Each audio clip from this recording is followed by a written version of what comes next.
Chapter 89. End of Third Watch. The people of the city finally saw His Royal Highness, whom they had not seen in a long time. This time, without the young master of the Yan family, there was only Li Hanlin, the son of the governor of Fengzhou, among his friends. His Highness was accompanied by Yu Yue, who had retired from the brothel. Wu Meinyang was holding her white cat. Li Hanlin was called over by Su Fengnian. After returning to Beiliang for more than a year, he had spent most of his time on the embroidered winter saber and Mount Wudong. This time, he had to travel thousands of li with many unspeakable secrets. If he did not meet up with Li Hanlin, he would be letting down young Master Li, who had been a scapegoat for more than 10 years. As soon as Li Hanlin heard that His Royal Highness was going to travel, he impatiently begged brother Su Fengnian to take him along. His coaxing and pestering did not get a nod, so he was a bit angry. During the spring stroll, he waved his horsewhip loudly. Seeing that Li Hanlin still had a listless expression, he joked, "I heard that 2 days ago, you found a pair of young twin husbands in Changya County. They have red lips and white teeth. They are extraordinarily handsome. What's wrong? Did you get tired last night?" Yu Yue deliberately walked further away. She lowered her head and played with the adorable Wu Meinyang in her arms. She had already accepted Su Fengnian's fate, but she really could not stand Li Hanlin, who was a mischievous son of a rich family. Li Hanlin was angry, but he never resented Su Fengnian. He lowered his voice and said pitifully, "Brother Feng, I'm sick from staying at home. Why won't you take me out to roam the Jianghu? Last time I let it go. This time you won't take me. How can you treat me like a brother? That yen eating chicken with his father and sister is not honest. Serves his sister right for being chosen by that mentally ill sixth prince. Brother Feng, you've always been a kind person. I beg you, Brother Feng, I'll bring you tea and water every day. Is that not enough? I heard that you're going to travel. This time I stole all of my father's secret stash. If I go back, he might break one of my legs." Su Fengnian laughed. "Your father can bear to beat you? Who would believe that? When he was angry with you, he did not whip a beautiful concubine. Because of you, how many people died?"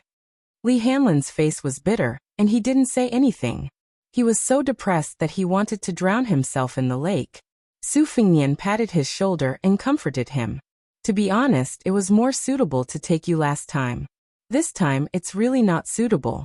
I'll tell you what Su Xiao has arranged for me this time.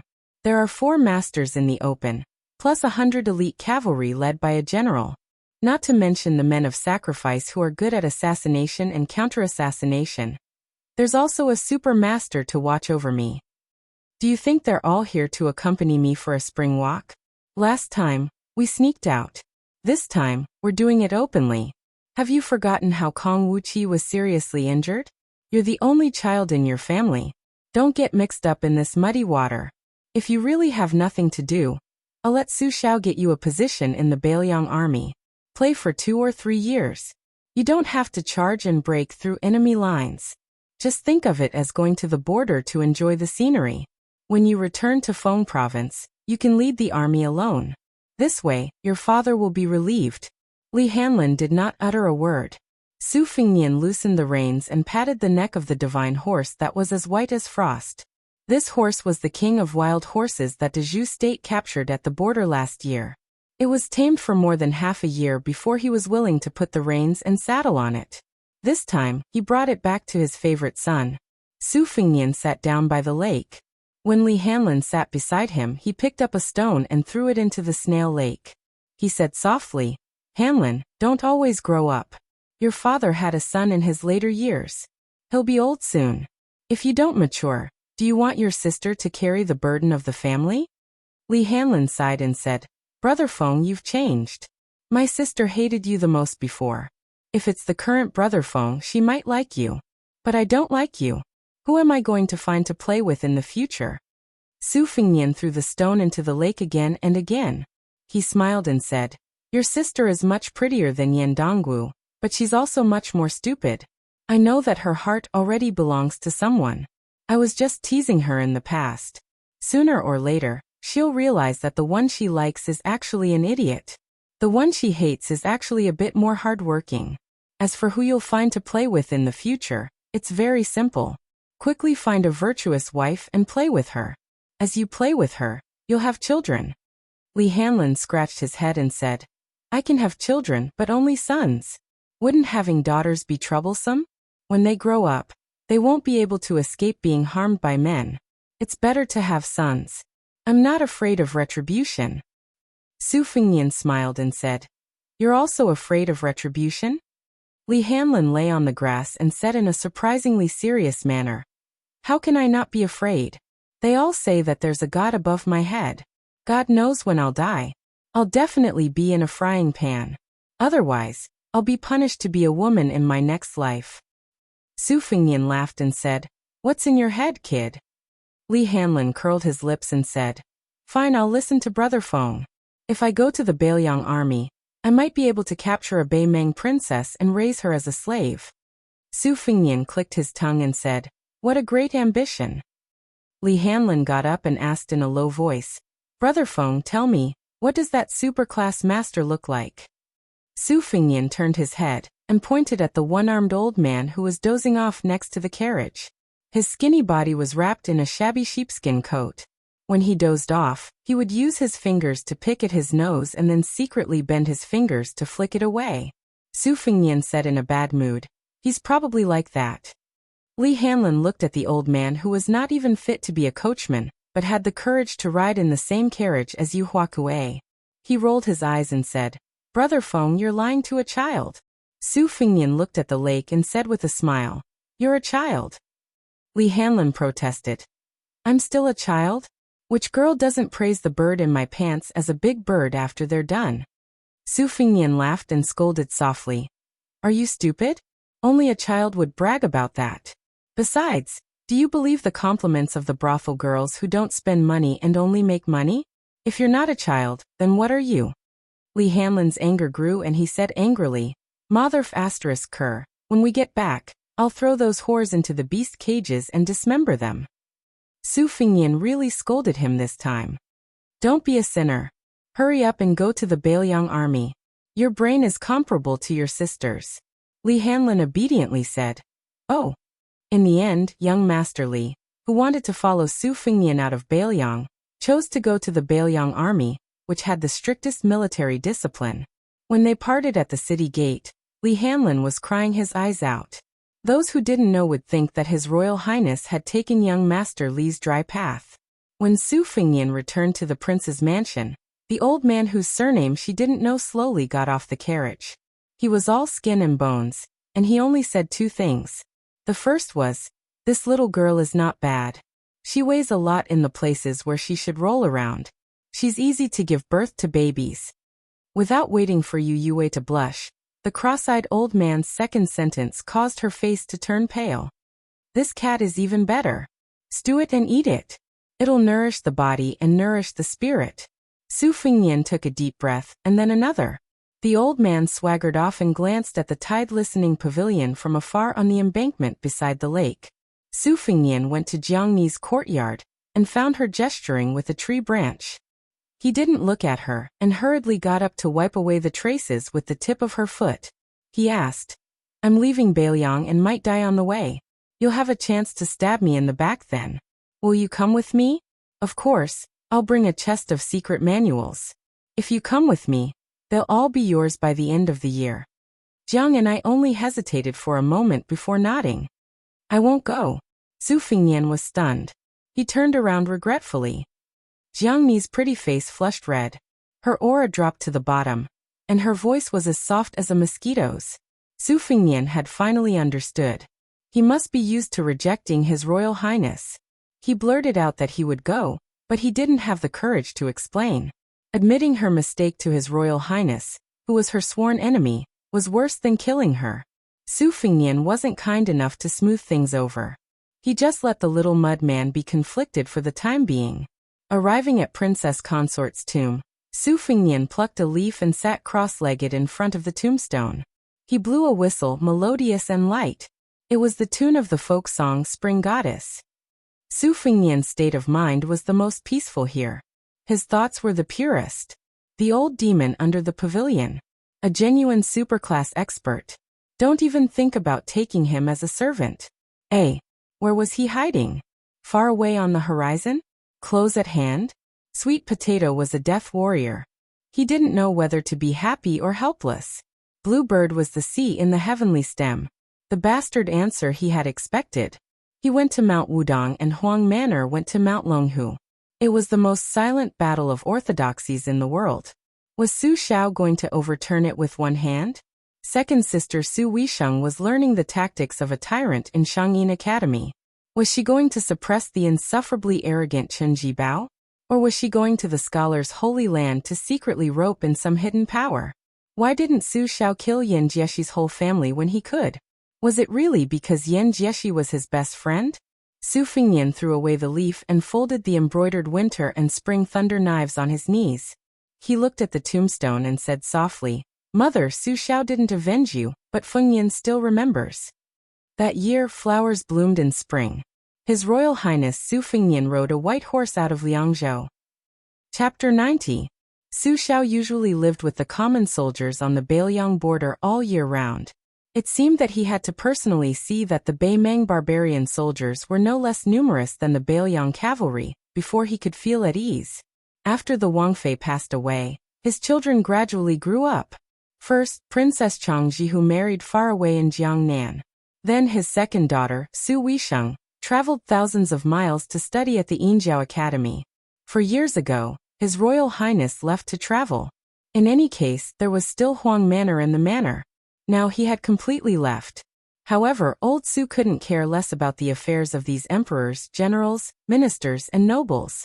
All the information he had about de Zhugua all came from hearsay, when he went to the winery to buy distiller's grains. If he had only heard about it, then so be it. What else could he do? He had followed de Zhugua into battle for many years. He had only seen him once when he was young as a cavalryman. At that time, the one carrying the beetle was still the #1 vanguard, Wang Jian and Wang Jinling. During the bloody Battle of Yik, old Su, who had not yet gone blind, had charged out of the city gate with de Zhugua.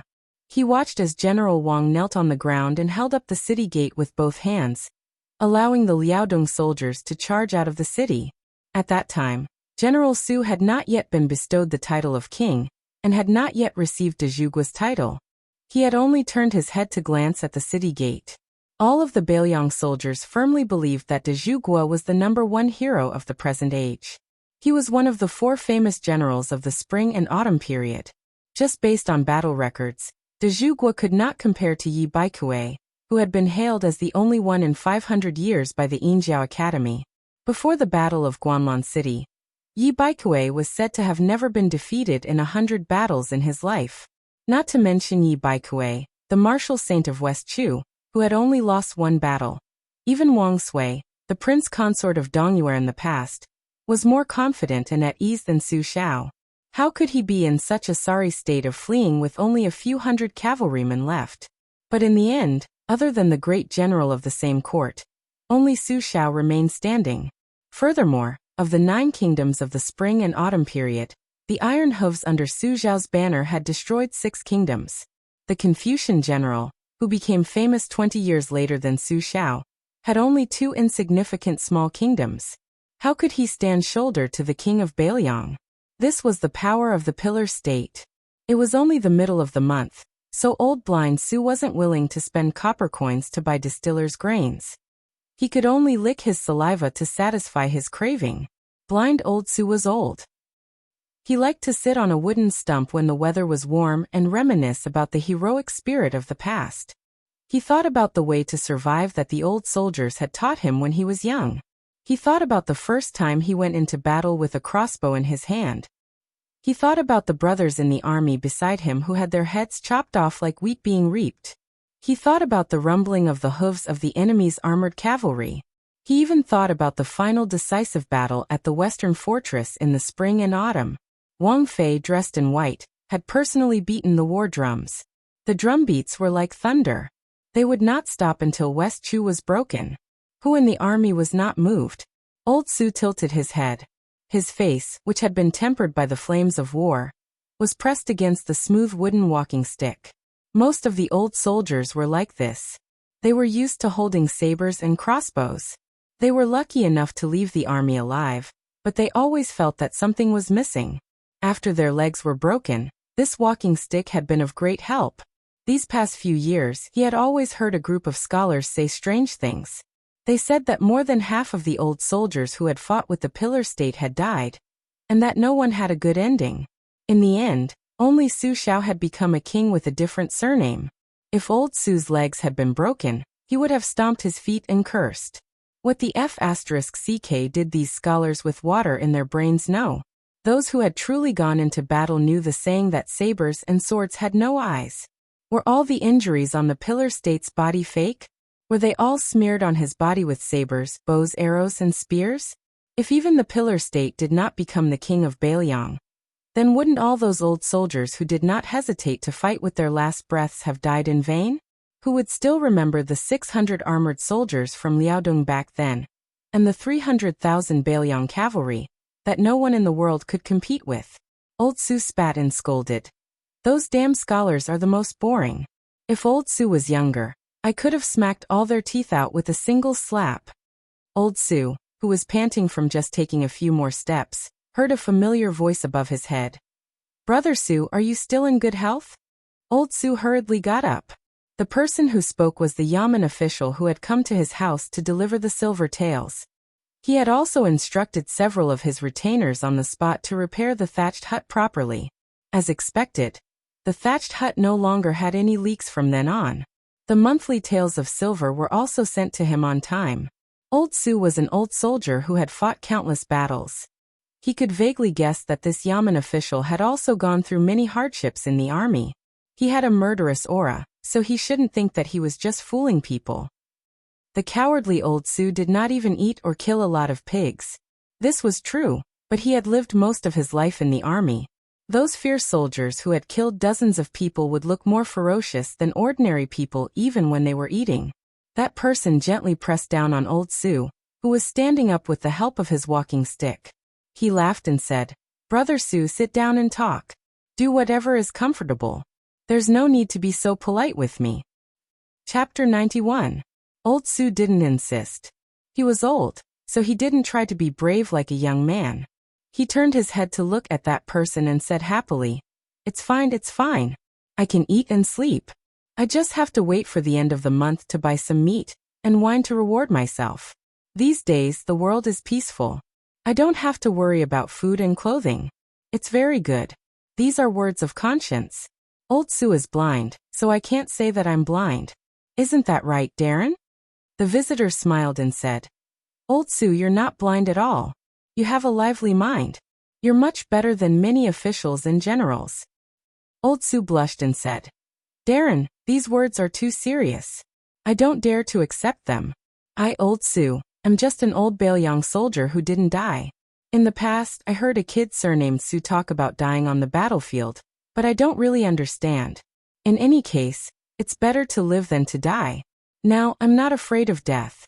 I've lived to this age without any loss. I'm just worried about one thing. If one day I fall asleep and don't wake up, then so be it. But I don't have a coffin bearer. I'm worried about this. That kid Su chuckled and said that if I really can't do it, I can't say for sure that I won't see him for an entire year. I think it's difficult. The Yamen official said calmly, That kid Su promised to be a coffin bearer for you? Old Su instantly became spirited. Isn't that so? That kid Su is a good person. I, Old Su, have never made a mistake in recognizing people. It's just that this kid is a bit sloppy in many things. He climbs walls and steals ducks.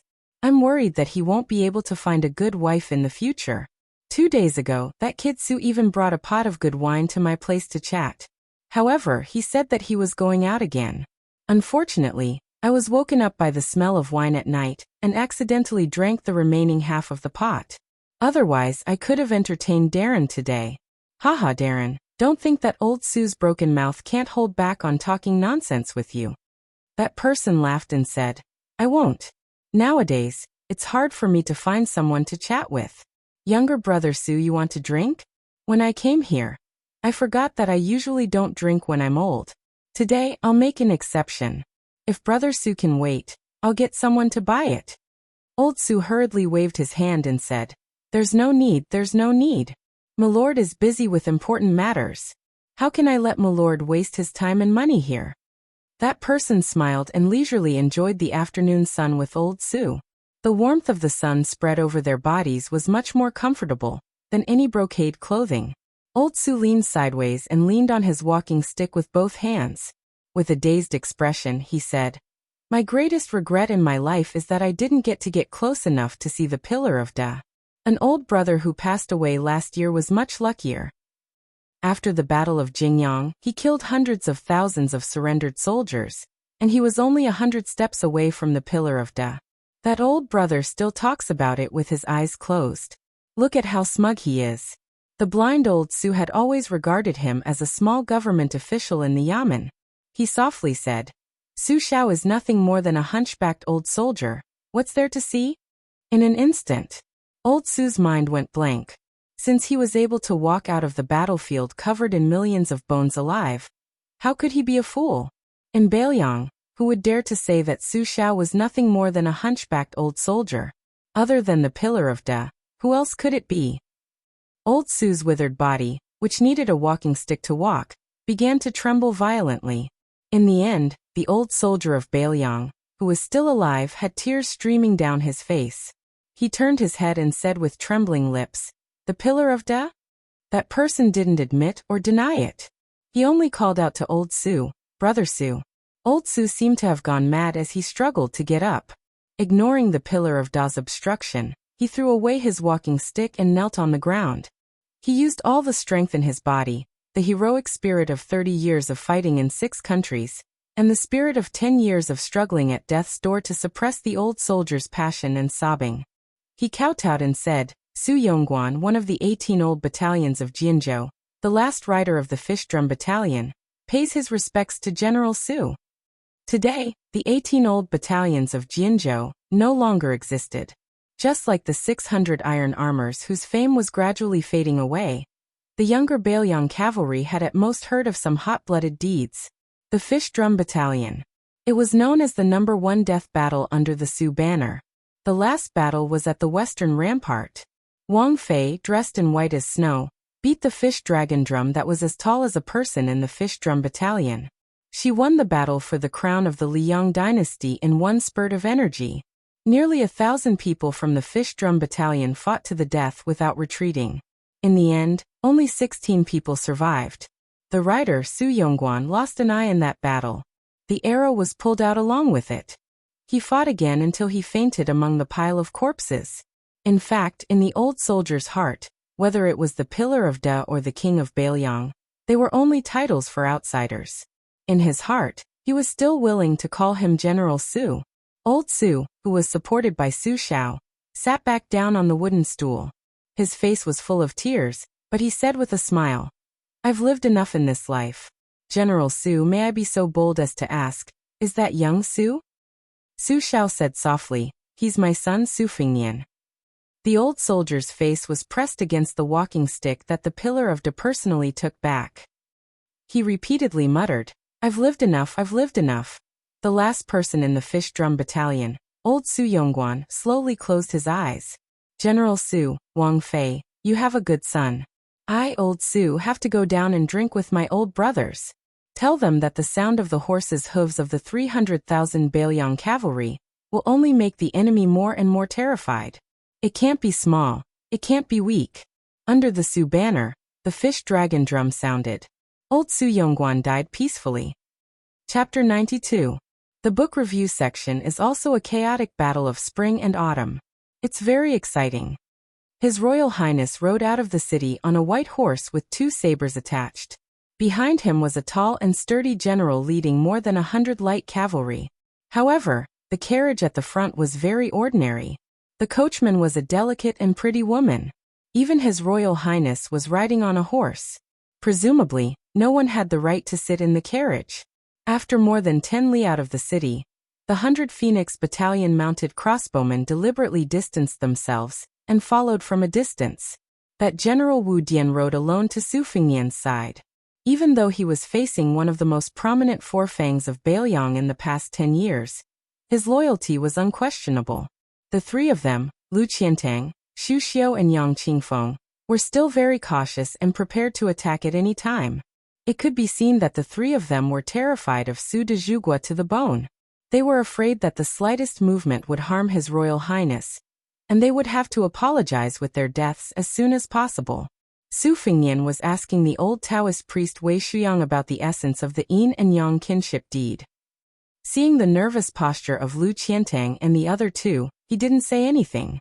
He waited until the halberd-wielding general on horseback bowed to ask for instructions.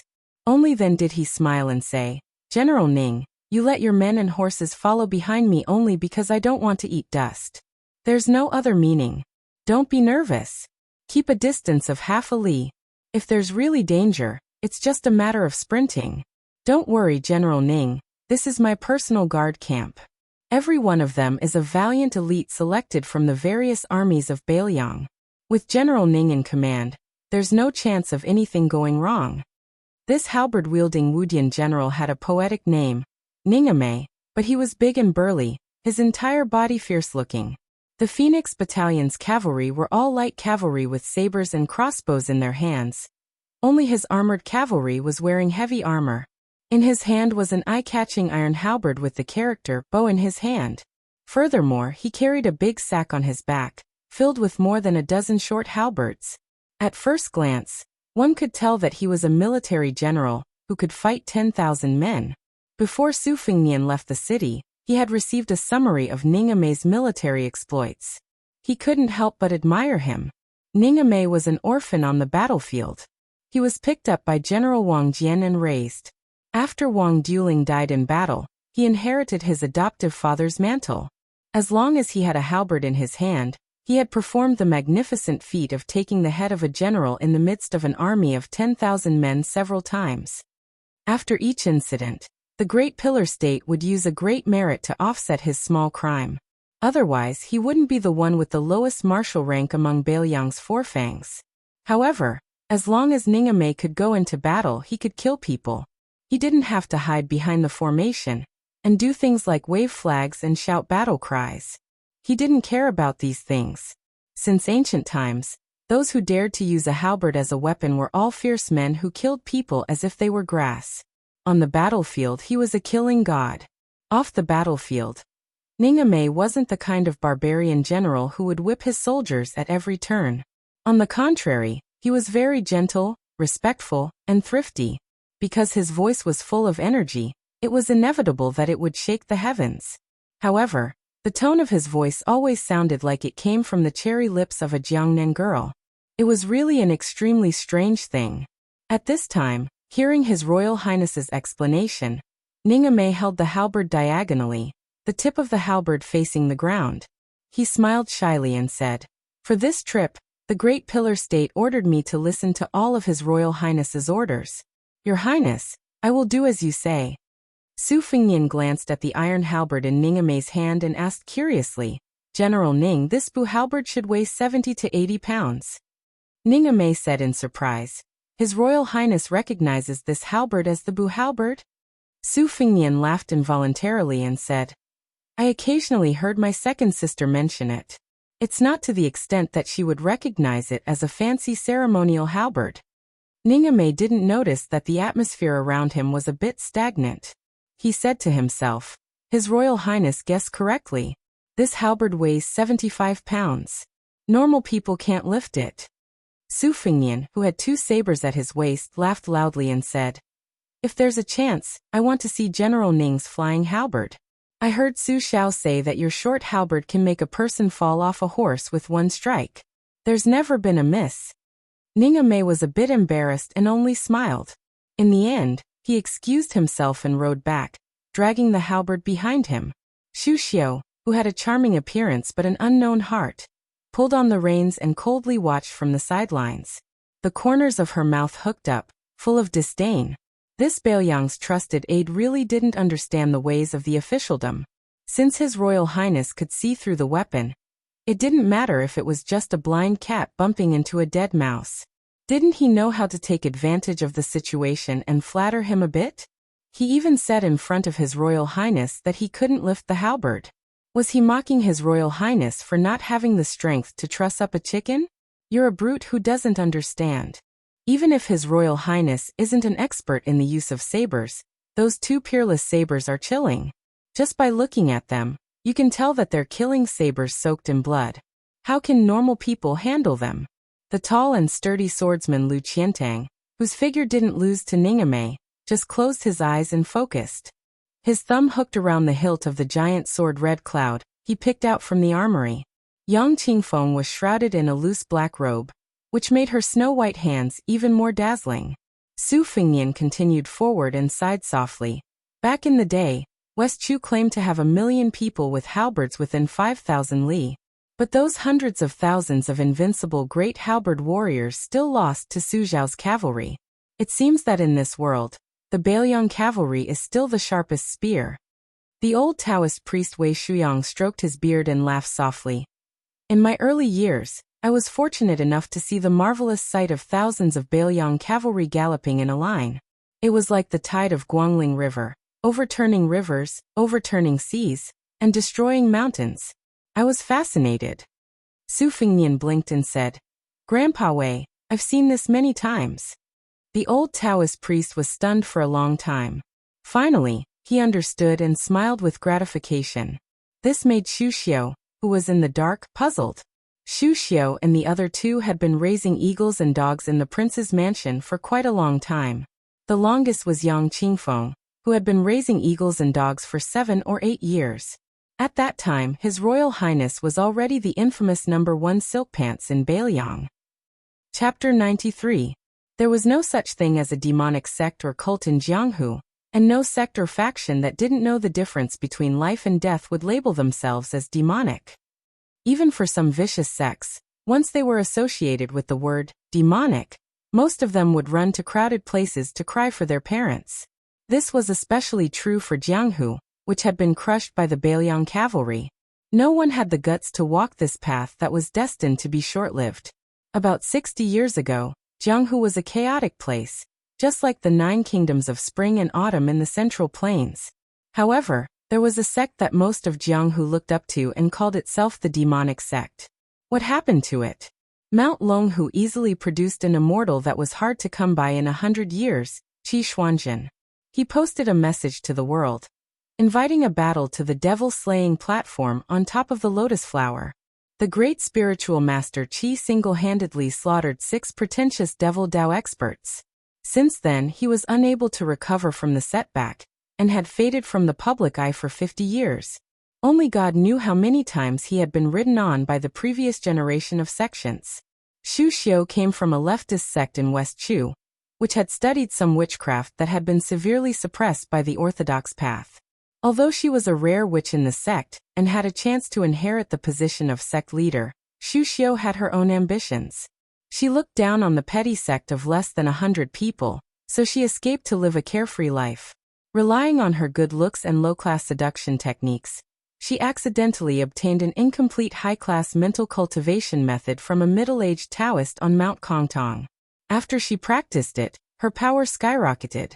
Once she learned that it was only a third of the complete version of the White Emperor's pure embracing secrets, she followed the clues and found her way to the Tide Listening Pavilion's armory. It was fortunate that she didn't die. As soon as she entered the prince's mansion, before she could even see the Tide Listening Pavilion's shadow, she was beaten half to death by the residence's hidden masters. After that, she exchanged several successful assassinations for a chance to live.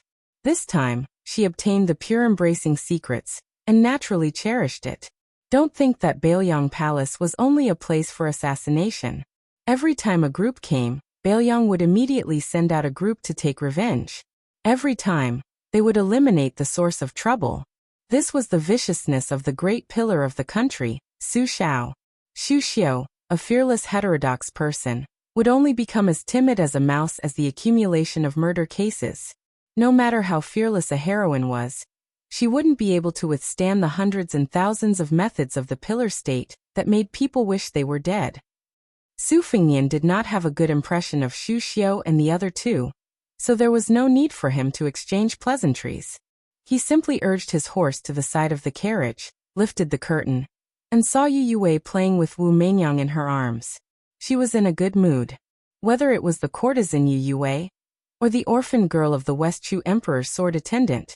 Yu Xuanji, no matter where she went, she was a caged sparrow. But if she could move to a bigger cage, from the imperial palace to the entire Jianghu, then her mood would definitely be better. Jiang and I was crouching in a corner. He wasn't sitting down but squatting down to read a secret book. His brows were slightly furrowed. Everything he did seemed to be very serious and diligent. As for the old man wearing the sheepskin coat, he took up more than half of the space in the carriage. He took off his boots and used his hands to rub his smelly feet. After he was done, he put his feet in front of his nose and sniffed. Su Fengnian let down the curtain and said helplessly, "It's been hard on you, Yue and the little mud man." His Royal Highness muttered to himself, "Should we change to another carriage? Forget it, we're in the same carriage. If something happens, this strange old man will at least make a move. Otherwise, if something happens to me, he might not even bother to make a move, let alone two women." Su Fengnian took out a newly drawn map from his bosom. After the Liang dynasty unified the Central Plains, the original 6 prefectures expanded to the current 19 prefectures. It could be seen that during the Spring and Autumn War, the Liang dynasty was like a snake trying to swallow an elephant. It was reasonable that Su Xiao became the only pillar of the dynasty. Bailiang was a general name that included the entire Liangzhou and half of Lingzhou. Their group had just left the city not long ago. The city was in the southernmost part of Bailiang, and it was still a day's journey away from the northern border of Yongzhou. The official road that Su Fengnian took was the same one that he had taken 4 years ago. This journey was also easy at first. It could be said that they were wearing fine clothes and riding fine horses. It was only after they entered the hinterland of Yongzhou that the journey began to be miserable. Perhaps because she couldn't stand the cross-eyed old man in the carriage, Yu Yue held the white cat and poked her head out. She looked at Su Fengnian with a pleading look in her eyes. Su Fengnian snapped his fingers. Yang Qingfeng suddenly opened his eyes. With a whistle, a maroon steed that didn't have a rider trotted toward His Royal Highness. It was said that Yang Qingfeng could even raise Wild Ghost Mountain Chief, so riding a horse was nothing difficult for him. Yu Yue, whose horsemanship was quite good, sat on the back of the horse and carefully comforted Wu Meinyang. For a moment, the entire road behind them was filled with dust. The sound of horse hooves and the earth trembled. It was clearly not a formation that 100 light cavalry could create. Su Fengnian turned his horse around and squinted his eyes to look in that direction. The carriage also stopped. Jiang and I, who had left the prince's estate for the first time in her life, poked her head out. Su Fengnian smiled. Across from him, Yu Yue had a look of fear on her face. He waved his hand and said, "Change horses. Come sit with me." In all of Bailiang, there were only 2 people who had this kind of spirit and skill. His old man Su Xiao didn't dare to steal His Royal Highness's limelight. Then the truth of the remaining person was revealed. It was rumored that Bailiang's 100,000 cavalrymen listened to his every word, the villain Tuesday. How could Su Fengnian not recognize him? Yu Yue didn't have the face to do so, but when she saw Su Fengnian narrow his eyes, she could only dismount and mount again, sitting in his lap. Including Great Halberd Ningame, there were 3 of Bailiang's 4 fangs. Su Fengnian clicked his tongue and said, "What a grand display." Amidst the dense crowd of cavalrymen, a white-clothed man spurred his horse forward. Thinking back, this white-clothed man seemed to have galloped out of the formation with such style, killing the world-renowned General Marshal Saint Yi and his wife and daughter in front of the battlefield. The incomparably elegant man bowed slightly on the horse and said softly, "Qin Jibao has come to send His Royal Highness off." In the vision of Bailiang's 3 fangs and the dozen or so valiant generals in the front row, they only saw His Royal Highness holding a beauty in his arms, and the beauty holding a white cat in her arms. On one side was the most outstanding person of the younger generation, who came from a valiant family of generals and followed Su Dazhu since childhood. On the other side was the gentle young master, who played with the cat in the countryside.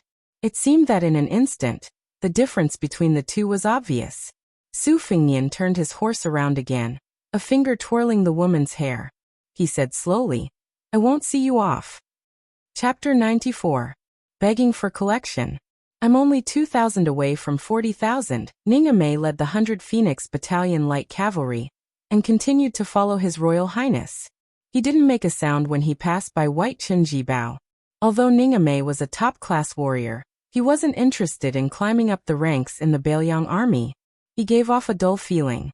Today, Little Butcher led 300 heavy cavalry to send him off, and created such a commotion. Ningame couldn't help but frown when he passed by that eye-catching white robe. He realized that His Royal Highness didn't look at him with the same friendliness as before. Ningame gripped the bow-iron halberd in his hand.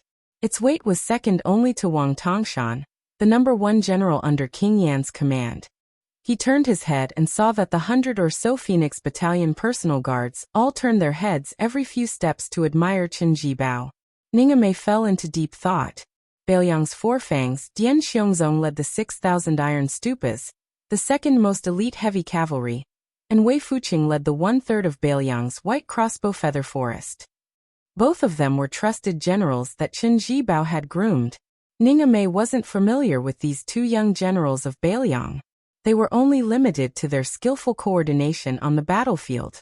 In terms of prestige in the army, Ningame didn't lose to them at all. However, in terms of military power, the difference was more than 3 ranks. Ningame laughed at himself. He raised the halberd in his hand and slowed down the speed of the cavalry. He pulled away from His Royal Highness's request. Dian Xiongzong turned his head and spat on the ground. He said disdainfully, "General, is His Royal Highness scared out of his wits? He doesn't even dare to let us send him off. It's better if he doesn't. Old Dian isn't willing to be snubbed.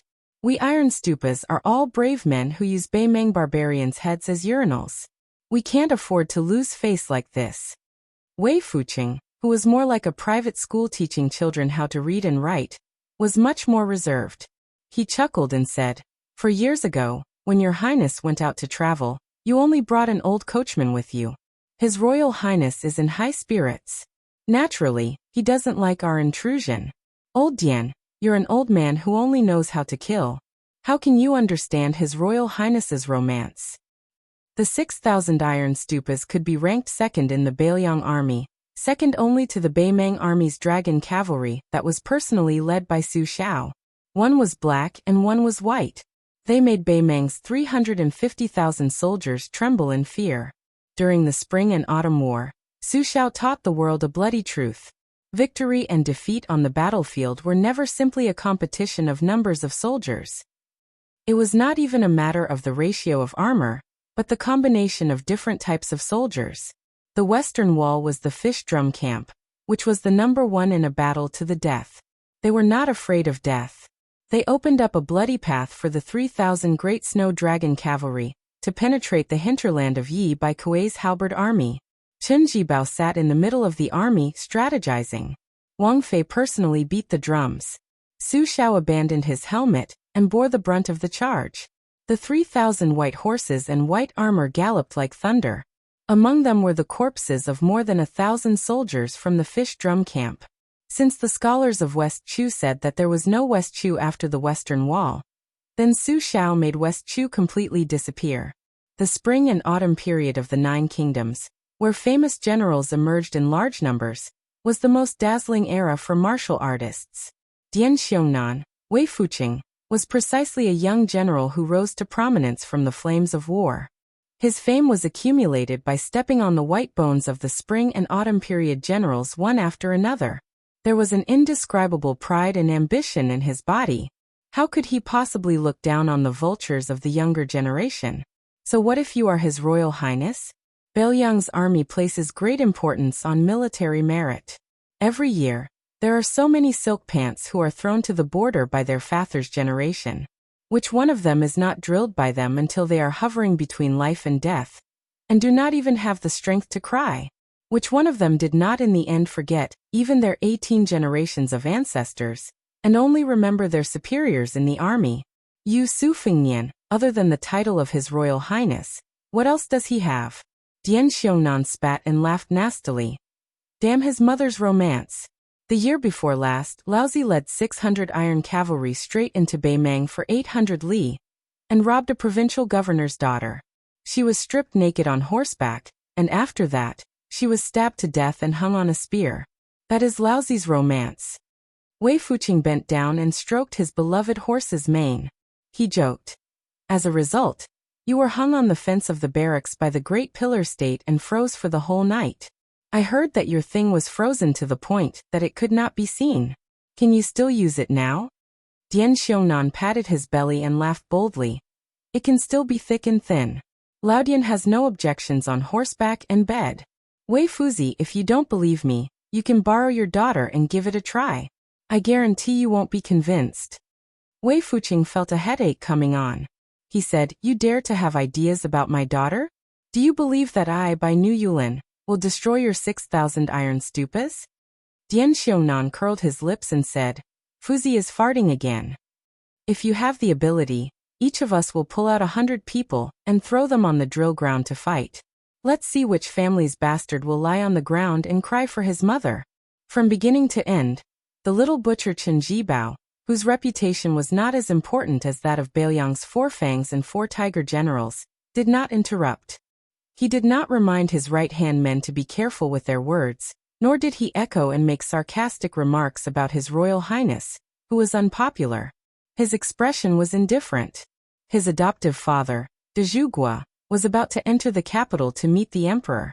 Therefore, for the time being, he would not go to Beiliang's border where Beimeng's 2 armies intersected. All military affairs would be handed over to Chen Jibao. Beiliang's 300,000 iron cavalry had long been accustomed to this. The little butcher was not only the first adoptive son of de Zhugua, but also a famous general who was outstanding in both civil and military strategy, who did not know that in the past, if he had not personally refused His Majesty the Emperor to let him go to the south to lead an army alone, he would have long been a major official of the southern border. How could the 10 southern tribes of barbarians have the chance to jump around on the border? Wei Fuqing smiled and said, Ning Deji has received this bitter task. I reckon he will be so angry that he won't be able to sleep every day. Dian Xiongnan gloated. Ning Tiji is not a bad person. When he kills people, he is not lenient. He is strong enough in both horse and foot battles. Laodian is as famous as him. I am convinced. As for you, Wei Fuzi, to be honest, you are somewhat inferior. Wei Fuzi did not take it seriously. Dian Xiongnan had always been outspoken. When he talked to him about the principles of war and strategy, he would not listen. Chen Jibao looked at the sky above his head and muttered, the sky has changed. Yu Yue coyly wanted to ride the horse alone. Su Fengnian could not persuade her, so he simply gave the white horse to her and got on the carriage. In the carriage, the cross-eyed old man finally put on his boots. He stretched his neck to look at the secret book in Jiang Ni's hands. Jiang and I, who was squatting in the corner, was the most stingy. He put up the cover and read silently. The 2 people were in a deadlock, competing in patience. When the old man saw His Royal Highness get into the carriage, he appeared to be somewhat impatient. His nose and eyes were vertical, and he did not give him a good face. After Su Fengnian sat down, he took off the embroidered winter and spring thunder double blades and placed them on his knees. The simple and unadorned spring thunder double blade was below, and the beautiful embroidered winter thunder double blade was above. The 2 blades, one long and one short, overlapped. It was also a beautiful sight. Even Jiang and I could not help but take a few more glances. She had seen Su Fengnian's double blades roll up 1,000 piles of snow on the ice surface of Tidehark Lake. In her heart, her hatred for Su Fengnian deepened. Only such a beautiful woman was worthy of these double blades. Su Fengnian, no matter how diligent you were in practicing your blades, you were still a 2-headed snake with 3 legs. You would only disgrace the double blades. Su Fengnian, who came to listen to the book, automatically ignored the old man with the sheepskin fur coat. He closed his eyes and ordered, read the 1,000 Swords Grass Compendium. Chapter 95. Jiang and I opened the box full of secret manuals by his feet, and finally found the ancient seal cover of the 1,000 Sword Grass Compendium. He flipped it open and started reading. During this period of time, not only did he earn a lot of money from reading, he was also forced to learn nearly 100 rare words. The price was 10 coins per word. Jiang and I had to emphasize every word the second time he saw it. He was indeed a little mudman who hated evil as if it was his enemy. Su Fengnian listened to the voice that was much more comfortable than when he read it for the first time. His breath slightly changed along with the style of the outline of 1,000 swords. The scholar officials wrote poems based on their feelings. The more emotional they were, the more moved they would be when they read it. The same principle applied to the writing of a warrior. The things they wrote were completely different from the Buddhist scriptures. This outline of 1,000 swords was even more sonorous. No wonder White Fox Face highly praised this book, and said it was one of the top 3 books in the rich collection of books on the second floor. Su Fengnian listened attentively, but he was interrupted by someone. It's all **T. Jiang Anai, who was interrupted, stuck his head out from behind the book and stared at him. The old man was quite disrespectful to His Royal Highness, and deliberately kept a distance from him. But when he saw Jiang Anai, he squeezed out a smile and took the initiative to explain. This old man is saying that this book is full of nonsense and will lead people astray. Su Fengnian opened his eyes and smiled. What do you mean? No matter how good his skills were, his bad temper was definitely rare in the world. The old man rolled his eyes and sneered. This old man is telling you in detail about the way of the sword. Are you sure it's not playing the lute to a cow? Su Fengnian was helpless. This old monster seemed to be no younger than Wang Xianji in Su Zhao's words. He could only endure it. Jiang and I obviously liked to see Su Fengnian not being taken seriously. Although he did not feel close to this strange old man, at this moment his good impression of him skyrocketed. The old man saw the change in Jiang Ni's expression, and was in a good mood. He spared no effort to attack Su Fengnian. You're just a layman in the way of the blade. Don't ruin the outline of 1,000 swords. No matter how much nonsense this book is, it's not something you can understand. If this old man is deceived by the title of the book and really thinks that it's talking about various sword moves, then you'll laugh yourself to death. What you don't know is that Du Sikong, who only scratched the surface of the way of the sword at 50 years old, is good at strange sword moves. But this old man has already reprimanded him. That's why he wrote the outline of 1,000 swords, which is derived from sword moves to seek sword essence. But Du Sikong is only half a bucket of water. Swaying back and forth, there are only small splashes outside the bucket. What's funny is that the later generations can't see that these small splashes are the only good part of the book. Su Fengnian was shocked. Du Sikong, who wrote the outline of 1,000 swords, asked you for advice. The old man stretched out 3 fingers and said matter-of-factly, after standing in the snow for 3 days and 3 nights, this old man reluctantly gave me 3 words of advice. Su Fengnian was shocked. Jiang and I, on the other hand, was 100 times better than the crown prince. She had a playful look on her face as if she believed him. She said in a neutral tone, "You're really good at bragging. If you have the ability, write a book and put it in the armory." The old man always had a sour face in front of Su Fengnian, but when it came to Jiang and I, he put on a kind face. Little girl, this old man is used to being alone. He disdains to put all his thoughts into writing. Besides, there are only 5 or 6 books in the Tide Listening Pavilion that can catch this old man's eye. It's not that great of a place. Jiang Ni's eyes widened, still boasting? Are you done yet? The old man was stunned for a moment. Instead of getting angry, he was happy and laughed loudly. Su Fengnian lost interest in the outline of 1,000 herbs because of the old man, so he had Jiang and I changed to another secret book. In the end, he read less than 1,000 words and was interrupted by the old man's arrogant comments. He changed to another book and, as expected, it was not worth a single cent. Su Fengnian only felt that he benefited a lot, but Jiang and I was already going crazy. Studying and earning money was hard work, and it was earned by serving this enemy Su Fengnian. The old man was pretending to be an expert and giving advice. At first, Jiang and I endured because of his age, but after a few times, she could not take it anymore. Jiang and I threw the book and said with a face full of anger, "Shut up.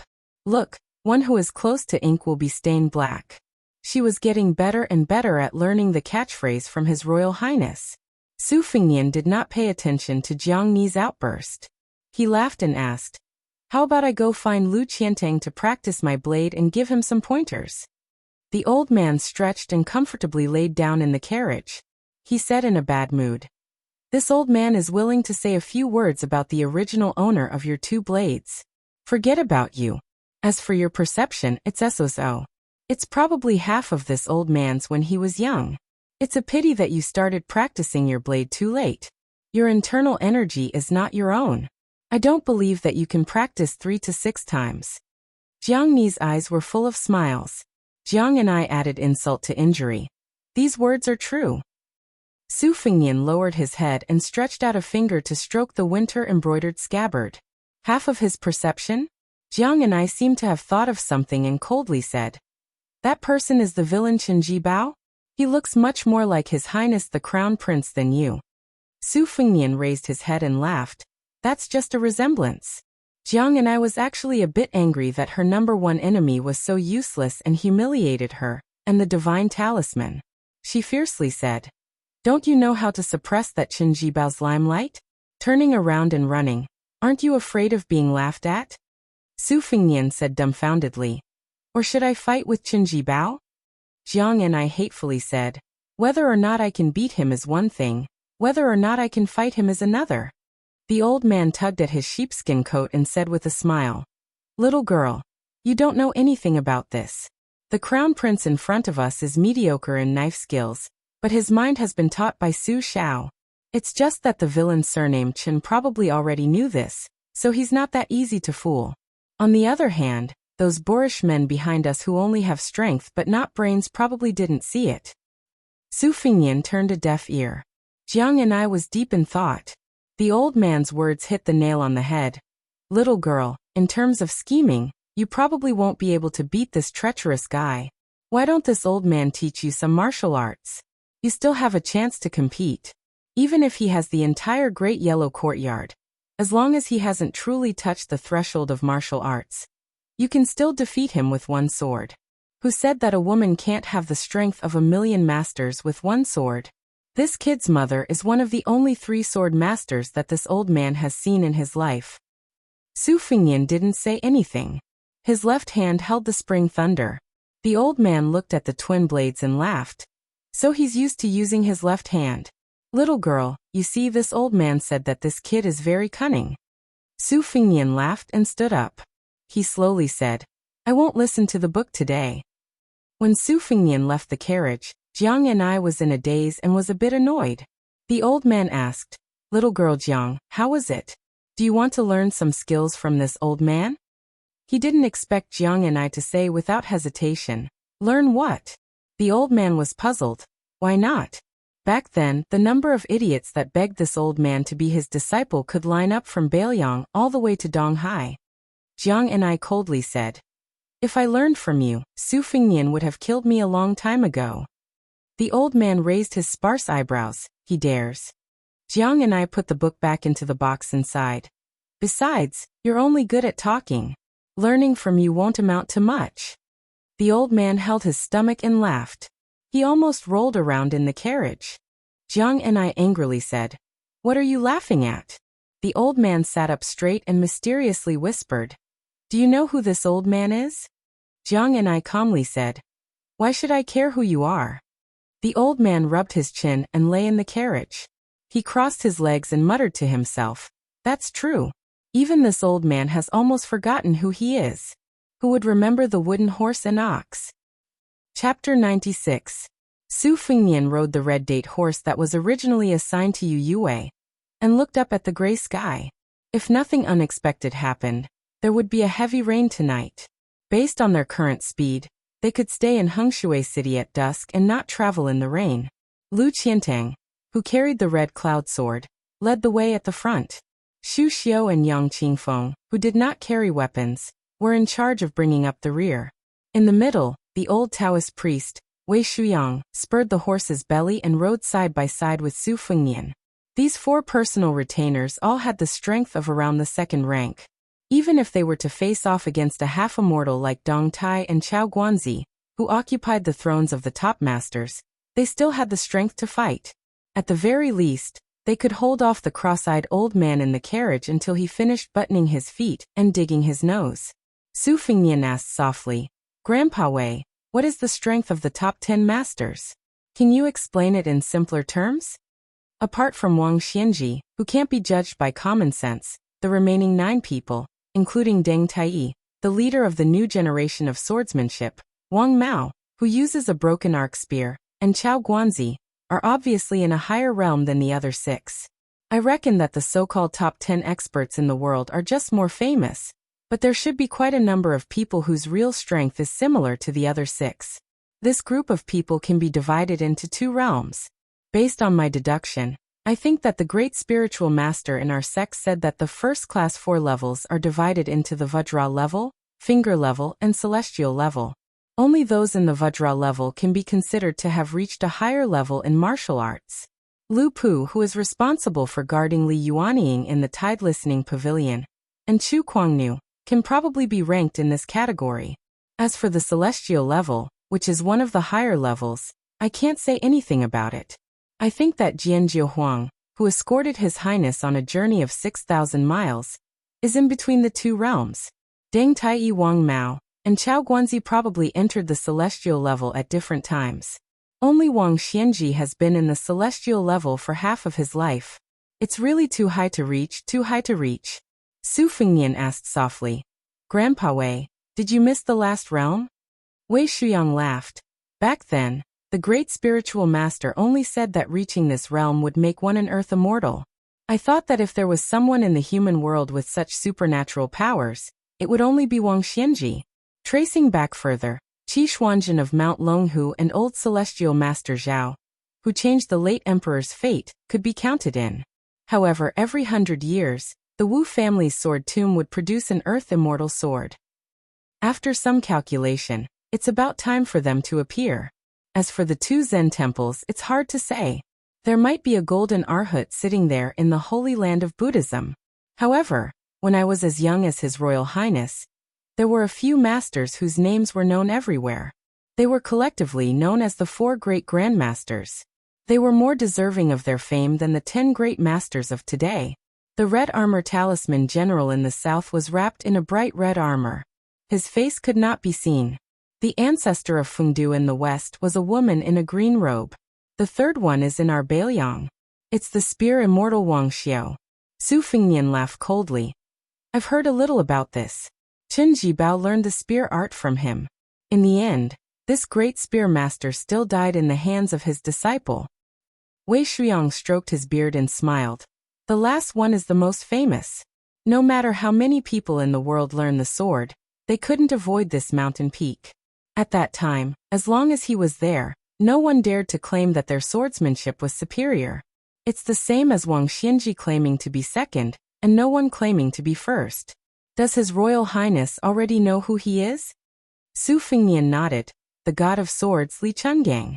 The wooden bull in his hands was broken by Wang Xianji's fingers. There's been no news of him since then. Wei Shuyang, who also had a period of youth, sighed with emotion. There are geniuses in every generation of the martial world who stand at the top for 50 years. It's said that when God of Swords roamed the martial world, his swordsmanship was the best in the world. His elegance was unparalleled. At that time, there was no woman in the world who wasn't infatuated with God of Swords. Even the green-robed woman in Fengdu was willing to be pierced by the wooden bull.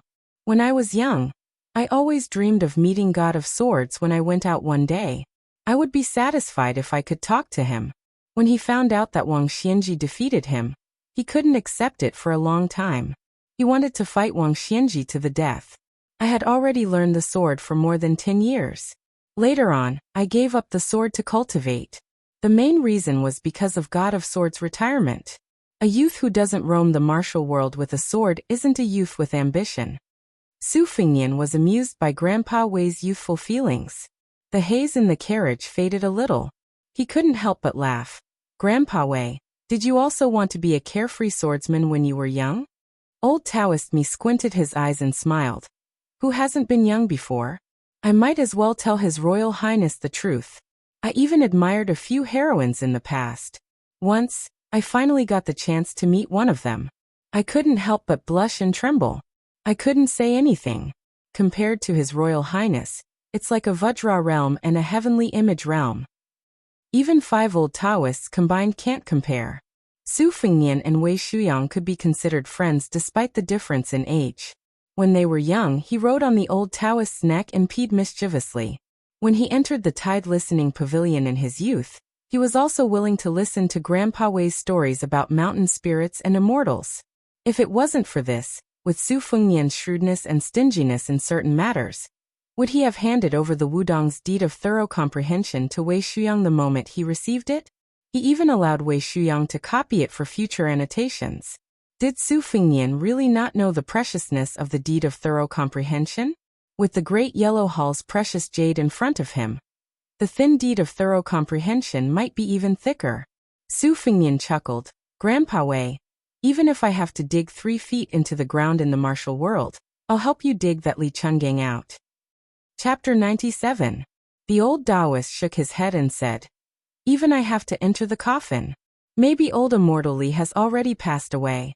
Don't hope, don't hope. On the carriage, Jiang Ni's ears were sharp. She heard the words wooden bull. The reason why she was so sensitive to this title was because of the absurd story of her royal uncle. Before Westchu was defeated, her royal uncle spent a lot of money to buy half of the wooden bull, which was a 2-inch sword tip. He tried to make the sword tip into a dagger comparable to the divine talisman. He even thought of a name, Naive. He wanted to give it to his beloved niece, Princess Taiping, to make it a pair with the divine talisman. Unfortunately, before the dagger was made, Westchu was defeated at the Western Fortress. Ginger sized up the disheveled old man who was dozing off and asked softly, you mentioned the Trojan cow? The old man looked disheartened and said indifferently, no. Jiang and I curled her lips and said, I know you are Li Chungang, sword god or something. The old man opened his eyes and said in surprise, even Su Fengnian, that extremely shrewd boy, didn't dare to think in this direction. Little girl, you determined that this old man is that thing sword god after hearing 3 words? Does this old man look like one? Jiang Ni's legs were numb from squatting. She took turns to straighten one of her legs and said indifferently, so what if he doesn't look like one? Aren't you? The old man sat up and looked at the slender girl in front of him and said, since you think I am Li Chungang, you don't want to learn the sword from me? Jiang and I shook her head and said, these are 2 different things. I have already told you the reason. The more powerful you are, the faster I will die. The old man was so depressed that he couldn't be any more depressed. He said in a more serious tone, even if this old man isn't Li Chungang, I still have at least 50 to 60% of my peak strength. Believe it or not, if this old man wants to kill Su Fengnian, I can go out right now and take off this kid's head. Jiang and I sneered and said, see, I told you that you are the best at talking. Go and kill him. I don't believe Su Xiao will let you mess around. The old man was deep in thought. Jiang and I picked up the 1,000-sword grass compendium again and said, it's none of my business who you are. Besides, I can kill Su Fengnian but you can't.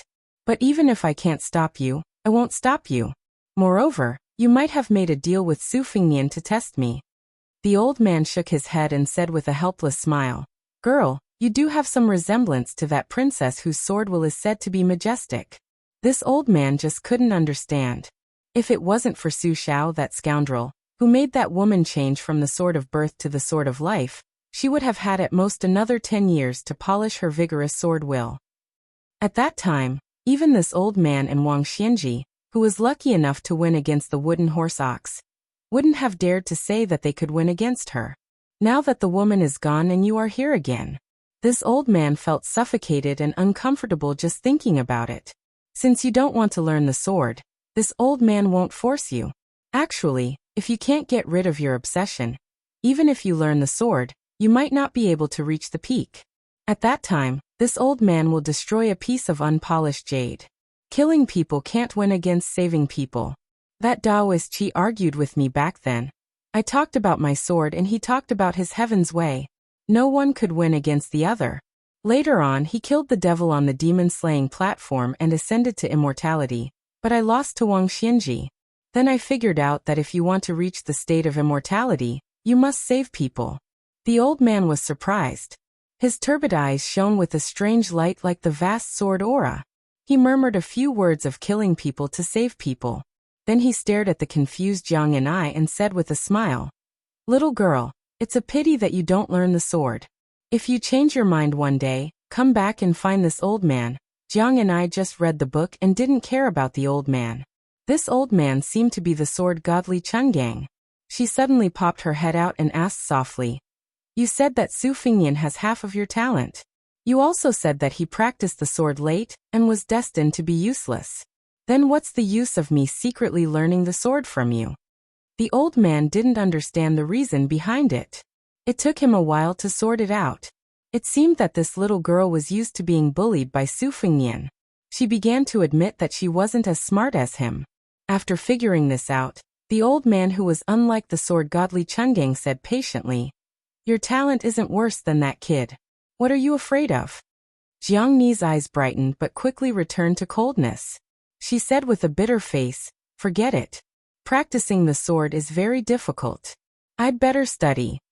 Well, the little mudman who loved the vegetable garden the most on Mount Wudong must have been secretly shocked by Su Fingyan's crazy sword practice. Poor old god of swordsly. Fortunately, there was an old admirer not far from the carriage. The old man, who had never begged anyone in his life and only received countless kowtows, wanted to kill himself. What kind of reason was this? The old man calmed himself down and told himself that this was good.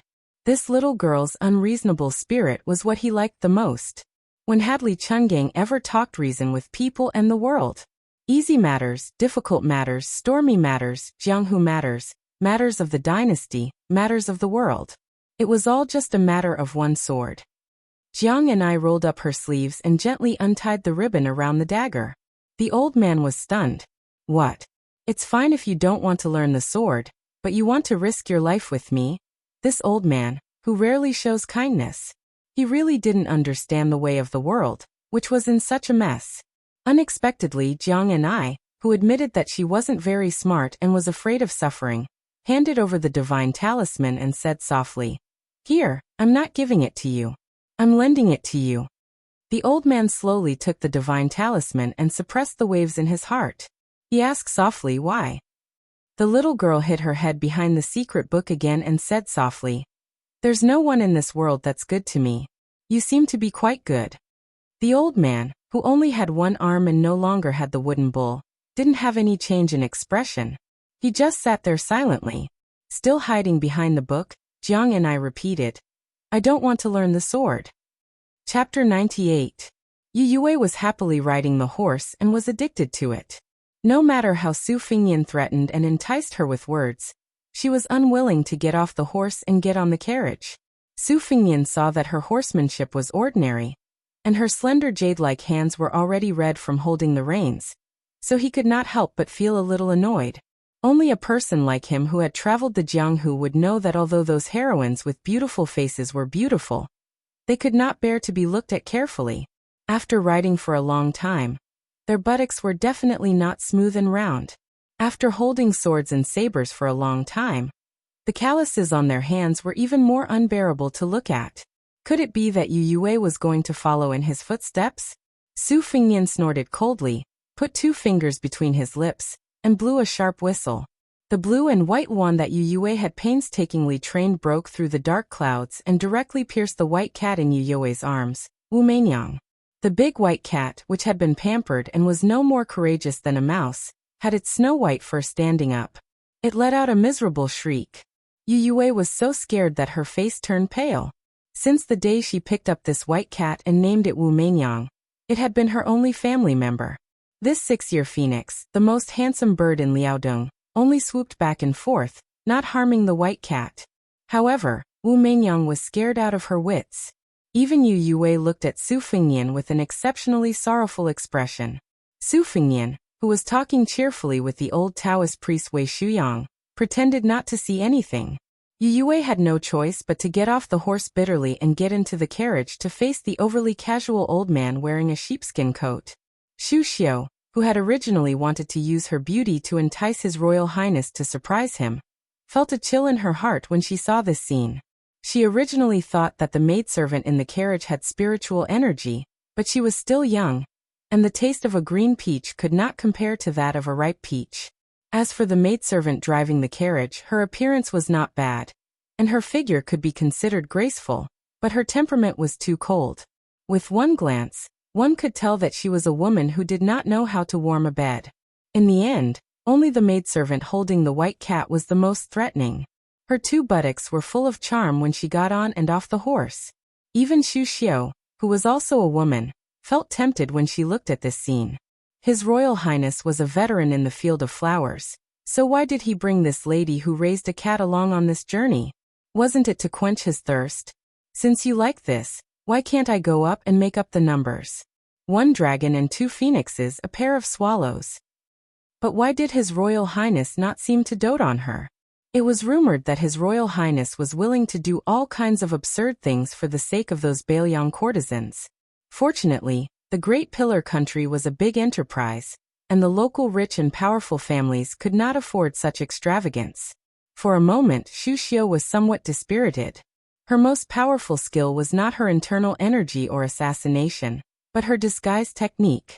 As long as she was given a portrait, a complete set of disguise equipment, she could transform into that person in half a day, almost passing off the fake as the real one. Just imagine, if he had Xu Xiu, wasn't it the same as having the face of all the beauties in the world? Not to mention how much she resembled the face, 80 to 90% of the appearance was absolutely at her fingertips. The problem was that Xu Xiu was not familiar with His Royal Highness. She could not understand his temperament and taste, so how could she know who the beauty in his heart was? Even if she had an accurate portrait, if she were to add feet to a snake, Xu Xiu's courage would shatter when she thought of the Great Pillar country that was said to have hundreds of thousands of resentful ghosts on his back. If there was no Great Pillar country that covered the sky with one hand, life would be easy. This disrespectful thought only flashed through Xu Xiu's mind, and she wanted to slap herself in the face. After entering Yongzhou, Su Fengnian was not the son of this old man of the astronomical department. He could accurately predict the weather, and this storm came earlier than he expected. Thus, he did not take the official road, but took a shortcut to the predetermined resting place. His Royal Highness changed the itinerary on the spur of the moment, causing a group of people who were full of enthusiasm to suffer. To the north of Yongzhou, Yingliang County's gates were not only wide open. A group of officials, ranging from rank 8 to rank 6, were all 30 li out of the city, patiently waiting for His Royal Highness's arrival in a pavilion. The civil officials were led by Zheng Hanhai. He was a fat old man in his 60s. As the assistant secretary of Yongzhou, he was in charge of half of the province's financial records. He had fought for this position for many years, but he was always unlucky. The Yongzhou assistant secretary had changed quite a few times, but Zheng Hanhai's had taken root in the position. As an old civil official with a Jinshe background, he was unfortunately on leave in his hometown, Yingliang County, and was given such a difficult task. He could only drag his old and sickly body out. The military official deputy commandant of the Eastern Forbidden City, Tang Yinshan, was the leader. His rank was 300 meters, and he was not outstanding. What made people not dare to underestimate him was that Deputy Commandant Tang Yinshan could command 200 soldiers. In the recent years of the dynasty, no matter how strong the civil officials were, the scholars of the 4 halls all seemed to become civil officials with a Jinshe background overnight. They gathered in the 4 halls, and their power suppressed others. However, this was a matter of the capital, not to mention Bailiang, where it was rumored that one could hear the sound of iron hooves in one's sleep. In Yongzhou, the military officials were still ahead above the civil officials. In his early years, Tang Yinshan's family was in decline. He could not compare with the scholars who came from the Yongzhou's rich and powerful clans. He could not study the classics, so he gave up his brush and joined the army. He was able to accumulate a considerable amount of merit at the end of the Spring and Autumn War. He was able to obtain an official position with an ordinary salary, but he was able to hold military power in his hands. It was enough. Chapter 99. Tang Yinshan looked down on this group of civil officials and military officers who all carried umbrellas behind them. Zheng Hanhai, on the other hand, did not like the arrogance of this group of boorish men in armor. Today, Tian Xia Yan Qingping. What was the use of these martial artists who did not know how to read a lot of characters to argue with martial artists? Soldiers were the weapons of the country. Millions of people had died in the 8 kingdoms of spring and autumn. Almost all of them were killed in one breath by these martial artists. What else could they do? In order to govern a country with economy on the back of a horse and in the imperial court, it was better for scholars to do so. Zheng Hanhai did not give Tang Yinshan and his group of generals any face, but he was quite courteous to the Yingzhou officials around him, whose rank was a level lower than his own. The 60-year-old fatty Zheng Hanhai had immersed himself in officialdom for the greater part of his life. How could he not know that in the future, when the pen in his hand could no longer touch Yongzhou's finances, it would be terrifying when the tea cools after people leave? If he did not lower himself to build good karma at this time, it would be too late by the time he retired and returned to his hometown. Yingzhou County Magistrate Jean Lanting used a handkerchief to wipe away the sweat on his neck from the damned weather. He carefully asked with a smile, "Minister Zheng, Minister Chao, it's going to rain today, and it's going to be heavy. When will His Royal Highness arrive?" Zheng Hanhai smiled. "Lanting, you don't understand. It's good that it's raining."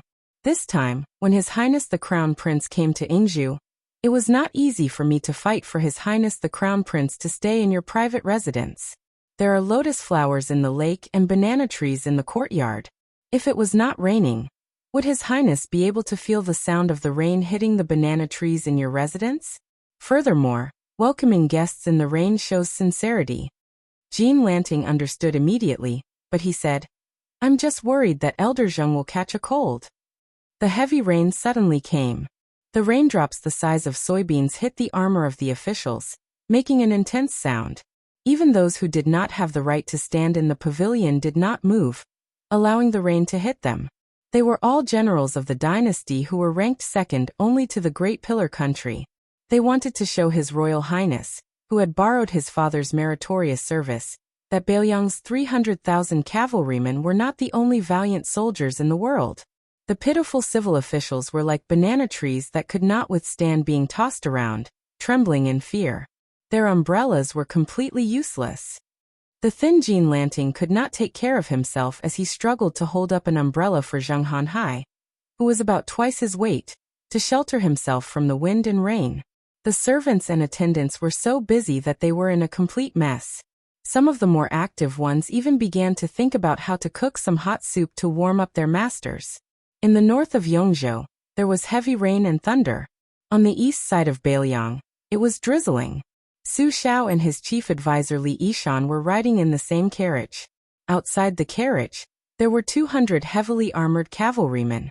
The horses' hooves splashed the mud, and the military formation was strict. Su Xiao lifted the curtain and looked at the mountainous terrain. He chuckled and said, "Yuanying, there's no need to send me off. You can go home with Lu Pu." Li Yishan nodded. He wanted to say something, but stopped himself. De Zhugua knew what this scholar was thinking and smiled. Su Xiao is indeed domineering, but he's not a reckless fool. I didn't come to the capital on a whim to argue with those scholars. No matter how much the current Grand Secretary Zhang Jilu makes me unhappy, he still has to be respectful and humble compared to Grand Tutor Zhou, who knocked his head against me outside Kuanji Hall. That old man Zhou, who was the leader of half of the court's scholars, couldn't beat me when it came to scolding, let alone fighting. However, he was still a man of character. This Zhang Jilu, who had been Grand Tutor Zhou's lackey for a full 20 years before rising to prominence, isn't quite the same. He's a rare scholar who can achieve great things. He was willing to join hands with Gu Jiantang, and even convince Gu Jiantang, the Defender General of the state, to pacify a group of military officials, and retreated again and again. This shows that this young Grand Secretary, who has never interacted with me before, is very scheming. He isn't old, but his patience is superb. Scholars use their brushes to hurt and kill people. They're more ruthless than anything else. Not to mention whether the Beiliang Frontier Army's Iron Cavalry will be targeted, just for the sake of those old soldiers who've only been living a peaceful life for a few years. I have to go take a look. I have to let these civil officials, who don't know the tragedy of war, know that Su Xiao hasn't reached the point where he can't ride a horse yet.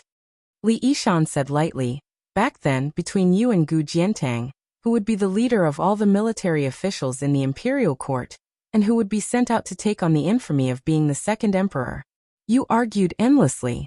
Even the Grand Chancellor of the Shangyin Academy was plotting behind the scenes.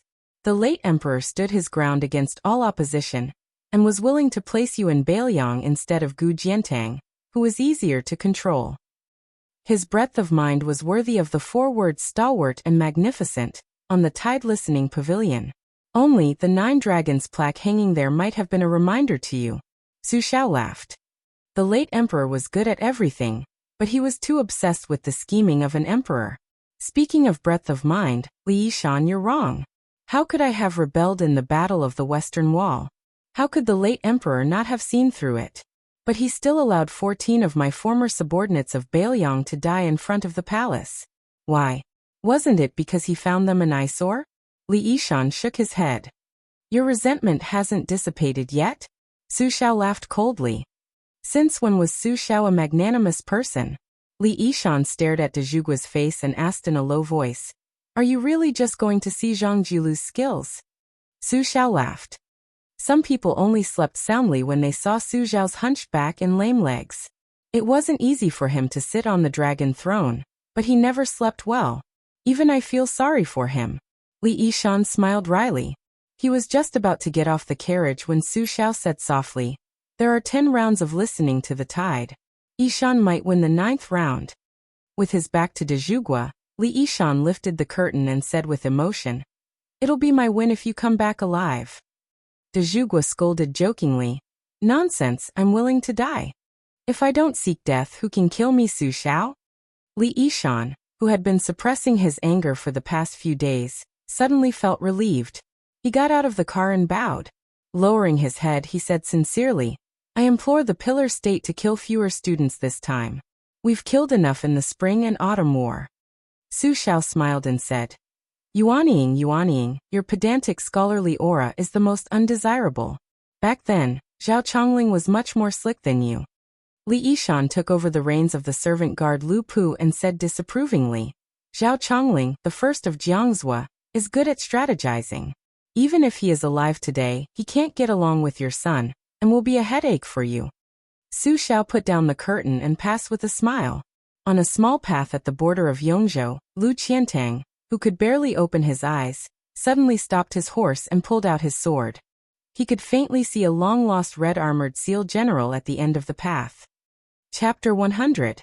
There's an activity for decisive heroes to find the most satisfying chapters.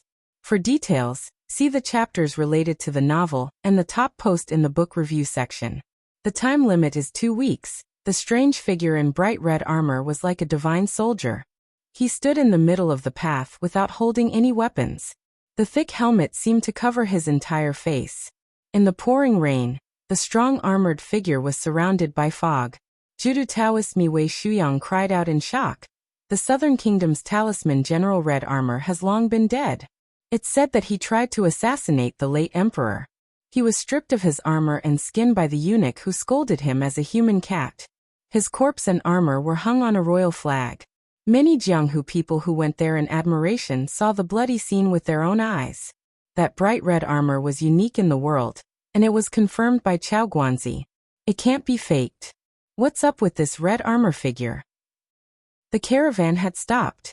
Xu Xiu and Yang Qingfeng rode their horses to Lu Qiantang's side, looking nervous. The 3 secret manuals were not easy to obtain.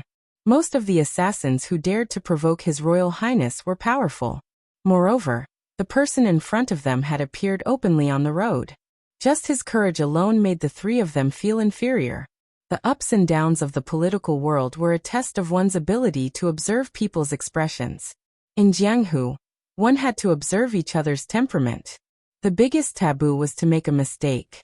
Otherwise, no matter how powerful one was, there would be a day when they would fail miserably.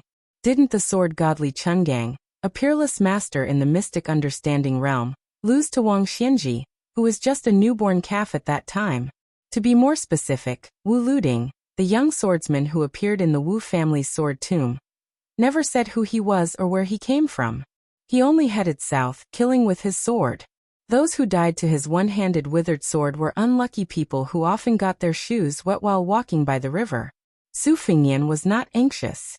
He only stared at the talisman General Red Armor figure with wide eyes. He asked with interest, Grandpa Wei, what is this talisman General Red Armor figure? Does it look extra ferocious just by wearing red armor? Then I'll have to get one to wear. 9 bushels. Old Taoist me smiled bitterly. Your Highness, this isn't something you can wear casually. Back then, the origins of the red armor were unknown. There were only some rumors saying that it was an ancient armor from the Taoist master manor of Mount Longhu. Mount Longhu had been passed down for a few generations, and a few Taoist masters had drawn talismans on it. It was probably a Taoist immortal weapon used to suppress evil spirits. However, it somehow ended up in the Jianghu. First, it was obtained by the heavenly secret sect of the Shangyin Academy. After doing all sorts of strange things to it, Mount Longhu almost fought with the Shangyin Academy because of it. When it reappeared in the Jianghu, it was draped over the body of the red-armored man, making it invulnerable to weapons and invulnerable to fire and water. However, the armored man was like a walking corpse. Dying in the hands of the great official Han Shengxian was not necessarily a kind of release. The talisman red-armored man in front of us seems to be slightly different from the rumors. He waved his hand to reject Bluebird's offer of an umbrella and called the 6-year phoenix to his arm. At this moment, Su Fengnian, who was drenched like a drowned rat, was still in the mood to tease the green and white Luan. He jokingly said, "Perhaps they are the children of the talisman general red-armored man from back then. Since the older one is a talisman general, then let's call the younger one a talisman soldier. Grandpa Wei, what do you think?" Wei Xiang's 3 strands of white beard had turned into 3 small braids after being soaked in water. When he reached out to touch it again, he naturally couldn't feel the demeanor of an immortal anymore. He awkwardly withdrew his hand and slowly said, "Your Highness's way of saying things is really unconstrained." Su Fengnian smiled mischievously and said, "Grandpa Wei, your flattery is really something." The old man and the young man laughed heartily, subtly dispelling the monstrous killing intent at the end of the path. Su Fengnian narrowed his eyes and said softly, "Lu Qiantong's red cloud sword, Xu Xiu's embracing simplicity spell, and Yang Qingfeng's art of controlling ghosts. I want to see if these 3 people are qualified to make it to the martial emperor city alive." The old Taoist seemed to have not heard this ruthless sentence. He rode forward on his horse and was a dozen steps away from the carriage. With a shake of his sleeves, the rain above his head bounced away as if it had hit an iron plate. Lu Qiantang pulled out his sword and stopped the horse. After waiting for Xu Xiu and Yang Qingfeng to catch up, he spurred his horse and rushed forward. From the moment he picked up the crouching dragon mound sword controlling technique on the 5th floor of the Tide Listening Pavilion, he knew that he would have to risk his life today. It was just that it was much earlier than expected, but so what? If one wanted to learn how to control a sword, one had to use a strong opponent as a whetstone to sharpen one's sword heart to an incomparably pure level. Only then could one have a chance to obtain the essence of swordsmanship. As the old god of swords Li Chungang said, "Open your mouth and spit out a magnificent sword aura, slashing out a vast field of stars." There were more than 100,000 young wanderers in the world who wanted to learn swordsmanship. Who didn't want to slash out with a sword that even ghosts, immortals, and Buddhas couldn't match? Lu Qiantong's figure was already very tall and sturdy, and the horse he was riding was even more rare. For a moment, the small path was trampled by the horse's hooves, causing mud to splash everywhere. One man and one horse were unstoppable, perhaps because the swordsman LV Qiantang had aroused his killing intent. Even Xu Xiong, who only knew how to moan on the bed, gave a heavy snort. Amidst the muffled sound of the heavy rain hitting the small path, it was particularly ear-piercing. Yang Qingfeng, who didn't need to hold the reins, could still control the horse's running speed to perfection. She slowly bent down and placed her snow-white hands on the horse's neck. The empty-handed red-armored men of the southern kingdom stood still and let the 3 people and 3 horses charge forward. Through the dense curtain of rain, Lu Qiantang could almost see the cloud seal Sanskrit on the red armor. It was actually written in both Buddhism and Taoism. With just a glance, he felt the qi in his chest stagnate. Suppressing the distracting thoughts in his mind, he let out an angry roar and spat out the murky air in his heart. Borrowing the momentum of the galloping horse, he slashed out with a domineering sword strike. The curtain of rain was instantly torn apart. Unfortunately, the raindrops that came into contact with this huge sword seemed to have dripped onto a piece of hot iron. With a sizzling sound, they turned into a puff of smoke. The huge puppet, which was similar to the rumored red armored man, stiffly but quickly raised one of its hands. Its 5 fingers, which were wrapped in red armor like its face, opened up and tried to grasp Lu Qiantang's sword strike that contained the essence, energy, spirit, and will of the most powerful sword strike in his life. As the red cloud sword and the red armored man's 5 fingers brushed past each other, a series of sparks flew out. The red armored man failed to grasp the sword, and Lu Qiantang, who was already famous in the southern Tang country at the age of 30, also failed to grasp the sword strike. Lu Qiantang took full advantage of the time and place to slash out this sword strike, but the red armored man only stood still and gently raised his hand to resolve everything. Xu Xiu was surprised to see that Yang Qingfeng had sped up and rushed out. She actually wanted to use the horse to violently collide with the red armored man. In the blink of an eye, Lu Qiantang and the red armored man exchanged blows. Chapter 101. Yang Qingfeng, who had her hands on the horse's neck, suddenly jumped up. The horse, whose eyes were filled with blood, charged at the red armored man as if it had gone mad. First there was a loud boom. Then, even Su Fengnian, who was far away, heard the sound of bones breaking inch by inch, as if the horse had crashed into a mountain. The red armored man didn't move an inch. The horse's head and neck had been broken, and it had died in front of him.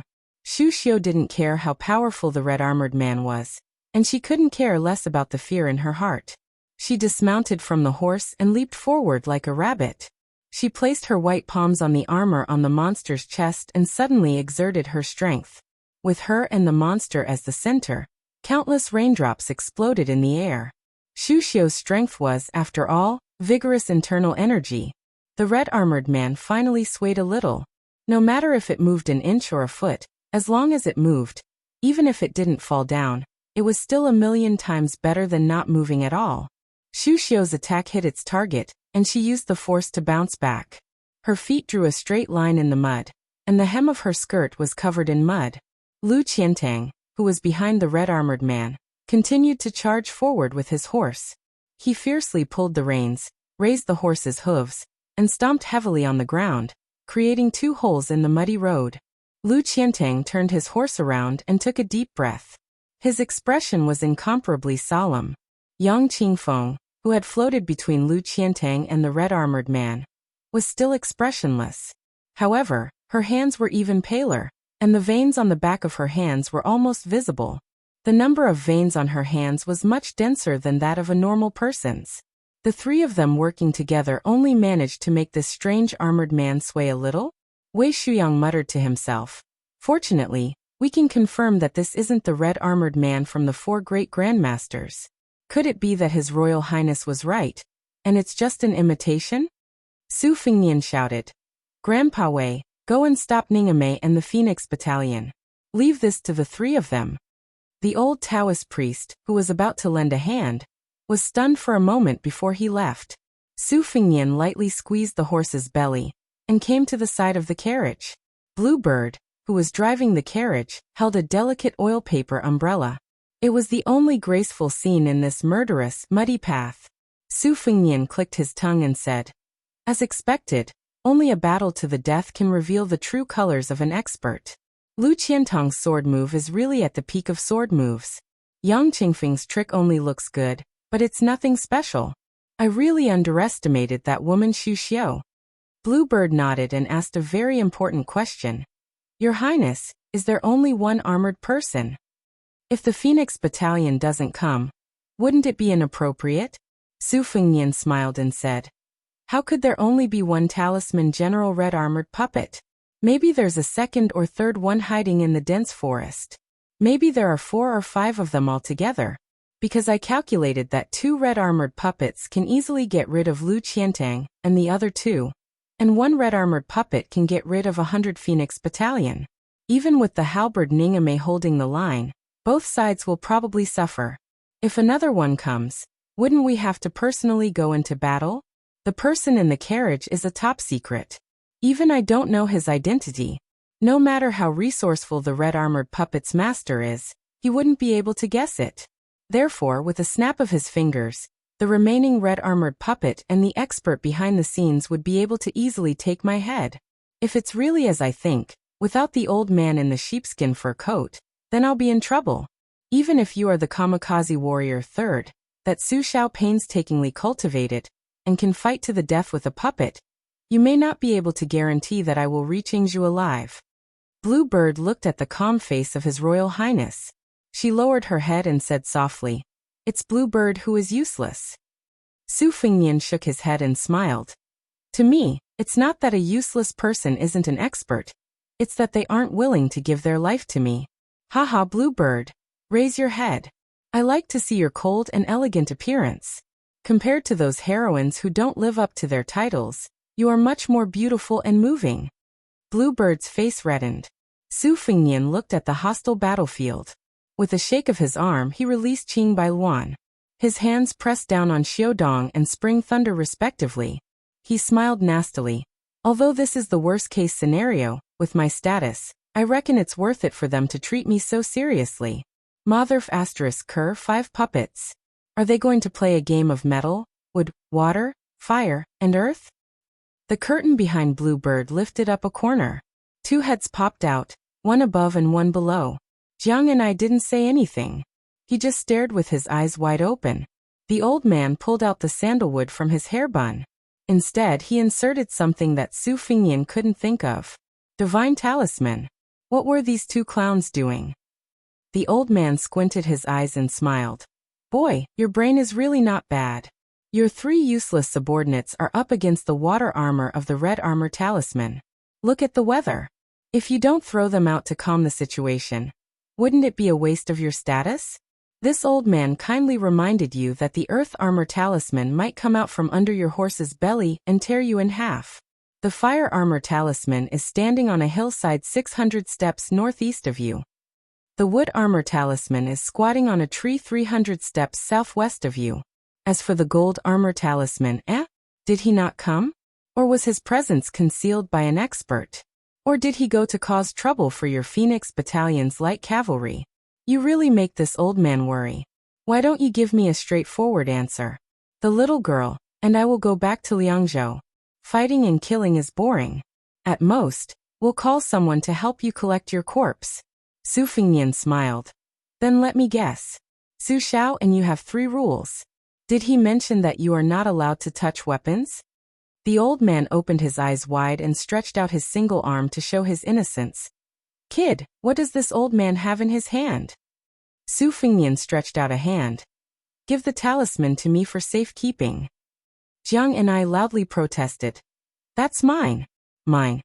Su Fengnian ignored this naive little clay figurine, and only stared at the old man. The old man shook his head. "Forget it. Remember, this old man didn't make a move for you. It's for the little girl." Su Fengnian smiled and retracted his hand. His meaning couldn't be more obvious. Jiang and I was so angry that his cheeks puffed up. He couldn't wait to take back the talisman and stab that cunning fox's face 100 times. In a trance, the old man had already bent over and walked out of the carriage unhurriedly. He stretched out his finger and flicked. Pa. A drop of water was flicked and floated away. Su Fengnian suddenly turned his head and followed this unremarkable drop of water to the end of the path. 1 drop. 2 drops. 10 drops. Hundreds and thousands of drops. Connected into a line. Converged into a sword. From Su Fengnian's side, it went straight to the chest of the red-armored talisman general. The water sword lightly pierced through that undefeatable talisman general water-armored talisman general. The sword energy that filled the sky burst apart. That puppet collapsed with a loud bang. Su Fengnian was dumbstruck and quickly closed his eyes. Between heaven and earth, everything returned to silence. Su Fengnian repeatedly imagined the trajectory of the sword energy that was like an azure dragon emerging from water. Water sword against water armor. Grandpa Wei, you said that grade 1 had 4 levels. Above Vajra was Xian. It turned out that a flick of Xian was Xian. Chapter 102. Xu Xian stood dumbstruck, not daring to move. This water sword just happened to shoot over the top of her head, messing up her fine black hair. The purple silk handkerchief that was used to stabilize her hair bun fell into the mud. Her body, which was wrapped around her exquisite figure, fluttered forward. The water sword formed a thin line, but it contained an astonishing sword aura. Xu Xiu's ears rumbled for a long time. The pale-faced Xu Xiu, who did not use a sword, was already so shocked. Lu Qiantang, who had studied the way of the sword for 30 years, opened his mouth slightly. The superior sword was always the way of the sword, not the art of the sword. The majestic and weak sword aura had no direct relationship with the size of the sword aura. The old man on the horse carriage's finger was indeed very similar to the tide of the Guangling River in his hometown. Every year on the 18th day of the 8th lunar month, the spectacular scene was unparalleled in the world. Lu Qiantang had built a thatched cottage near the sea salt pavilion on the Guangling River, which was the most suitable place to admire the midnight tide of 100,000 soldiers. Lu Qiantang looked at the horse carriage. The figure of the old man with the sheepskin fur coat was blurry. He muttered in his heart. Among the 6 guards of the martial library, he had never heard of a grandmaster of the way of the sword with such a tyrannical sword aura. Lu Qiantang pondered, but he still did not dare to lower his guard. Together with Yang Qingfeng, he stared fixedly at the red-armored man who had fallen to the ground. Lu Qiantang discovered that the hands of this weak middle-aged man were bleeding. At some point in time, he had drawn a talisman with blood on the back of his hands, which the heavy rain could not wash away. As for whether it was the talisman of the Longhu Taoist master or the Maoshan exorcism spell, Lu Qiantang was not proficient in this field, so he could not be sure. Yang Qingfeng squatted on the ground, his 10 fingers digging into the mud. The mud immediately began to churn. What was even more surprising was that more than 10 silver-white mole crickets broke out of Yang Qingfeng's withered flesh. Su Fengnian frowned and asked, "Is this water armor dead?" The old man with the divine talisman pinned on his hair bun took the oil paper umbrella from Bluebird's hands and sneered. "It's easier said than done. Although these 5 red talisman armors are much weaker than Yi Hongting's yellow and purple fate armor, how can they be killed with just a finger?" Back then, when Yi Hongting fought against enemies in the Vajra realm, she would always be pestered to death for a few days and nights. Unless she was stripped of her armor and skin like Han Shengxian, no matter how severely she was injured or killed, Yi Hongting wouldn't feel any pain or itch. Condensing yellow and purple fate into armor is a great creation divine art. Now that the red armor is made according to the 5 elements, the 5 elements talisman will gather the red armor. And that will be the beginning of the show. Since this old man has made a move, he doesn't mind helping the Buddha to the west. No matter how difficult it is to deal with him, he is still not as disgusting as Yi Hongting. Found it. The old man looked towards the east. Bluebird's figure shot out. "Since you're hiding and not willing to come out, this old man will break one armor first. Let's see if you still have the patience. The 5 elements lack water. Let's see how you guys are best at grinding." The old man only took one step, and the umbrella swept over Xu Xiu's head. He stepped down and stepped on the chest of the talisman general, who was about to get up. It was exactly where the water droplet sword had exploded. Lu Qiantang's crimson afterglow sword and Yang Qingfeng's art of recuperation, an exorcism, were sent flying by the old man's move. It would be an understatement to say that he was unreasonable. However, Lu Qiantang and Yang Qingfeng didn't reveal the slightest bit of resentment. Instead, they took advantage of the situation to retreat. The old man with the umbrella stepped again and again, and the head of the water armor was stepped into the deep muddy pit. Not only that, he instantly closed the umbrella and used it as a sword.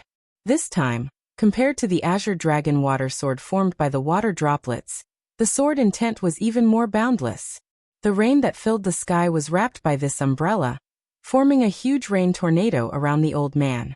The old man who used the umbrella as a sword whispered, "One sword immortal kneels." The umbrella and the tornado pierced the head of the talisman general like the Milky Way. The pouring rain on the small path suddenly stopped. The raindrops didn't fall, but instead bounced back up, as if someone had used human strength to go against the heavenly Tao and forcefully stopped it. A soft slap sounded. The old man opened the oil paper umbrella again, and slowly walked back to the carriage. Bluebird lightly returned, shook her head and said, "The enemy retreated." Su Fengnian, who was sitting on the horse, still closed his eyes and concentrated. This should be a sword that only the land immortals can use, right?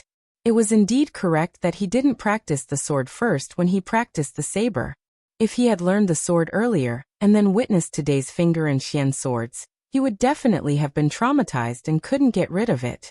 Although there was still a gap between him and the sword heart, sword chi, and sword intent, he probably wouldn't have the courage and confidence to use the sword again. In the battle between the saber and the sword, if one were to talk about the number of first-class masters, the two sides were about the same. But if one were to talk about the small group of people at the top, if one were to pick out a single person to fight, the Grandmaster of the sword would firmly suppress the Master of the saber. Especially the immortals who were known as the sword god in the past generations in Jianghu. Which one of them wasn't a master who had almost reached the peak of martial arts? In the previous generation, Li Chungang was invincible with his wooden horse ox. In this generation, the number one swordsman, Dong Tai, even fooled around with a peach blossom, and no one dared to fight with him. Chao Guanzi, who was arrogant and domineering, also claimed that he was worthy of being above the 8 of them, but he was ashamed to be right behind Dong Tai. These words drew a clear line between Wang Xianji and Dong Tai and the other 8 masters, including Chao Guanzi. No matter how Wang Xianji was, the people of Jianghu had long regarded her as a person of the immortal realm in Tiange, but she was just a weirdo that appeared once in 500 years. Dong Tai was different after all. He was tainted with some people's aura. The peach blossom sword god was a legend that even people in the palace missed. Su Fengnian asked softly, "The water armor is dead? The person behind the scenes has retreated?" The old man, who had shown off 2 moves without using a sword, was very arrogant. He ignored His Royal Highness and only smiled at Jiang and I, who actually did not see anything clearly. He asked, "Little girl, this old man still has some courage left, right?" Jiang and I only vaguely saw the torrential rain tornado, but she was a little far away. In addition, the layman only knew how to watch the show, so her degree of shock was far less than Lu Qiantang, Xu Xiu, and the others. Moreover, she was someone who had seen the world. In the past, Bai Huer's face was much more beautiful when she used 2 blades to sweep the wind and snow. The blades were beautiful, and the person was even more beautiful. Therefore, when the old god of swords made his move this time, he probably wouldn't be able to escape the fate of winking at a blind person. Seeing the little girl's confused expression, Li Chungang laughed out loud and reached out to touch the divine talisman. He was in a good mood. In the years when the wooden horse ox hadn't stopped, he was really tired of hearing flattery and gasps of cold air. It wasn't as comfortable as the little girl's confused expression. The old man handed the oil paper umbrella back to Bluebird. When he got into the carriage, he said casually, "The other side probably did not want to fight to the death with you, so they were willing to leave behind a water armor. If you move faster, you can still see some of the mysteries of this red talisman armor. If the puppet in the armor dies, the knowledge of the talisman writing on the red talisman armor will also be gone." Su Fengnian's expression was complicated. After a moment of hesitation, he bowed to the old man and urged his horse to the place where the wooden armor had been killed by the umbrella sword. Waving his hand to drive away Lu Qiantang and Yang Qingfeng, His Royal Highness squatted in front of the red talisman armor. The armor on the red talisman armor's head had already been shattered by the sword, but the characters and patterns carved on the red armor were exquisite beyond compare. What was Su Fengnian most proud of? Naturally, it was not his fledgling blade skills but his memory. The red armor had been carved with the 3 pure talismans of Taoism and Sanskrit incantations of Buddhism. Su Fengnian could only understand half of it. This was attributed to him being a Buddhist follower of Wang Fei's mother. In addition, he had often heard Wei Shuyang talk about the grudges between the 3 Taoist talisman schools. Xu Xiu gathered her courage and wanted to shield His Royal Highness from the rain, but Su Fengnian, who was facing the red armor, coldly said, "Get lost." Xu Xiu's expression froze. The corner of Big Sword Lu Qiantang's mouth twitched slightly. Yang Qingfeng walked to a suitable distance away from His Royal Highness and the red armor talisman armor. He respectfully said, "His Royal Highness, this lowly one knows a little about talisman mechanisms. Can I take a closer look?" Su Fengnian did not raise his head. He only asked stiffly, "Can you preserve your soul for a little longer?" Yang Qingfeng bowed slightly and said confidently, "Yes." "Don't disappoint me." Su Fengnian pulled out the spring thunder saber and lifted one of the red armor talisman's arms. He carefully examined every detail of the red armor talisman's arm. The red armor talisman's chest had been blasted open by the old man's finger. Most of it could no longer be distinguished, but the red armor talisman's arms and legs were intact. Chapter 103. Yang Qingfeng carefully squatted down. After a moment of surprise, he forced a smile and said, "His Royal Highness, this armored man seems to have been dead for a long time." Su Fengnian's movements on the corpse were as smooth as flowing water. He wasn't the slightest bit frightened by Yang Qingfeng's revelation. He frowned and said, "Seems." Yang Qingfeng's heart skipped a beat. He said in a deep voice, "I'm sure." Su Fengnian didn't linger on this topic. He asked, "What clues do you have?" Yang Qingfeng stared at the red-armored man and said slowly, "As expected, most of the talismans came from Mount Longhu's Celestial Master sect. As the saying goes, water doesn't lie in its depth. The talismans of the Celestial Master sect are different from the talismans of Mount Gazao. Mount Longhu doesn't care if the talismans have a proper form. Your Highness the Crown Prince, look at the cloud pattern on the ancient seal script on your arm. This is Mount Longhu's most famous cloud seal. There are as many as 7 layers, but it's a pity that it's not the same as the 8 layers of purple cloud seal of the underworld. As for the most difficult 9 layers heavenly book, it only exists in the annals of Mount Longhu's history. This 9 palaces talisman is different. It comes from Mount Gazao's spiritual treasure mountain moving scripture. The difference can also be seen in the way the Qi practitioners use the brush. As for the image of the heavenly venerate on the left leg, it's unmistakably a Maoshan talisman. Its form is excellent, only a step away from the immortal grade. As for the Sanskrit scriptures, I don't dare to say anything. But I think there must be traces of the heavenly secret tower of the Shangyin Academy. Su Fengnian knocked on the armor with the spring lightning. The sound was crisp and clear. He pierced it with the tip of his saber, but there was no trace. He asked, "What is the material of this red armor?" Yang Qingfeng shook his head and said, "I don't know. This is the first time I've seen it." The corpse in the red armor gradually turned into ashes, and then it was beaten into the mud by the raindrops. As the old man said, the knowledge of the armor faded away, and in the end, only an incomplete armor was left. Su Fengnian stood up and put away the spring thunder saber. Just then, Wei Shuyang and Ningame dismounted from their horses.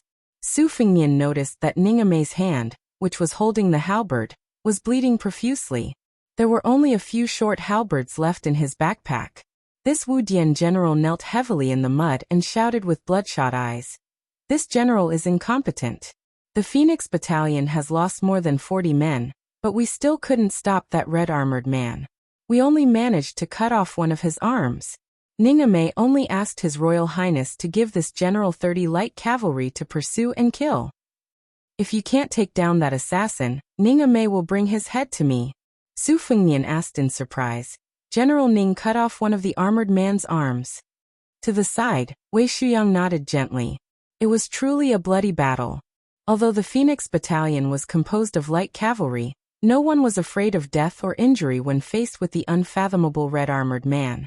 Especially with the battle formation that had been honed over the years, they displayed a strength that was beyond Wei Shuyang's imagination. Ningame took the lead, his iron halberd sweeping away thousands of troops. In addition, the short halberd on his back whistled like the wind every time it was thrown. Yet, Ningame had actually cut off one of the red-armored man's arms. Even though Wei Shuyang was a Taoist, he was still in Jianghu. In the past, it was inevitable that he had underestimated the martial artists on the battlefield. Today, after seeing it with his own eyes, he realized how invincible it was when the martial artists and valiant soldiers gathered together in a battle formation. Su Fengnian smiled and said calmly, "General Ning, you can bring the Phoenix Battalion back to Bailiang. I don't need you to worry about me anymore. How can Bailiang's elite be lost in Jianghu?" The burly Ningame lowered his head and stuck the halberd in his hand into the ground. He gritted his teeth and said, "Ningame is not willing. The Phoenix Battalion is not willing." Su Fengnian said expressionlessly, "Are they not afraid of death?" Ningame said in a deep voice, "When have the Bailiang cavalry ever been afraid of death? They only know how to seek death in battle." Su Fengnian mounted the white horse and said indifferently, "Then follow." Ningame, Send the dead soldiers back to the cold land first. I will slow down and wait for you. Ningame drew his halberd and left to carry out the order. The heavy rain continued to pour from the pitch-black sky to the earth without spending any money. The cavalry calmed down. Ningame went back to deal with the funeral arrangements. Lu Qiantang carried the red trophy armor on his back. Xu Xiu sat on the horse in a daze. Yang Qingfeng, who had always been a loner since childhood, had a rare smile on his old-fashioned face. This made Xu Xiu, who was riding side by side, come back to her senses and see it. When she saw it, she felt more and more depressed. Su Fengnian said self-deprecatingly, "The Phoenix Battalion, for whom are they seeking death?" 30 li out of the city, braving the rain to welcome Beiliang's second great noble. The officials of the Yingyu Battalion, in their anxiety and fear, only waited until the courier sent a message that made them look at each other in dismay. His Royal Highness had already taken a shortcut and arrived at the city gate. Zheng Hanhai smiled bitterly and shook his head. He said to Jin Lanting, "Let's go." The deputy captain of the Dongjin Battalion, Tang Yinshan, spat on the ground. He walked out of the pavilion and said angrily, "Let's go back to the city." Su Fengnian was led by the humble and fearful officials of the city to the elegant scholar Jin Lanting's private residence. It occupied a large area and had a deep courtyard. He raised geese, planted lotuses and planted bananas. It was indeed a peaceful place with pleasant scenery. It was fortunate that the little Yingyu Battalion could find such a good place with good feng shui. From beginning to end, the officials of the Yingyu Battalion did not dare to say a word. It was no wonder that he was afraid of His Royal Highness like a wolf, a tiger, or a leopard. In the imperial court, there was a world of difference between officials. There were countless thresholds for officials. The 6th rank was a threshold, and the 3rd rank was another big threshold. Other than the officials of the border who held great power, those below the 3rd rank were just small carps that had not made the great leap. They were just slightly fatter than the other fish and shrimp. Only by wearing the 3rd rank peacock or tiger or leopard official robes could one be considered to have achieved success as an official. If one was a civil official, being able to exchange the 3rd rank peacock patch for a 2nd rank golden pheasant, and finally for a 1st rank red crown crane, this was bringing honor to one's ancestors. Su Fengnian changed into a new set of clothes in his room. Bluebird helped him comb his hair. Su Fengnian took out the Yugong Geography Journal and laid it out on the table. He pointed at a few provinces and counties and said with a smile, "Look, the Yong and Quan provinces that border Beiliang. There are more than 10 people with real power. Regardless of whether they are civil or military officials, they all harbor enmity toward Su Shao. 1/3 of Great General Gu Jiantang's former subordinates are stationed in these 2 provinces. Within the borders of Yong province, I'm afraid that other than this Yingyu Battalion, we won't be able to see any good faces. However, once we leave Yong province, the situation will take a turn for the better. In the past 2 years, Lu Qiuer has bribed some of the old generals of Beiliang to hold power in the provinces and counties. When the time comes, it will be inevitable that there will be a few toasts. Perhaps there will be countless concubines and beautiful maids who will fight to warm my bed. Thinking back to the time when I was with old Huang in the middle of Yong province, I was robbed and lost my horse. In Ji province, I can't be mentioned in the same breath." Bluebird looked out the window and said, "Jiang and I is holding a book and holding an umbrella in the courtyard while waiting." Su Fengnian said with a smile, "She only has money in her eyes. Let her in." Bluebird led Jiang and I into the room. Su Fengnian pointed to a bag on the table that Bluebird was in charge of. He instructed Jiang and I, "Don't be in a hurry to read. Grind the ink first. I want to draw something." There was good quality rice paper in the room, but Su Fengnian was very good at writing. Jiang and I opened the bag and picked out a Guangdong Liao Wei. However, when she saw the extremely familiar fire clay ancient inkstone on Mount Wudong, Jiang and I had already thrown this ancient inkstone, which was ranked 2nd by West Chu's imperial uncle, Jiang Taya, into the elephant washing pool. How did it appear again? Jiang and I carefully examined and stroked it. She flipped through the bottom of the ancient inkstone and saw that it was indeed West Chu's million halberd warriors, who can compete. Jiang and I used all her strength to hold the ancient inkstone that was warm in winter and cool in summer. She couldn't bear to use it to smash His Royal Highness, who was treacherous and shameless. She could only curse with reddened eyes. "What's going on?" Su Fengnian said with a smile. "I gave it to you, but you threw it away. I'm a stingy person, so I went to the bottom of the elephant washing pool to pick it up." Jiang Ni's eyes were moist and her lips trembled. Su Fengnian imitated her tone perfectly. "The divine talisman is mine. Mine. The fire clay ancient inkstone is mine, it's still mine." Jiang and I pounced on this bastard and shouted with a crying voice, "I'll kill you." Su Fengnian turned his head to look at the Yugong geography record. He stretched out a leg to block the charging clay figurine and said softly, "All right, stop fooling around. Take this ancient inkstone as a gift." Jiang and I cried with resentment. "It was originally mine.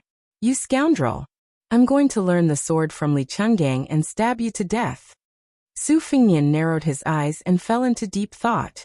Su Fengnian couldn't care less about the fact that he hadn't learned the sword art yet, and could only use the ancient inkstone to smash the clay figurine on his knee. He clicked his tongue and said, "Li Chungang? This old man's conduct really doesn't look like a sword god." Chapter 104. That old man with the sheepskin fur coat was the previous generation's god of swords, Li Chungang? From Su Fengnian's point of view, this was unexpected but reasonable. Thinking of Su Zhao's evaluation in the Tide Listening Pavilion, plus the string of water swords and the umbrella sword were still vivid in his mind, it was all extremely shocking. Su Fengnian believed that Jiang Ni's mouth was without filter. It was best if it was Li Chungang. No matter how thin Old Crane was, it was not comparable to chickens and ducks on the ground. So what if he lost to Wang Xianji and had his wooden horse broken? This one-armed old man was still able to break the red armor with a single finger. If he was given a sharp sword, what kind of sword will he have? One of Su Fengnian's legs was smashed by Jiang Ni's priceless fire clay inkstone no less than 100 times. He frowned and said, "If you continue smashing my legs will be fine, but your uncle Jiang Taiya's treasure will be destroyed. Even if you don't feel bad, I do." Jiang and I vented most of her anger, and carefully hid the ancient inkstone. Actually, where could she hide it? Su Fengnian picked up a stack of cooked rice paper from the table. He was a little surprised. It was actually comparable to the Gangnam-do's tribute, de Qian Xian. He pulled out a thin piece of rice paper and shook it. It was as thin as an egg membrane, but surprisingly tough. Su Fengnian was in a good mood. He even had the thought of asking the owner of the house for a few dozen pieces of rice paper before he left. Thus, Su Fengnian didn't care if there was a fire clay inkstone or not. He personally grinded a natural toad-shaped yellow inkstone on the table. He took the Guangdong Liao Wei and set Jiang and I aside. Relying on his memory, he meticulously drew the mysterious pattern on the red armored man's armor. He used 4 pieces of rice paper on the red armored man's chest, back, hands and feet. Then he gradually separated the cloud seal heavenly script that was covered with multiple layers and drew it on a single page. Clouds swirled around, the star map was obscure, and there were many Buddhist Sanskrit words. It was truly an endless physical labor. Su Fengnian put his heart and soul into drawing these things. It was several times more strenuous than practicing with the knife. Unknowingly, the rain outside the window had long disappeared. Su Fengnian rubbed his eyes. His hands were covered in ink. Bluebird gently walked into the room and handed over a hot towel. Su Fengnian wiped his face and hands. He looked tired. This work was too tiring. He was afraid that a single stroke would make a mistake. Bluebird faintly said, "Your Highness, those people outside the courtyard have been chased away by this servant." Su Fengnian let out a long breath. One of his hands subconsciously stroked the embroidered winter saber that was close at hand. He gently nodded and said, "I'm busy right now. How can I have the mood to talk nonsense with them? If I think of something and don't have time to write it down, they might lose their official positions and jobs on the same day. Bluebird, go and find out who the owner of this house is. Just by looking at it, the calligraphy, paintings, bronzes, steels, and name papers are not small. It's not something that can be displayed by an ordinary wealthy family. While you're at it, go and ask the table how many of these embroidered Xian scrolls are in stock. I want 50 to 60 pieces of embroidered Xian scrolls for use on the road." Bluebird nodded and left.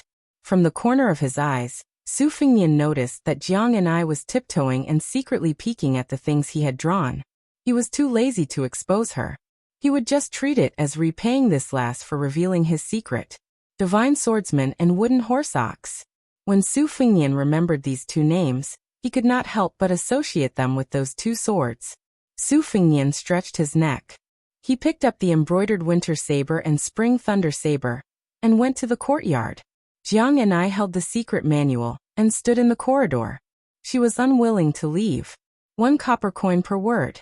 Today she had earned a few taels less than usual.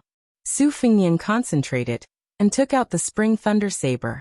He imitated the old divine swordsman's posture of holding an umbrella, and stabbed the saber into the ground. However, he only stabbed the spring thunder saber into the stone slab. There was no sword intent to speak of. Su Fingnian stabbed it more than 10 times in succession. He could not do anything. He squatted on the ground and did not make a sound. The pattern on the talisman General Hong Jia could be copied, but secretly learning the sword intent was as difficult as ascending to the heavens. It was a pity that Jiang Anai, who was full of a sense of justice, did not become a heroine. She angrily said, "So shameless. Secretly learning from others." Su Fingnian closed his eyes and slowed down his movements. He was extremely slow. He was so slow that he could feel the qi in his body condensing in his right arm. He could even feel the slight trembling of his muscles. He then merged with the saber and finally concentrated at the tip of the saber. On Mount Wudong, when the ox-riding man taught him the unknown drawing circle fist technique, the first step was to break down the movements as light as the clouds and flowing like water. Su Fingnian practiced the swift saber. Therefore, when he read the Green Water Pavilion sword practice record on the mountain, it was all about swordsmanship. Although practicing the saber required speed, he also knew that slow saber was more difficult. Only in the end could he completely forget about fast and slow. There were no more moves in his heart, only a thought and a thought. Once the thought was moved, no matter if it was a saber or a sword, there would be no more worries. However, these were almost untraceable thoughts of the pavilion in the sky. How many martial artists in the world had practiced hundreds of thousands of sabers and millions of swords in order to reach this realm? When the tip of the saber was only an inch away from the ground, Su Fingnian suddenly exerted force. One saber was still a simple saber. Su Fingnian was somewhat regretful. He murmured, "Too hasty." Standing up and putting away the spring thunder saber, Su Fingnian stretched and said self-deprecatingly, "No hurry, no hurry. I'll listen to old Huang. Rice has to be eaten one bite at a time." Jiang Anai, who had thought that something would happen, found that it was all bark and no bite. She curled her lips. Su Fingnian saw her expression and laughed. "Are you laughing at me? You, a heroine who is about to learn swordsmanship from the god of swords, and is determined to become the new god of swords. Come and carry my saber. Let's not talk about embroidered winter. Just this 1.5 kilograms of spring thunder. If you can hold it horizontally for an incense stick's time, I'll take it that you've read 10,000 words." Jiang Anai raised the sword manual in her hand and said heavily, "Are you listening or not? Even if you don't listen, I'll take it that I've read 3,000 words." Su Fingnian shook his head and said, "I'm not listening today.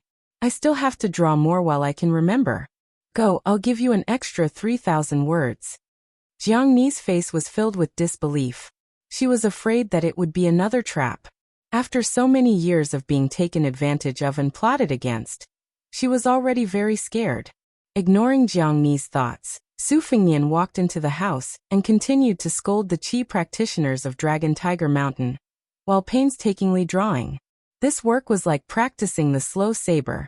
Every stroke required a lot of effort. The old god of swords, Li Chenggang, had walked into the courtyard. Jiang Anai, who was having a headache about how to deal with the ancient inkstone, stopped, and saw the old man walking to the place where Su Fingnian stabbed the saber. She stopped and looked down. The old man, who had nothing to do, was lured in by the last saber strike. Jiang Anai looked for a while, and left the courtyard when she saw that the old man was just in a daze. Li Chenggang bent his back and squinted his eyes as he looked at the strange and thin cracks created by the last saber strike. He clicked his tongue and said, "What saber? Obviously it's better to learn the sword." The old man tugged at the sheepskin coat. Once he tugged at it, the fur would fall off. He turned around and left. Yu Yue, who was carrying Wu Mengyang, stood further away. The old man glanced at the white cat and the white and plump beauty and mumbled, "There's something wrong with this brat's brain. It's fine if he doesn't eat the cat meat, but he doesn't even touch the little girl." Yu Yue was furious, but she didn't dare to say anything. Old Manly seemed to have lice or something in his crotch. He reached out and scratched it. It felt so comfortable. Fortunately, Yu Yue didn't see this scene. She walked straight into the courtyard and saw Su Fingnian concentrating on drawing something. She hesitated for a moment and prepared to go home quietly. She didn't have anything to do in the first place. It was just that she suddenly changed to a completely unfamiliar place and felt uncomfortable. Moreover, the small courtyard she was in was particularly serene and quiet. There were dozens of green bamboos planted in the courtyard. After reading so many novels and articles about immortals, foxes and ghosts, she could always imagine that something would float out from the bamboo forest. Compared to the green bamboos, she still preferred the soft and beautiful banana trees. Weren't there many of them here? Before Yu Yue approached, Su Fingnian, who had switched his left hand from holding the brush to his right hand, asked with a smile, "What's the matter?" Yu Yue replied softly, "Looking at the banana trees." Su Fingnian was stunned for a moment. He joked, "I can't change the courtyard. My things are all here.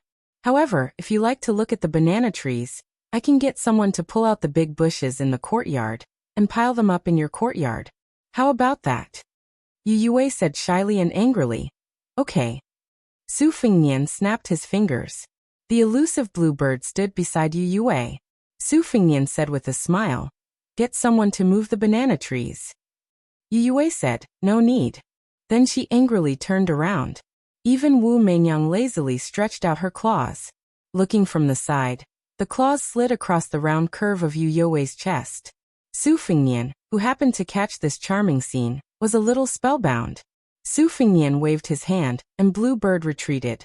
Then he called out to Yu Yue and said with a smile, "Come, let's grind the ink." Yu Yue asked doubtfully, "Huh?" Su Fingnian stretched out his hand and pointed at the famous yellow inkstone on the table, saying, "You grind this." He then pointed at Yu Yue's chest and made a gesture of grinding back and forth. Su Fingnian said with a mischievous smile, "I'll grind this." Yu Yue's face flushed red. She pouted playfully, "Lecture." Looking at Yu Yue fleeing in panic, Su Fingnian leaned back in his chair. There wasn't a trace of lust in his eyes. He narrowed his beautiful phoenix eyes and turned to look out the window at the moon and sparse stars after the rain. Where is Su Xiao now? Chapter 105. Although Yingliang's county magistrate Jean Lanting was an official born from a local Bailiang family, he was more of a scholar than an official. He did not look forward to climbing up the ranks of the bureaucracy. He only wanted to climb high, write poems, raise geese, pick chrysanthemums, and sing many poems with Yongzhou's famous courtesans. However, when he heard that the king of Bailiang's eldest son, Su Fingnian, was going to stay in Yingliang, and his longtime friend, Uncle Zheng Hanhai, had given him such a big meat pie, Jean Lanting's heart was boiling with excitement. Yingliang was not like the other counties in Yongzhou. After all, it was a bit too close to Bailiang, so it could not be considered to be under the sole pillar of the dynasty. However, in the end, there were many things that required him to look up to Bailiang. To be able to be on good terms with His Royal Highness was a great thing. However, even though it was a good thing, Jean Lanting, who had a lot of mysophobia, still had the beauties in his family leave the residence under the pretext of going for a spring walk. If by any chance His Royal Highness, who had a terrible reputation, took a fancy to them, Jean Lanting was afraid that he would be suffocated to death by a few unexpected green hats. After arranging and cleaning the residence to perfection, Jean Lanting happily went 30 li outside the city to welcome the guests. However, a heavy rain doused Jean Lanting's fiery heart with ice-cold water. The group of people did not even see the shadow of His Royal Highness. When he returned to the city, he was blocked outside the courtyard by a maidservant. He was almost laughed to death by the group of martial artists led by Tang Yinshan. At the time, Yongzhou's secretary Zheng Hanhai, who was still wet from head to toe, could not keep his old face. He waved his sleeves and left on the spot. Jean Lanting also had the spirit of a scholar. Out of sight, out of mind, but this residence was his, so where could he go? Fortunately, the icy-cold servant girl behind her took the opportunity to inquire about the old Huangli case, which was one of Jean Lanting's well-known anecdotes in Yongzhou. Immediately she had a good impression of His Royal Highness, who had a unique insight. The night was long, and Jean Lanting woke up with bloodshot eyes. However, the steward of the residence came early in the morning to complain that the oldest and strongest peach trees in the backyard had been chopped down. His Royal Highness servant girl said that the peach trees were of the best quality, and wanted to use them to make a few peach wood swords. Jean Lanting, who was putting on his clothes, gritted his teeth and endured it, telling the steward to not get involved in this matter.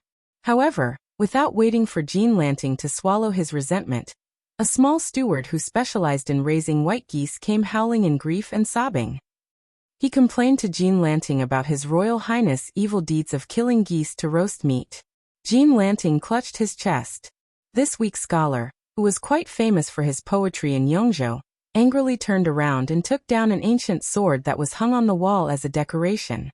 His face turned purple, and he was about to fight it out with His Royal Highness. The two stewards saw that their master was about to lose his mind and did not care about offending their superior. They hurriedly blocked the figure of Jean Lanting. One of them grabbed the sword, the other grabbed the waist. Jean Lanting's body was as weak as a woman's. He struggled for a moment, then stomped his foot and threw the ancient sword that he had bought with a lot of money, which he had not unsheathed from its scabbard, to the ground. He sighed and was in a daze. Originally, he thought that his bad luck had come to an end. Who would have thought that a head maidservant would hastily rush into the courtyard and whisper that the two Furins had somehow been invited back to the residence? At this moment, they were roasting a goose together with His Royal Highness. After Jean Lanting heard the grievous news, he immediately fainted. Several servants hurriedly supported the county magistrate into the room in a fluster. That tall and handsome-looking His Royal Highness was truly a devil's fiend that seeing once was better than hearing 100 times ah. After just one night of peace, the elegant and graceful Ingju Saburo Jean was already lying on a sickbed. The head steward thought for a bit, and prepared to go find old Master Jean of the old residence to ask for a countermeasure. His Royal Highness did not seem to want to immediately leave Ingju. He could not possibly let him bring disaster to this residence. With great difficulty, the head steward waited until his master faintly woke up. Then he saw His Royal Highness maidservant standing outside the room and faintly said, "His Royal Highness wants Jean Lanting to first take a few knives and familiarize himself with them.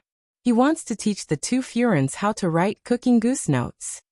The pitiful Jean Saburo was half dead as he shouted, "Zheng Hanhai harmed me before fainting again."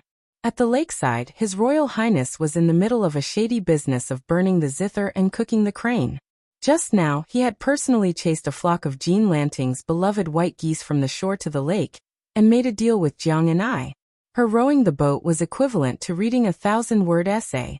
Then, Su Fingnian used the wooden, or to skillfully knock out two of the fattest white geese, and then carried them back to the shore. A good lake and a flock of geese had been disturbed until only the sound of the geese was left. On the shore, the two beautiful Furins who had been invited back to the residence early in the morning were speechless. One of them was slightly older and had the charm of a young married woman. She was a woman from a noble family in Yongzhou. The other had just entered the residence not long ago, and was in the prime of her youth. Although she was young, her figure was slender where it should be and straight where it should be. She was a green and lovely person. Her identity and background were difficult to fathom. It was just that she was an unruly and romantic scholar. Within the dynasty, she had always been the talk of the peddlers and soldiers. A talented scholar and a beautiful woman. Even if another 1,000 years passed, it would still be a good thing. Which great literary master did not have a few close female confidants who could warm his bed and raise his face outside? Studying, being able to read 1,000 grains of rice, and being able to read a jade-like beauty in bed was true ability. Unfortunately, these words were made up by His Royal Highness, who was roasting the goose, and could not be taken seriously. Su Fingnian was able to easily roast fish and roast sweet potatoes, let alone roast the goose that the two Furins were dumbfounded by. Other than ruining the white geese that this group of refined scholars liked to rear, He had someone lead Grandpa way to the peach orchard early in the morning to find good peach wood. It seemed that he was deliberately trying to make Jean Sanlang's bootlicking go wrong. Bluebird brought over a few pieces of cooked rice paper. Su Fengnian handed the roast goose job to Jiang and I, allowing her to earn a few dozen copper coins. She took out a piece of rice paper and wiped her hands. Seeing this, the two Furins felt a burst of heartache. Jean Sanlang was not stingy with money, but he was infatuated with these elegant things. The person in front of them was too different. Su Fengnian looked at the slightly older Furin, whose breasts and buttocks were naturally slightly larger. He smiled and asked, "What is the background of this Xu Xian? I have never seen it before, but it is very smooth to use. Furin, tell the Shitzi about it." Replying to His Royal Highness, "This rice paper is called Lanting Xian. This humble concubine's husband personally went to Western Shu to pick out some sandalwood paper, and gave it to a local household that had been making paper for generations. At first, they followed the ancient method, and the paper was not heavy. My husband continuously improved it, and added hemp into the pure bamboo pulp. Only then did this Lanting Xian printed with the words Lanting produced by Lanting appear. It is as white as snow and as soft as cotton. Nowadays, the scholars of Yongzhou all love this rice paper. Even the prefecture overseer praises it for being as soft as silk. A young woman was a young woman after all. Her courage was much greater than the young Furin. Although the woman was older and lacked the natural freshness and liveliness, the taste was like old wine. After being trained by a man, it was brewed bit by bit and had a special charm. Su Fengnian narrowed his eyes and said, "Furin, is it really as white as snow and as soft as cotton?" "Isn't it? If His Royal Highness doesn't believe me, you'll know after you try it." The young woman appeared to be alarmed. She deliberately turned her head to avoid looking at Su Fengnian. She gently stared at the cooked rice paper. Her charming eyes were like silk. She did not look like a frightened reaction to being teased at all. Su Fengnian laughed in a low voice and said, "I tried the rice paper last night. Furin's words are not false, but there are some. Why don't you try it tonight?" The corners of the young woman's mouth curled up. She remained silent. Everything was understood without words. As a young lady from a landowning household, her bearing and magnanimity in the ways of the world was naturally not something that the young Furin, who could not even be called a pretty girl from a humble family, could compare to. Moreover, the young Furin was too preoccupied with her fear to notice the vulgar and amorous words that Su Fengnian spoke while looking at Lu Furin's chest. The young Furin was only afraid that His Royal Highness would abduct her into the courtyard during the day and do those embarrassing things to her. He was Su Rintu's biological son. As a military officer, he was a prince with a different surname. As a civil official, he had the title of Pillar of the Nation. He had the two most glorious identities of the dynasty. If His Royal Highness really broke the law and committed crimes, what would she do? Sanlang must have heard the news long ago, but he had not shown himself. Did that mean he had tacitly agreed? What should she do? The young Furin's heart raced. She stole a glance at the young and handsome His Royal Highness. On his waist hung a pair of beautifully matched blades. His figure was tall and slender. Compared to Sanlang, he was much more confident and at ease. Moreover, his body was much more sturdy. If she was held in His Royal Highness's arms and pressed under his body. Thinking of this, the young Furin, who felt ridiculous and embarrassed, felt her face burn. She lowered her head, not daring to look at the handsome young master, who seemed to be able to make her commit a mistake with just a glance. Jiang and I listened to Su Fengnian flirting with the shameless old woman, and did not feel anything. This was the style of the great idiot of Bailiang, Su Xiaoyan. If he had always been that Su Fengnian who was obsessed with blades, she would have felt unfamiliar. The old god of swords had arrived at the lakeside at some point. He took a skewer of half-cooked roasted goose and stuffed it into his mouth. After chewing a few mouthfuls, he was somewhat surprised at Su Fengnian's experience. He gave a rare compliment. "Kid, don't use your blade to scare Jiang and I. Change your profession and open a roasted meat shop. I guarantee that business will be prosperous." Su Fengnian dismissed it with a laugh.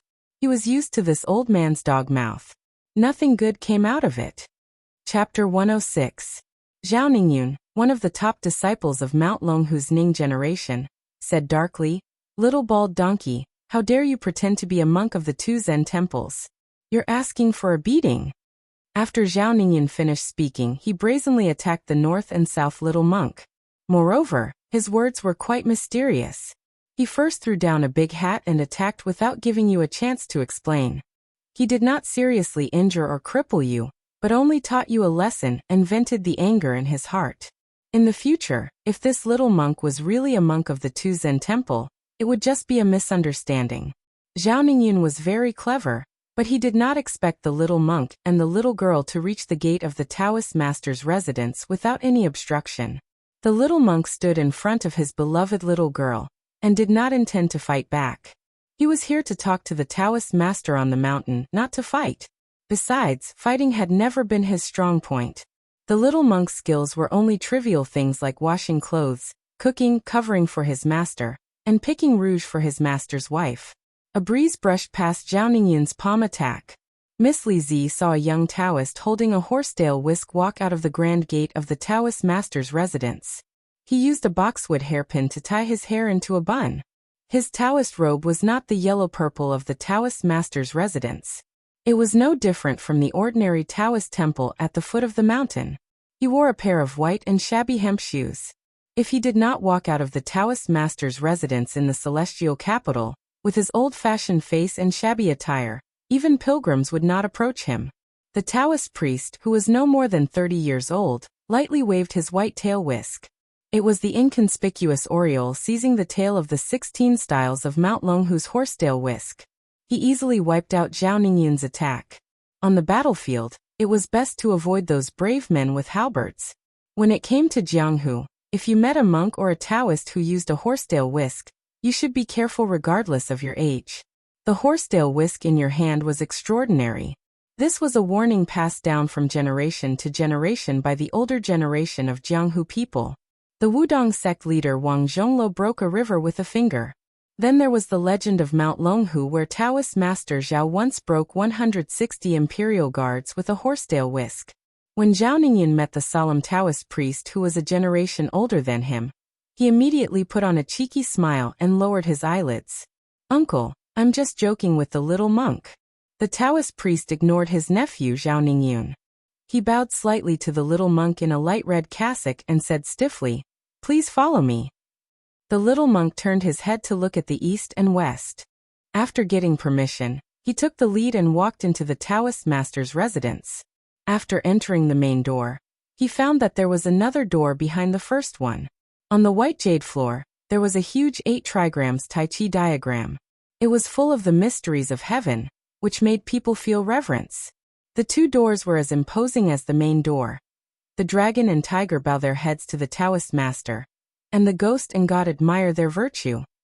Unfortunately, Su Shao said that he would press down the dragon and tiger's head at the foot of the mountain. In the eyes of some people, this couplet was suspected of slapping the face of the Taoist master's residence. Inside the second door, there was a bell tower with a hanging bell of 9,999 pounds. After the bell tower, there was a magnificent double-eave jade emperor hall. It was the tallest and largest among all the Taoist temples and palaces in Longhu Mountain. There was a statue of the Jade Emperor and 12 heavenly monarchs on both sides of the hall. The 8 golden dragons, which were only one less than the 9 dragons of the Son of Heaven, were coiled in the middle of the hall. They were so lifelike that it seemed that they could fly away with a light touch. The little girl looked up and was very nervous. She followed the little Taoist master and the stupid Nan Nan through the corridor of ancient tablets. Finally, they came to the third door. If they took another step, they would enter the private inner door of the Taoist master's residence. Only emperors, generals, and ministers of the secular world could have such treatment. However, the Taoist horsetail whisk who was called Uncle by Zhao Ningyan did not stop. He led the little girl and the little monk in. There were 10 vermilion words on the wall of the courtyard. Unparalleled land of the south, the first house on the left of the river. The little girl saw the horizontal words, immortal capital of the Xiang country, above her head and secretly stuck out her tongue. She did not feel that it was very impressive when she looked outside. But after entering the Taoist master's residence, even she had to admit that it was indeed much more magnificent than her own home. Even if she did not have the happy scene of rowing boats and watching the red carp jump in the Baelyang Palace, alas, those abbot at home who only knew how to eat and drink did not know how to repair the temple. After all, her home was the first holy land of Buddhism. The third door was divided into 3 halls. At the back of the front hall, there was a round green jade stone that could not be held round by 2 hands. It was called the welcoming and sending stone. The Taoist master would stop here to welcome the distinguished guests of the residence.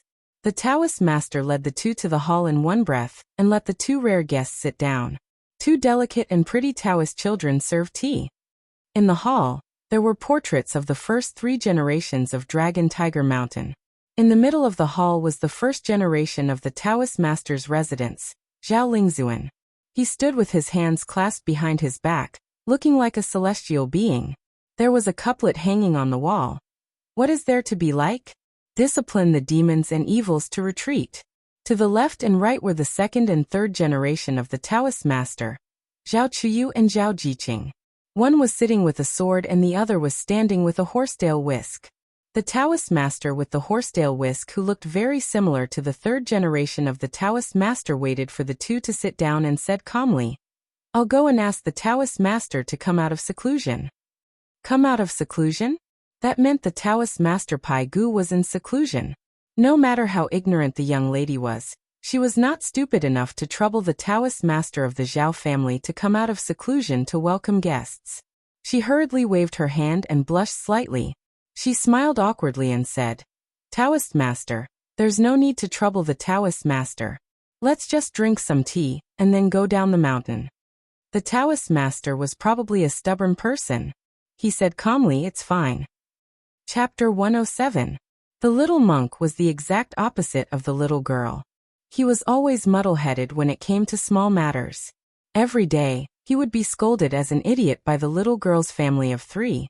After being a monk for a few years, he had worked like an ox or a horse for a few years. But for some reason he was magnanimous when it came to important matters. He clasped his hands and said, "This little monk will talk about Zen with you." The Taoist priest smiled for the first time and slowly said, "You know how to talk about Zen, but I don't know how to preach.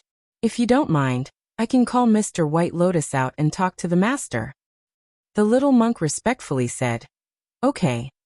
The little girl's face was taut, and she didn't dare to say or laugh. In fact, she was already happy in her heart. Look, although stupid North and South was stupid, he could still hold up his face in some situations. She knew the name of Mr. White Lotus. He was Bai Yu, who was bestowed with a purple robe by the emperor. Years ago, it was this Taoist priest who won the argument on the top of the lotus. When he returned to the temple, he was so angry that he didn't even smile when he saw her. It was a pity that her father only cared about drinking, and was punished by her mother to not leave the mountain for a whole year. Otherwise, it was hard to say who would win and who would lose. Stupid North and South couldn't even win an argument. Naturally, he couldn't win an argument with this Mr. White Lotus. But it didn't matter. If he lost, he could find an opportunity to bring Su Fingnian here. Su Fingnian always quarreled with the shrewish village girl. This unknown Taoist priest was much more polite than Zhao Ningyun. He really went to the back hall to call for Mr. White Lotus, who was said to be more arrogant than Mount Longhu. The little girl had just finished a cup of tea when the Taoist priest brought a man in white. Probably because his eyes were damaged from reading too many books, he walked very carefully and habitually narrowed his eyes. His eyes weren't big to begin with, so when he narrowed them, they became a slit. However, he had a very nice and warm smile on his face, which was quite similar to Su Fingnian. The little girl felt comfortable looking at him, and immediately felt that this Mr. White Lotus was a good person. Father said that there would always be good people who were better than her and bad people who were worse than her at the foot of the mountain. If she met a good person, she should be polite, but if she met a bad person, she should run away. If that was the case, then the person called Zhao Ningyan outside the Celestial Master's residence was definitely a bad person, and this white Taoist and the one with the horsetail whisk could be considered good people. Therefore, the little girl stood up and respectfully greeted him, calling him Mr. White Lotus. Mr. White Lotus, who was not wearing a Taoist robe, first bowed to the little monk from afar. When he walked a few steps closer, He saw the little girl's face clearly. He smiled and said, "Miss, you look like a blessing to your husband. Whoever becomes your husband in the future will have a great fortune." Ah! The little girl's face instantly turned red. What should he do? As the saying goes, one does not hit a smiling person. This Mr. White Lotus is really too straightforward. He is even more open than she is. The Taoist priest with the horsetail whisk smiled and said helplessly, "Mr. White Lotus, don't scare the little girl." Mr. White Lotus, who wore the carefree bandana on his head, reached out to touch his bandana and felt a little ashamed. He slowly sat down on a purple bamboo chair and turned his head to look at the little monk, who was coming to the Taoist master mansion to talk about a Zen. The young monk did not seem to have any intention of debating. All he did was ask curiously, "This place is called Fox Immortal Hall. Is there really a fox immortal?" Mr. White Lotus shook his head and said, "No." The little monk said, "Are there any immortals in Mount Longhu?" Mr. White Lotus laughed and said, "I don't think so." The little monk nodded and said, "Then I have no questions." Mr. White Lotus was not disappointed or angry. He was really good-tempered. The little girl felt that the people at the foot of the mountain were not completely right. Mr. White Lotus was not arrogant at all. He was a very amiable uncle. The little Taoist master of Mount Longhu, who was regarded as an amiable uncle by the little girl, smiled and said, "Drink tea, drink tea." The little girl said softly, "After drinking tea, we will go down the mountain." It was hard to imagine that Mr. White Lotus, who once talked to the emperor in the palace, nodded and said, "I have no sense of direction and my eyes are not good. I won't be seeing you off. When the time comes, I will have to trouble this bad-tempered junior brother Chi to help me bring you back." The little girl finished her tea and left the hall with the little monk. She walked out of the door in one breath. At the bottom of the stairs, she let out a long breath and patted her chest. The little monk touched his bald head. It was all sweaty. The little girl said jokingly, "Stupid Nanbei, are you afraid too?" The little monk blushed and said, "I'm not afraid of quarreling. I'm just afraid of being beaten after the door is closed." In the hall, junior brother Chi asked, "Did you guys talk about Zen?" Baiyu lowered his head and drank his tea. He said, "Probably not." The old-fashioned Taoist priest said, "Oh." Baiyu joked, "What's the point of quarreling? Look, I'm in a good mood to drink tea. Isn't that better than anything else? An unintelligent little girl and a smart little monk. Isn't that great Zen?" The little Taoist priest frowned and said, "You know I don't understand this." Baiyu smiled and said, "Being in a daze is the way of heaven. Being ignorant is Zen. If you don't understand, you understand. If you understand, you don't understand. Do you understand? I think you don't." The Taoist priest with the surname Chi was still expressionless. He asked, "Grandpa Shituan said that the money needed to repair Xiaoyao Temple should be paid by the Taoist priest's residence. In the future, if anyone from Bailiang comes up the mountain, the Taoist priest's residence will be the one to receive them. However, the sect master is in seclusion. The one in the capital also said to ignore this matter. What do you think?" Mr. White Lotus smiled and said, "Let it be. If it's too much, we'll just have another farce of a horse trampling on dragons and tigers. I like excitement. Anyway, you'll be at the front of the fighting. In a few years, you'll be one floor higher than our sect master.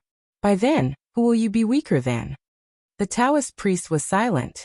Mr. White Lotus squinted his eyes and looked at the portraits of the three ancestral Taoist priests. He sighed and said, "Let's talk about it. If I jinx it, it won't be easy to deal with it. The Su family has a phoenix, and the horse tramples on dragons and tigers. This is a prophecy in the heavenly book." Chapter 108. Su Fengnian did not give Madame Su the opportunity to write cooking goose notes at night, because Ninga Mei, the great halberd, led 100 light cavalry from the Phoenix Battalion to Anyu County at dusk. In the middle of the journey, he seemed to have a conflict with Tang Yinshan, the deputy commandant of the Eastern Jin, and the reason was that the light cavalry had arrived at the city. Tang Yinshan ordered the gate guards to close the city gates in advance. It was rumored that Ninga Mei did not make a sound, but only took out a dozen short halberds from the sack on his back, and stabbed them into the city gates one by one. Before Ningame finished shooting the last short halberd, the deputy commandant of the Eastern Jin finally showed weakness and opened the city gates. 100 light cavalry entered on horseback. Ningame only needed one halberd strike to knock Tang Yinshan, who thought his martial prowess was not weak, off his horse. The great halberd pressed against the deputy commandant of the Eastern Jin's chest, making him unable to move. It was extremely humiliating. After meeting up with His Royal Highness, they left Yingyu County together. The head of the civil officials in the city, Zheng Hanhai, was sick and did not come out. Tang Yinshan and Gu Jiantong's old subordinates were as silent as cicadas in winter, not daring to show their faces. Only Sanlang Jin Lanting, whose residence had been turned into a mess, sent them to the city gates with a bitter face. Looking at His Royal Highness' handsome figure riding on a white horse with 2 sabers, he inadvertently caught a glimpse of the madam who insisted on sending them off. Seeing her absent-minded eyes, it seemed that she was reluctant to part. The henpecked third Lang Jin felt a tightness in his chest, and he wanted to slap her. Unfortunately, this madam was the legitimate daughter of the Su family, second to none in Yongzhou. He did not dare to hit her, and he did not even dare to speak harshly to her. She was unable to bring an heir to the Jin family, so Jin Lanting had to pinch his nose and endure it. Even the matters between the bed and the red curtains were similarly unspeakable suffering. Until now, he had not even enjoyed being pushed by the old man once. Every time he had to do it with the most strenuous old tree roots. Poor third Lang Jin Lanting's body was weak and powerless. A good pleasure in the boudoir had become a chore. He really wanted to die. Who could he talk to with this kind of grief and indignation? On the other side of the Jin family's old residence, the wind and rain were not far off. The old master was sitting with Yongzhou's boat Saozi, who was supposed to be recuperating on his sickbed. Zheng Hanhai was sitting in a quiet little pavilion with several beautiful young maids massaging his shoulders and legs. The 2 elders were speechless. The 2 families were the closest friends of the Yingyu family. If not for this, Zheng Hanhai would not have spent so much effort to welcome His Royal Highness into Sanlang's private residence. Unfortunately, now it seemed that he did not even get any incense from Baoyang Palace. Instead, he had provoked Sanlang into fainting twice. The peach trees were chopped down, the white geese were cooked, and even the few Lanting Rishuan were taken away. There was also the hidden story of the 2 madams being taken advantage of. Zheng Hanhai was very reasonable and did not blame his nephew Sanlang for having a grudge against him. Zheng Hanhai smiled bitterly and said, I originally thought that a person as intelligent as the Pillar Gua, His Royal Highness, would at least be a young man who understood some human feelings. Alas, this time I painted a snake with feet and added to it. This time, the old master of the Jin family, who had given Zheng Hanhai several hundred gold taels to bribe the Yongzhou officialdom, pushed away a maid's delicate hand. Rubbing his temples, he sighed and said, If it was just spending a bit of money, it would be a small matter. However, we made a big show of getting close to His Royal Highness, and provoked the displeasure of those martial artists in the Yingyu family. This is also a small matter. However, those provincial overseers and governors who do not get along with the Pillar Gua all looked at us with cold eyes and laughed at us. This time, in the end, it was this half-dead, dizzy old man who stubbornly insisted on doing things his own way and wanted to make a gamble. However, I implicated you, Hanhai. Originally, your position as boat Saozi's manager was 50-50. Zheng Hanhai had been an official for several decades. The Jin family had never been lenient when it came to providing money and effort. However, he had failed several times. He had long been forced to accept the position of manager. If he succeeded, it was his fortune. Zheng Hanhai had already taken a wrong step with the old master, but he could not take another wrong step. Even in his old age, he still had to separate himself from the wealthy and overbearing Jin family. As a result, he hurriedly shook his head and said with a smile, Old Master Jin, these words are too serious. Hanhai can guarantee that before I retire, I will ensure that nephew Sanlang will have a bright future. The second son of Jiuquan County's Governor Fan Ping has long had his eyes on my small position as boat Saozi's manager. I will give it to him. Fan Ping is the teacher of our Heian County's new governor Zhu Jun. Sanlang does not lack talent. As long as there is someone who appreciates him, he will definitely have a meteoric rise. The old Master Jin was gratified. Han Hai is considerate. Zheng Han Hai, who had left the city for 30 li and was drenched in rain yesterday, tapped his fingers on the table. He gave the maids at his side a look. The old master understood tacitly. He had these young and tender maids, who were only old enough to be his great-granddaughters, withdraw from the secluded and elegant small pavilion. Only then did Zheng Han Hai say in a low voice, "Old Master Jin, these past few years, Great General Gu has placed his old subordinates in Yong and Quan provinces one after another, faintly forming an encirclement. We have all seen this, just that we haven't said anything. In addition, Grand Secretary Zhang has bad relations with that person from Bailiang. Now that that person has entered the capital at this time, do you think there is some secret behind it?" Old Master Jin's insight is unique, never misjudging people. "Naturally, you can see further than me. Can you give me some pointers?" The old master said in a low voice, "This matter cannot be said. Truthfully speaking, I can't see through it either. This person from Bailiang's conduct himself is truly, forget it. This large tree isn't something we can climb up just because we want to." Zheng Han Hai also became silent. The old master suddenly laughed and said, "In my opinion, regardless of how the general situation looks, if it doesn't favor Bailiang, we still shouldn't look down on them. That Tang Yinshan can also be considered a fierce general under Great General Gu's banner. Even if he faces one of Bailiang's four fangs, Ningame, so what? It's just a single strike." When Zheng Han Hai thought of this, his mood improved considerably. Whether Bailiang's military was good or bad, it didn't have much to do with them. It was instead these Tang Yinshan who was the pillar of the state and Marshal Yang Great General Gu Jiantong's Tang Yinshan who was too arrogant and domineering in Yong province, not showing the slightest bit of respect for the local landowning households. It truly was annoying. The next day, Jin family's old master was currently in the study copying the green goat tablet of Wu Taiji's left immortal duke that had only spread through the scholarly clear stream at the beginning of the year.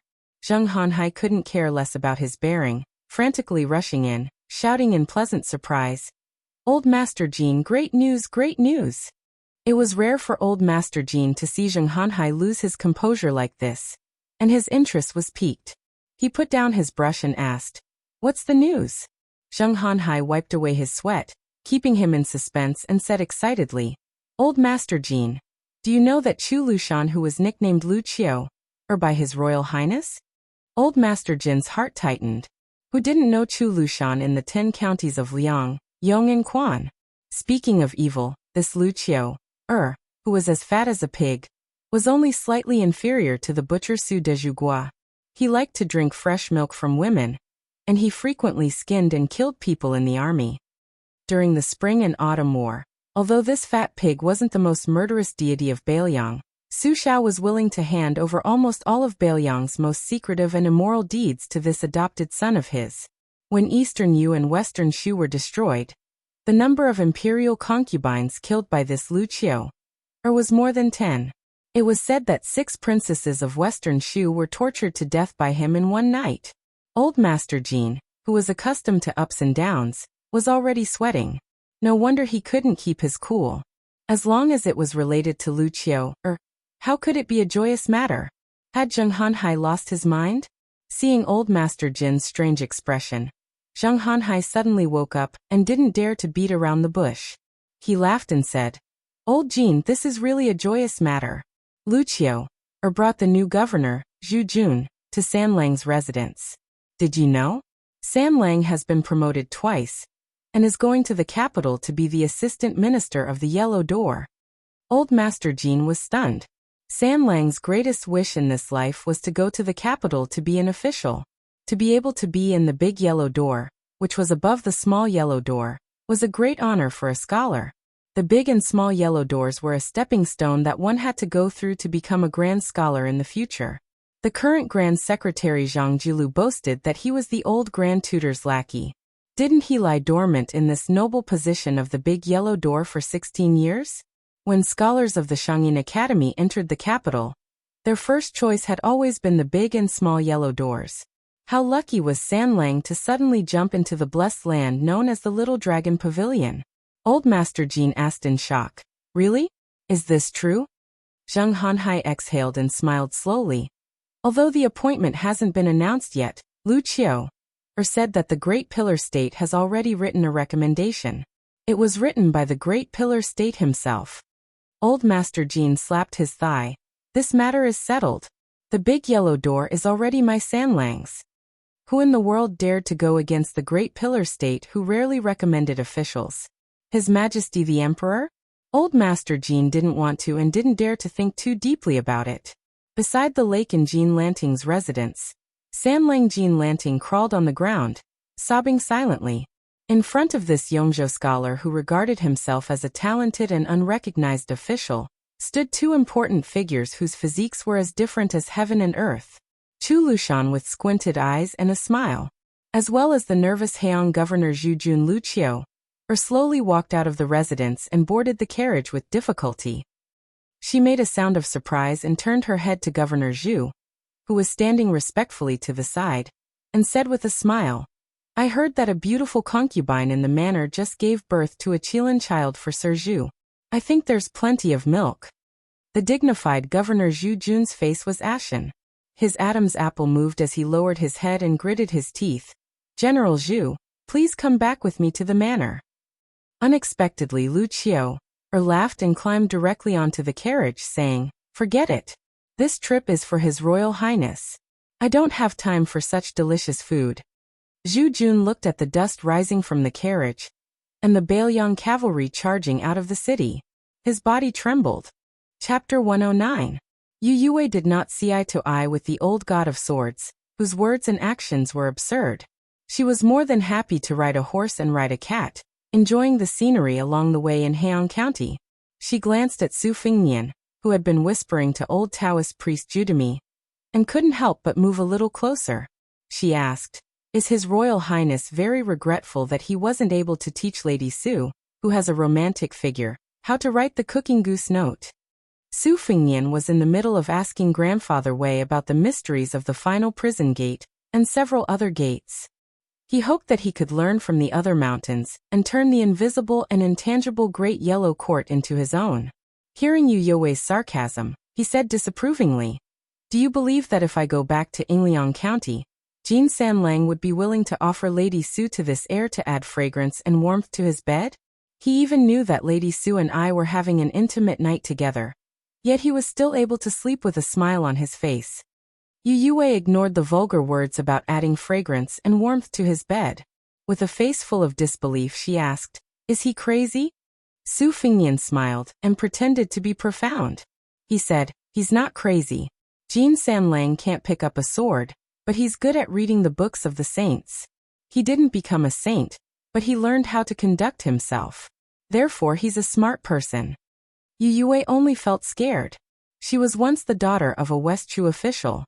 She was no stranger to gifting maidservants to make connections. However, gifting Lady Su to an outsider was still too shocking for her. The most surprising thing was that Su Fengnian only did evil in Yingliang Mansion. She heard that Jin Lanting had fainted several times due to anger. Could it be that he had really gone crazy? Yu Yue rubbed Wu Meinyang's soft and round body without saying anything. 3 years of traveling, 1 year of practicing the knife, and more than a year of interaction with Su Fengnian before his travels. Thinking about it carefully, they had known each other for 5 years. However, Yu Yue found that she increasingly couldn't understand His Royal Highness. His absurdity was still the same as before, but the shady business of buying poems to pretend to be refined, bringing evil slaves to steal young ladies, and giving generous gifts to wanderers was just absurd. Now there seemed to be something hidden behind his absurdity. Yu Yue to him. Su Fengnian didn't point out the mystery behind it. After encountering the little Taoist general in red armor, and waiting for the old man Li Chungang to retreat with 2 swords, he used a snow-white spear falcon to send a secret letter to Lu Qiu, who was hiding behind the enemy. Then he went to Yingliang Jin Mansion to torment Jin Sanlang until he wanted to die, and sent another letter. The promotion of Jin Lanting's official title was his own idea. There was no such thing as the Great Pillar State's personal recommendation. In the Liang dynasty, Su Shao, who was nominally the leader of the civil and military officials, had a much better say than Su Fengnian. However, In the Su family, Su Fengnian's words were 100 times more effective than Su Zhao's. When Su Fengnian said that he wanted Jean Lanting to be the assistant minister of the Yellow Door, how could Su Xiao not agree? Lu Qiu, who knew that everything in the Su family had its vanquisher, was just going with the flow. On the other hand, the halberd Ningamei met Lu Qiu, on his way back from Bailiang, and was immediately supplemented with more than 40 light cavalry. This was beyond Su Fengnian's expectation. Inside the carriage, Jiang and I received an extra 100 copper coins, and was in charge of taking care of the calligraphy that Su Fengnian had collected. The rice paper that was made from the Sanskrit characters of the red armor talisman was also organized and stored in a book chest by her. At this moment, she was holding a piece of paper that was indecipherable from the heavenly book, and was fiercely studying it, but she couldn't see the knack of it. Old Li, who was wearing a sheepskin fur coat, was scratching his feet while looking at Jiang and I, who was frowning. He really couldn't bear to see such an exquisite seedling being ruined by that Su brat, so he kindly advised her, "Jiang and I, don't look at it anymore. That brat is deliberately mystifying things. He doesn't have any good intentions in letting you take care of it. In this old man's opinion, you don't even need to read books. He's not afraid that you'll memorize all these secret manuals in your head. Even if you memorize them all, so what? You reading books is beneficial to him because he has already reached a higher level in martial arts. The more books he listens to, the deeper his feelings will be. On the other hand, the more you read, the more complicated your thoughts will be, and the more you won't know where to start." This old man's words are still the same. As long as you're willing to wholeheartedly practice the sword, not to mention Su brat who practices the saber, even Dong Tai won't dare to look down on you. Jiang and I didn't even raise her head and said, "Don't bother me. If I don't read books, you'll give me money?" The old god of swords said dejectedly, "What that brat said is true. Little girl, you really only care about money." Jiang and I, who was looking at the painting on the Xian paper, raised her head and glared at him. "Why do you care?" The eccentric Li Chenggang liked this little girl's angry appearance the most. He pointed at the top of his head and said with a smile, "Be careful that this old man doesn't return this divine talisman to you." Jiang and I put away the Xian paper and picked up the Thousand Swords Grass Compendium that the old man said wasn't up to standard. She read it carefully. Her memory wasn't good. She couldn't even remember it after reading it 3 times, let alone memorizing it like Su Fengnian. As for the principles of the secret manuals, she only understood half of it and was confused about it. It was very troublesome. The carriage suddenly stopped. Jiang Ni's mood became excited.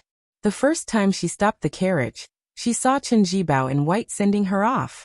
The second time she saw a strange red-armored man blocking the way to assassinate Su Fengnian. This time, Jiang and I lifted the curtain, and was a little disappointed. However, His Royal Highness, who loved to drink, saw a wine stall on the side of the road, and took the old Taoist priest Wei Shuyang to drink. After Grandpa Wei and Yu Yue sat down, Su Fengnian said, "The apricot wine sold on the roadside in Liangzhou is either heavily diluted or simply fake. Although this shop is small, the wine is authentic. Especially since the place where we are sitting is very close to the well beside the Red Crown Crane Pavilion. The water in the well is excellent, and it is a perfect match for making wine. The wine is very heavy. The method of steaming and then clearing, which has become popular in recent years, was passed down from the nearby villages. The wine is fragrant, and the taste when it enters your mouth, TSK, delicious. Waiter, give me 2 pounds of apricot wine and as much beef as you have." Chapter 110. The waiter of the wine stall had already seen that this handsome young master did not lack money. When he heard him praise the apricot wine, he laughed even more. To wine sellers, this wine was like their children. Which parents did not like others praising their children? What's more, everything this young master said was reasonable. The well near the Red Crown Crane Pavilion was a local historical site that had been around for a long time. Scholars from Yong and Quan provinces often came here with beautiful women to recite poems. However, these scholars with noble status looked down on the roadside stalls. Although the wine tasted authentic, it did not match their status. The owner of the wine stall was not vexed. Today, it could be said that his ancestral grave was emitting smoke. Such a knowledgeable young master had come. Judging from his accent, was he from Liangzhou? The wine stall owner carefully looked at the 3 retainers who didn't have the right to sit. The woman was really coquettish. Her perky butt was much bigger than his yellow-faced wife's. The burly man with a huge sword was scary. As for the sickly man with a pale face, the wine stall owner ignored him. He only confirmed that he was a human shadow and not a ghost. It was broad daylight, so what was there to be afraid of? After attentively serving wine and meat, the owner glared at the young man who was staring at the beautiful woman holding the white cat in a daze. He was so angry that even he didn't dare to look at the woman. This bastard had eaten a leopard's gall. How was he going to do business? The owner kicked the man's leg, which brought him back to his senses. The owner had heard that the big and small playboys from Bailiang were heroic, but when they crossed the border to cause trouble, which time didn't the young masters from Yong and Quan suffer enough? The local tyrants of Yongzhou were no match for the dragons crossing the river from Bailiang. Especially the number 1 playboy in Bailiang, His Royal Highness. This young master's arrogance and domineering was the best in the world. Fortunately, our small family didn't have to meet him in this lifetime. The owner, who had never studied but had heard a lot of apricot poetry, smiled with pride and flattery. This young master looks like an expert. I heard from my grandfather that our apricot flower was written about in the Yongzhou geographical annals. Su Fingnian poured Yu Yue a cup of sparkling apricot wine and said with a smile, "Yes, the new well outside the Red Crown Crane Pavilion. The water is heavy and contains crab roe. They're praising this wine." This time, the boss was truly intimidated. He praised from the bottom of his heart. "Young master's knowledge is as vast as the sky." Su Fingnian laughed and said, "Then can you give us a discount?" The boss was immediately stunned and put on a difficult expression. Bootlicking didn't cost a single copper coin. If the price was pushed down, it would be a small business, and the hard-earned money would be dug out bit by bit. How much heartache would be? Fortunately, the young master was only joking.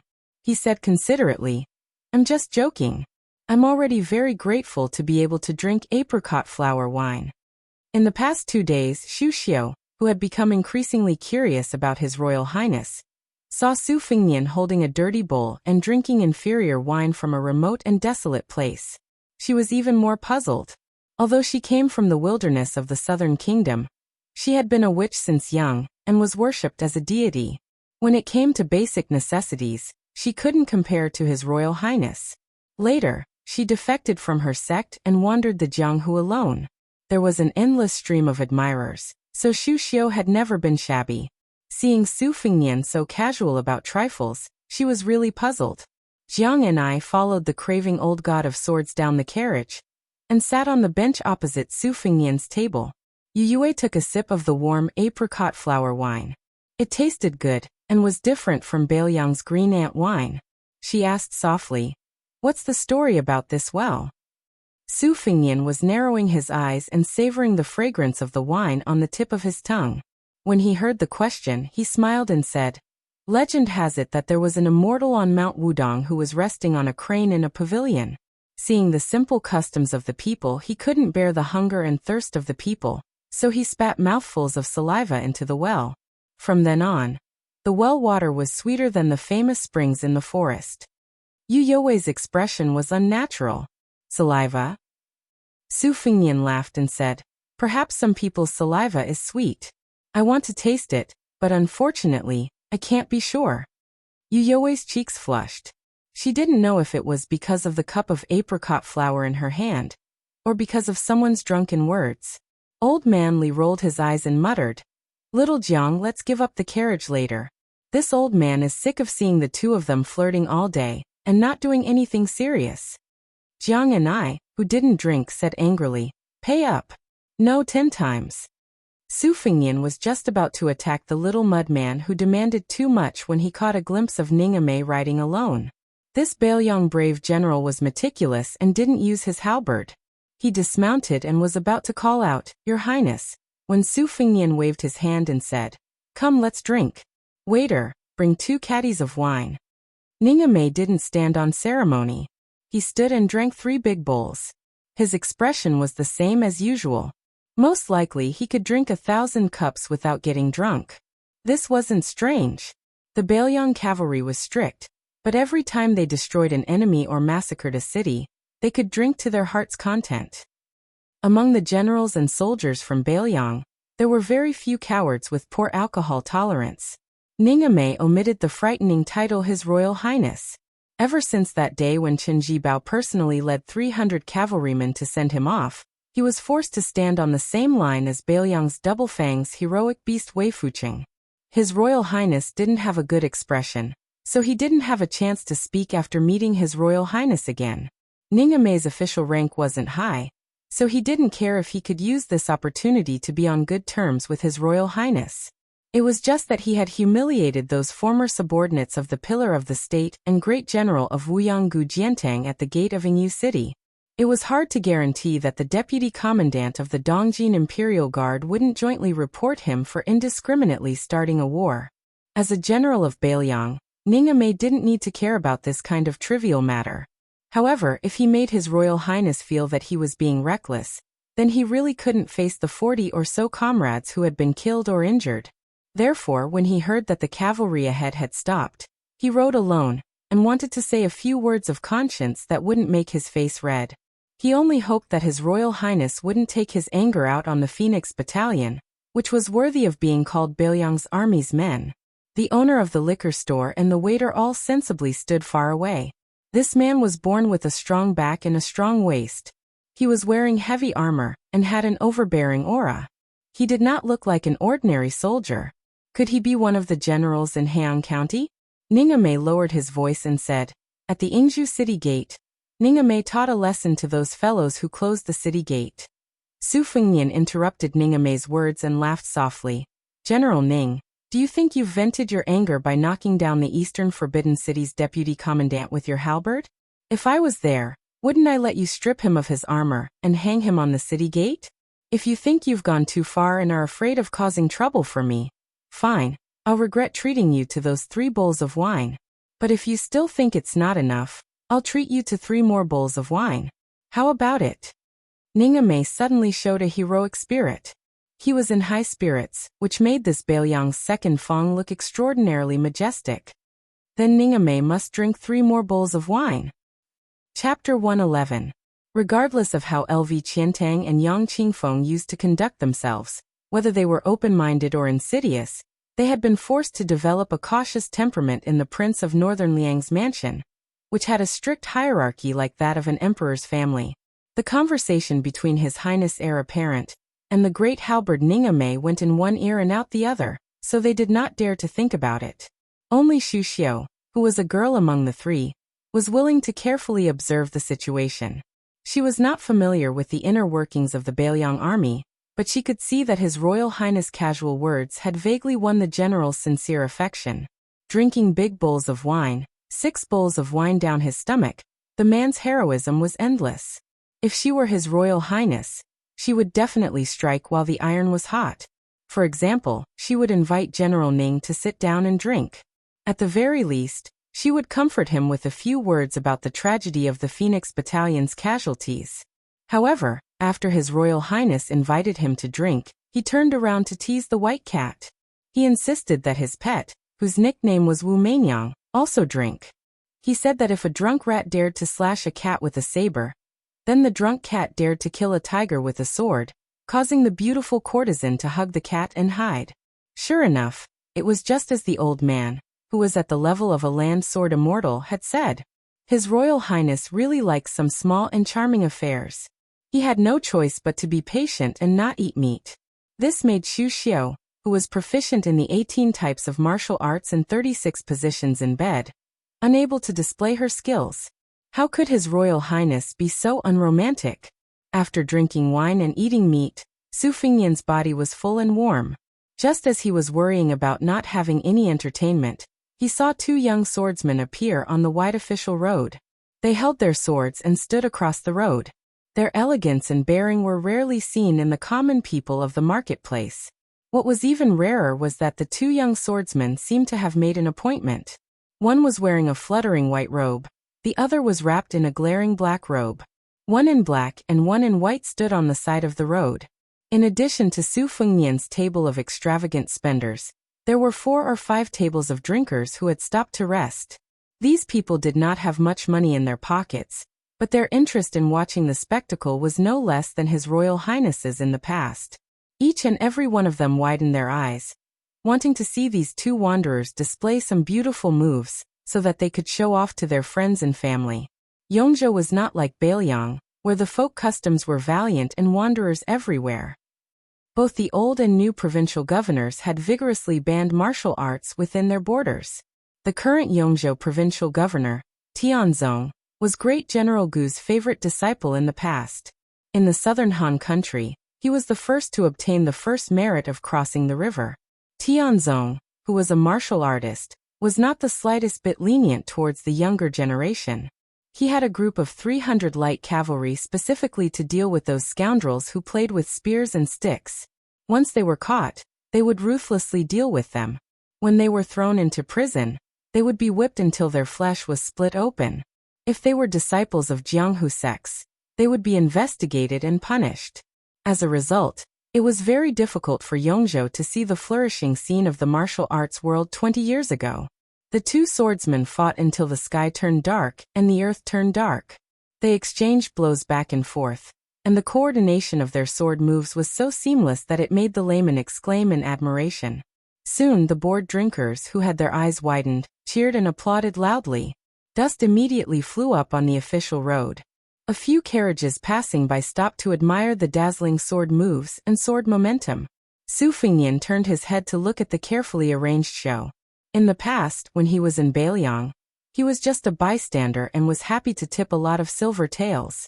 Now that he had started practicing the saber, he had seen the fierce saber of the white fox face and the white-haired old man, and he had personally blocked countless sword moves of the Wudong sword maniac Wang Xiaoping, not to mention the 2 sword moves of the old god of sword Li Chungang.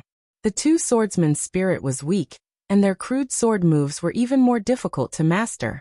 After watching for a while, Su Fengnian felt bored and asked with a smile, "Lu Qiantang, how many sword moves of yours can these 2 people block when they work together?"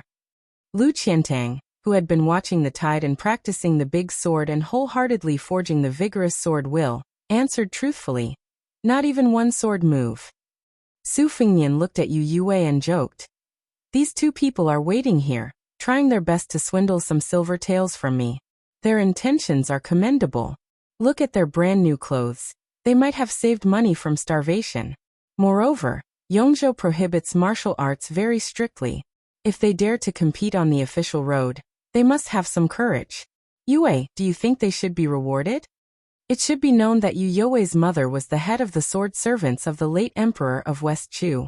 Although she had only learned a little of the splendid sword dance, she had understood most of its spirit. Naturally, she was not interested in these 2 pretentious embroidered pillows. She shook her head and said, "Their sword skills are mediocre. They shouldn't be rewarded." Su Fengnian did not say anything. He picked up his wine bowl and drank a mouthful of wine.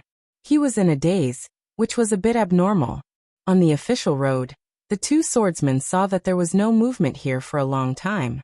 When they heard that His Royal Highness was traveling in Liangzhou, they began to rehearse for a long time. They were about to use up all the moves they had practiced for a long time. It was inevitable that they were anxious. The white-robed swordsman was unsettled and accidentally forgot to follow the rehearsal sword move, injuring his opponent. As a result, the black-robed swordsman was also injured and began to fight with all his might. This inadvertently attracted the attention of the spectators who did not know what was going on. They were extremely excited. They only felt that this fierce battle was really exciting. There was even blood. How could such a soul-stirring competition between experts be compared to a common villager carrying a kitchen knife and a hoe?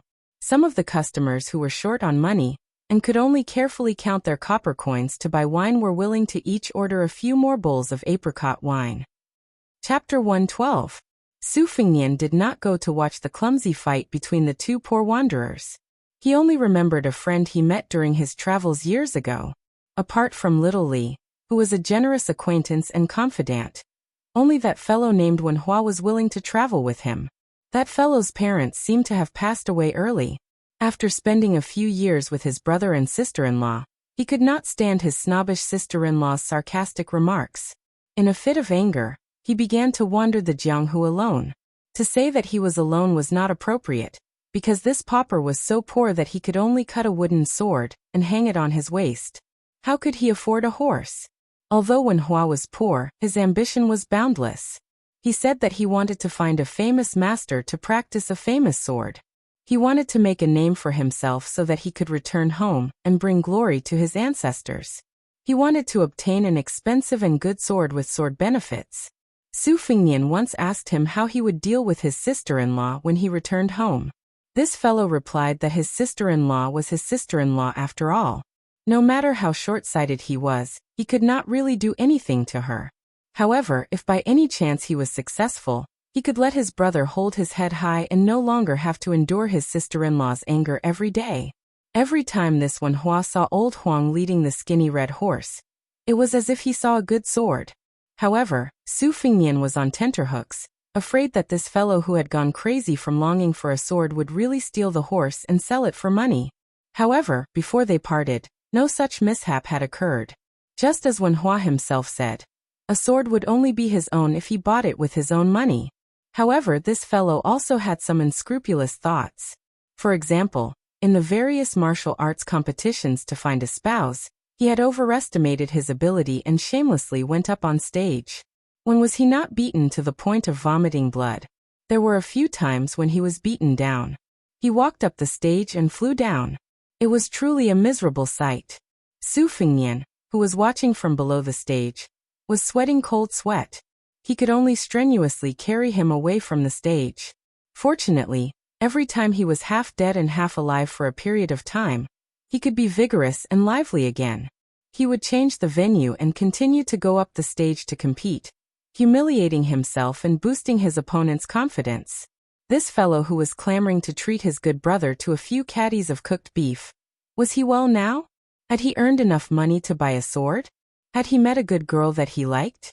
He said that a good girl did not have to be good-looking, but must be a kind girl. A silly girl who was willing to wait for him to practice his sword and have a bright future. Su Fengnian suddenly came back to his senses and said, "Of course." Yu Yue was baffled and did not refute.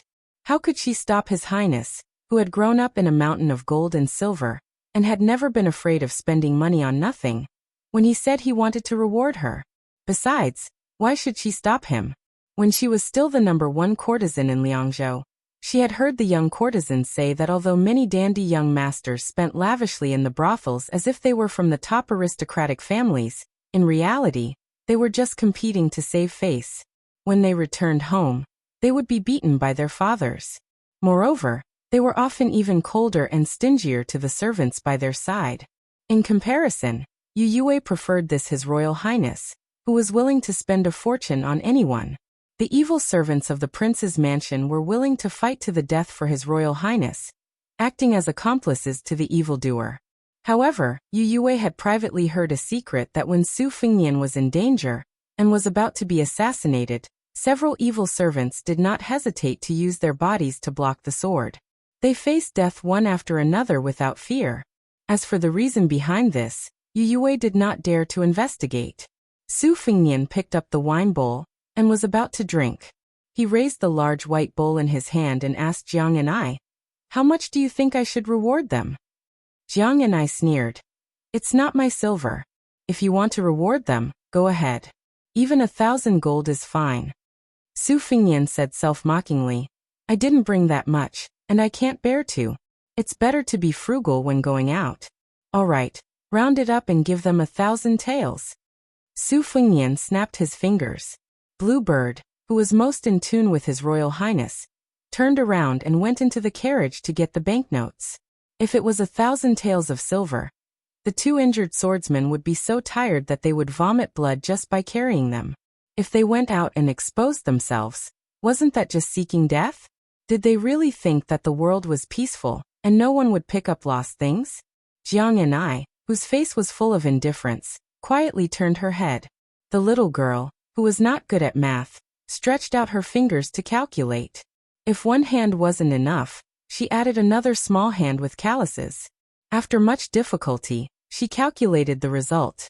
Her face immediately fell. 1,000 taels, 1 copper coin per word. 1,000 copper coins was 1 tael of silver. Wouldn't she have to read a whole million words of secret manuals and classics? She might not even be able to earn 1,000 taels of silver, even if she finished reading that box of books. Practicing the sword seemed to be quite good. Didn't those 2 wanderers earn 1,000 taels with just a few bowls of wine? Jiang and I, who was secretly calculating, sighed and muttered, but practicing the sword is really hard. Raising her head to look at the old god of swords, who was once invincible in the world but only had 1 arm left, Jiang and I felt that it was better to give up. Studying and earning money was good enough. The 2 swordsmen didn't hear the rumor that His Royal Highness had said, "It's a skill and should be rewarded." They were very disheartened.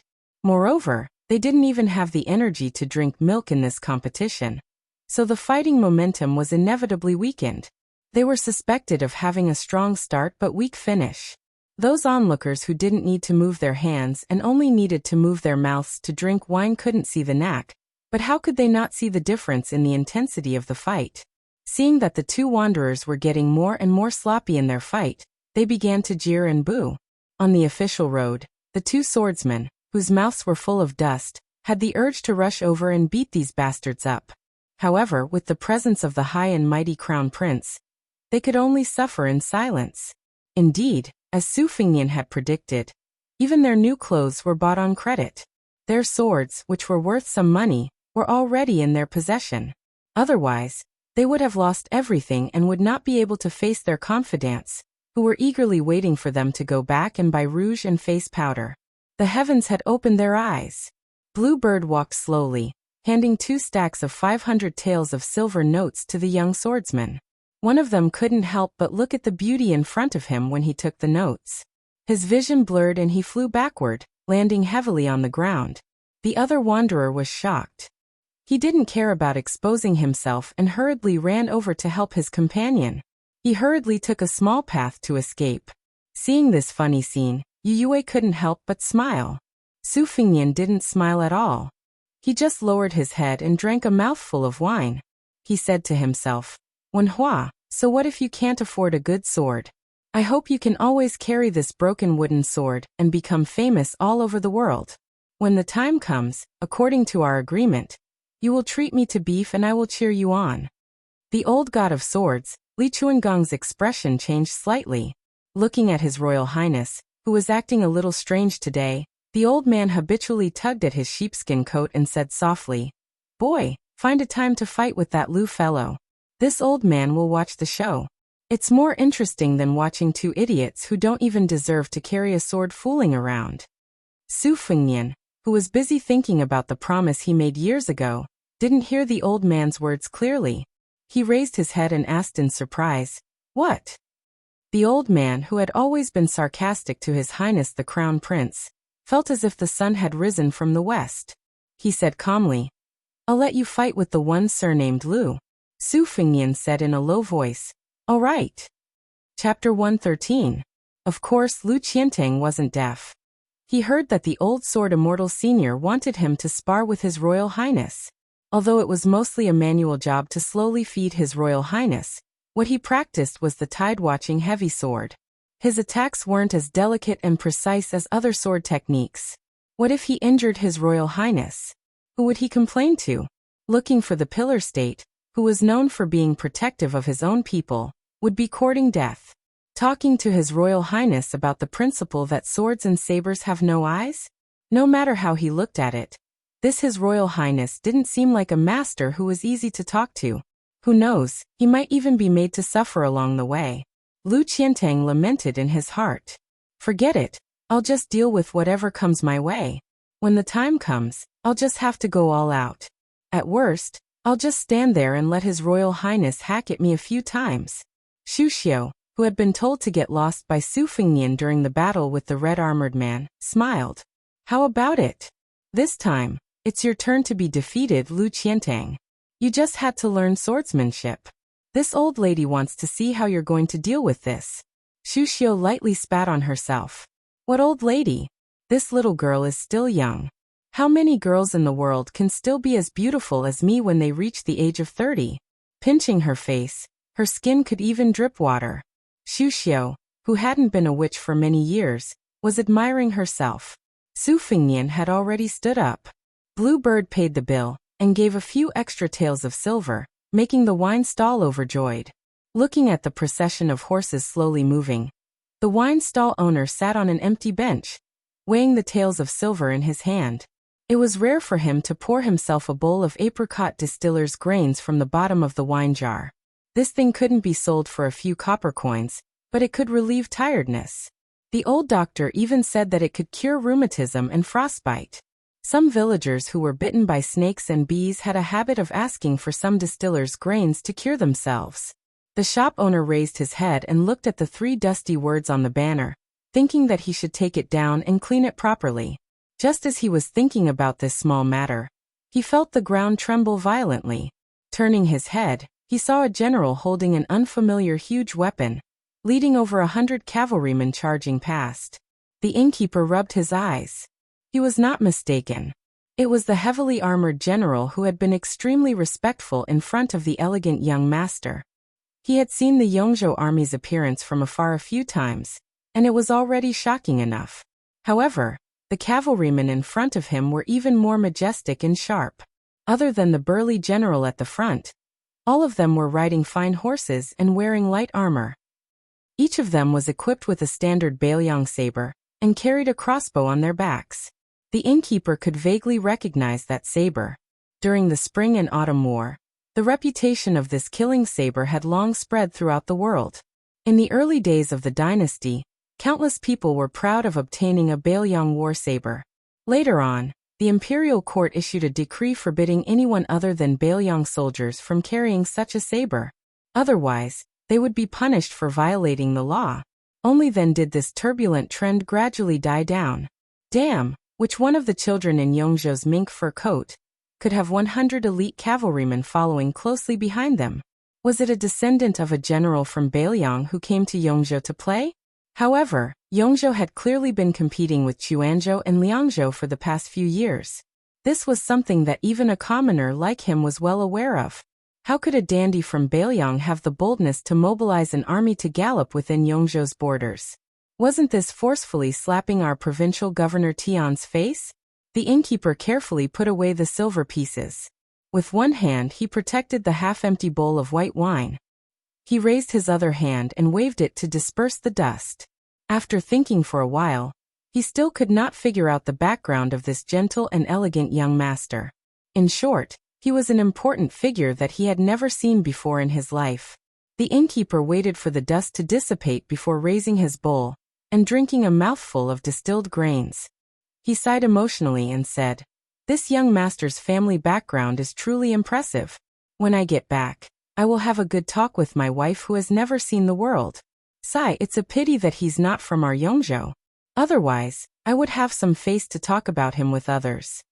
Yuan Meng, who once fought alongside Ningamei in the heavy rain against that terrifying red-armored man, was a military officer from a mid-tier noble family in Bailiang. His career as a civil official was not smooth, so he joined the army in Bailiang. Since young, he had learned martial arts from a reclusive martial arts instructor who had retired from the Jianghu. Yuan Meng's spear techniques were imparted to him. Although he could not compare to Xiao Tu, who was taught by the spear immortal Wang Xiu from the northern lands, he could still be considered a valiant general who could take charge of an area on his own. To be honest, it had only been a day since he left Bailiang, but he had already lost dozens of his brothers. This made Yuan Meng, who viewed his soldiers as his own hands and feet, so angry that he wanted to vomit blood. What was even more depressing was that he could not show this grievance on his face.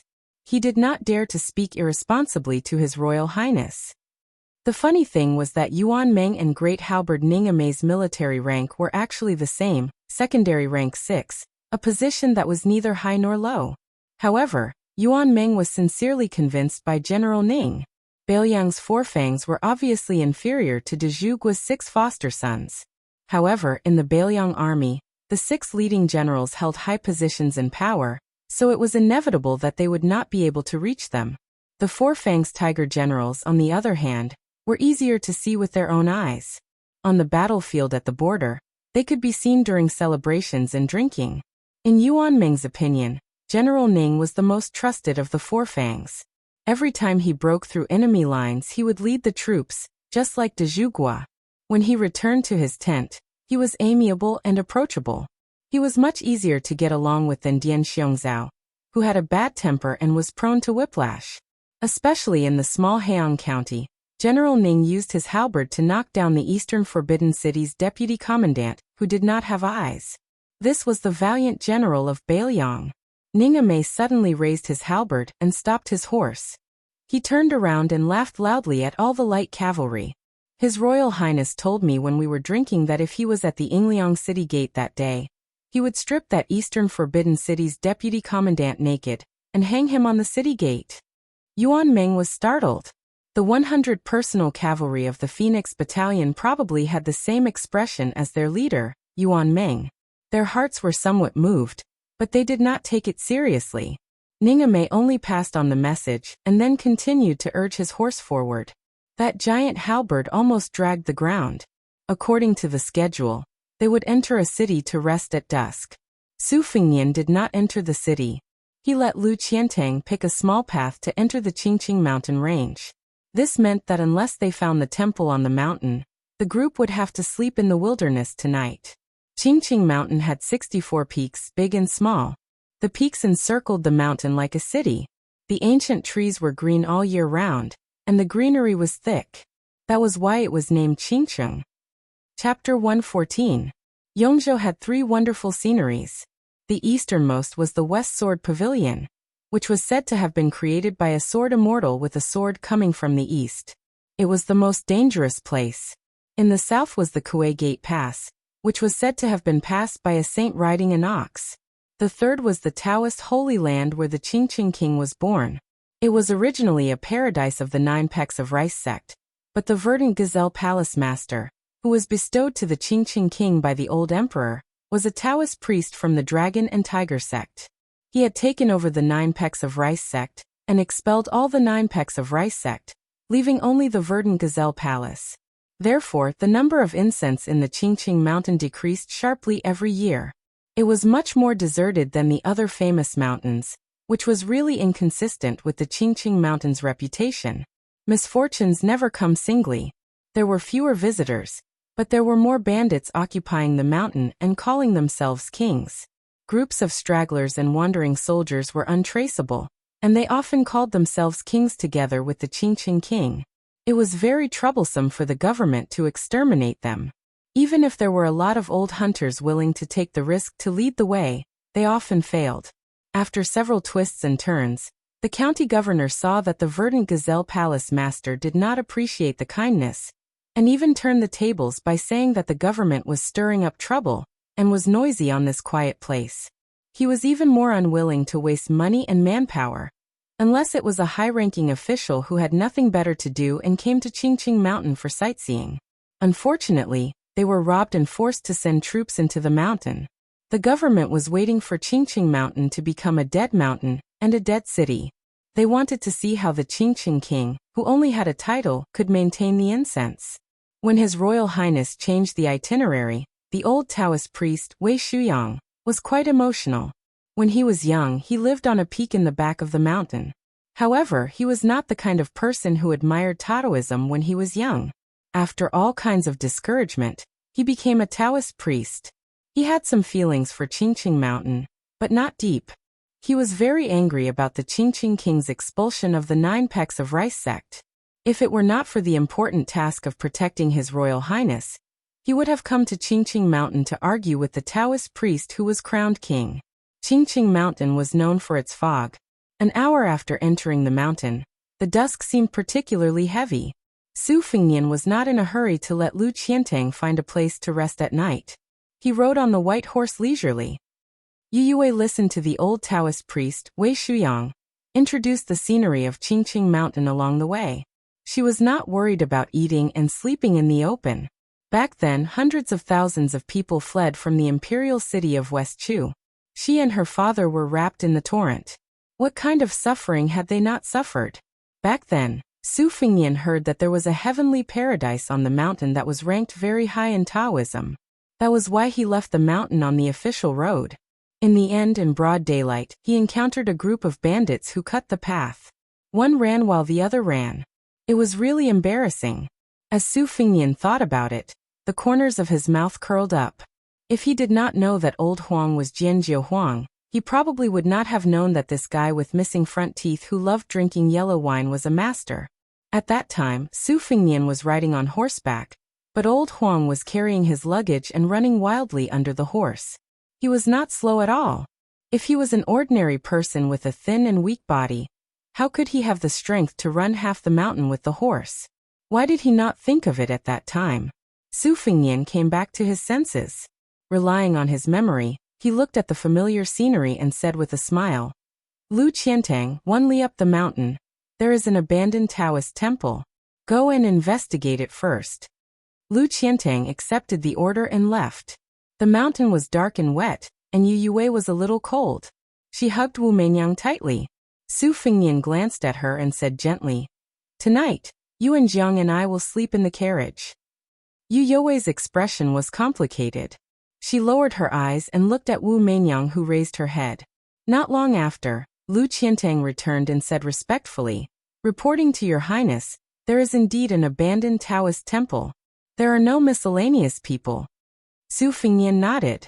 He turned his head and ordered Yang Qingfeng, "Go and catch some game." Yang Qingfeng's figure jumped and disappeared into the dense forest. The horse continued to move forward meekly.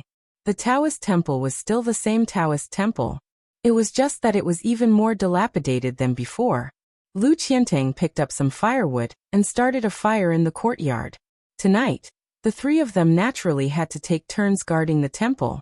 If Xu Xiu was unwilling, Lu Qiantang would not haggle over such trivial matters.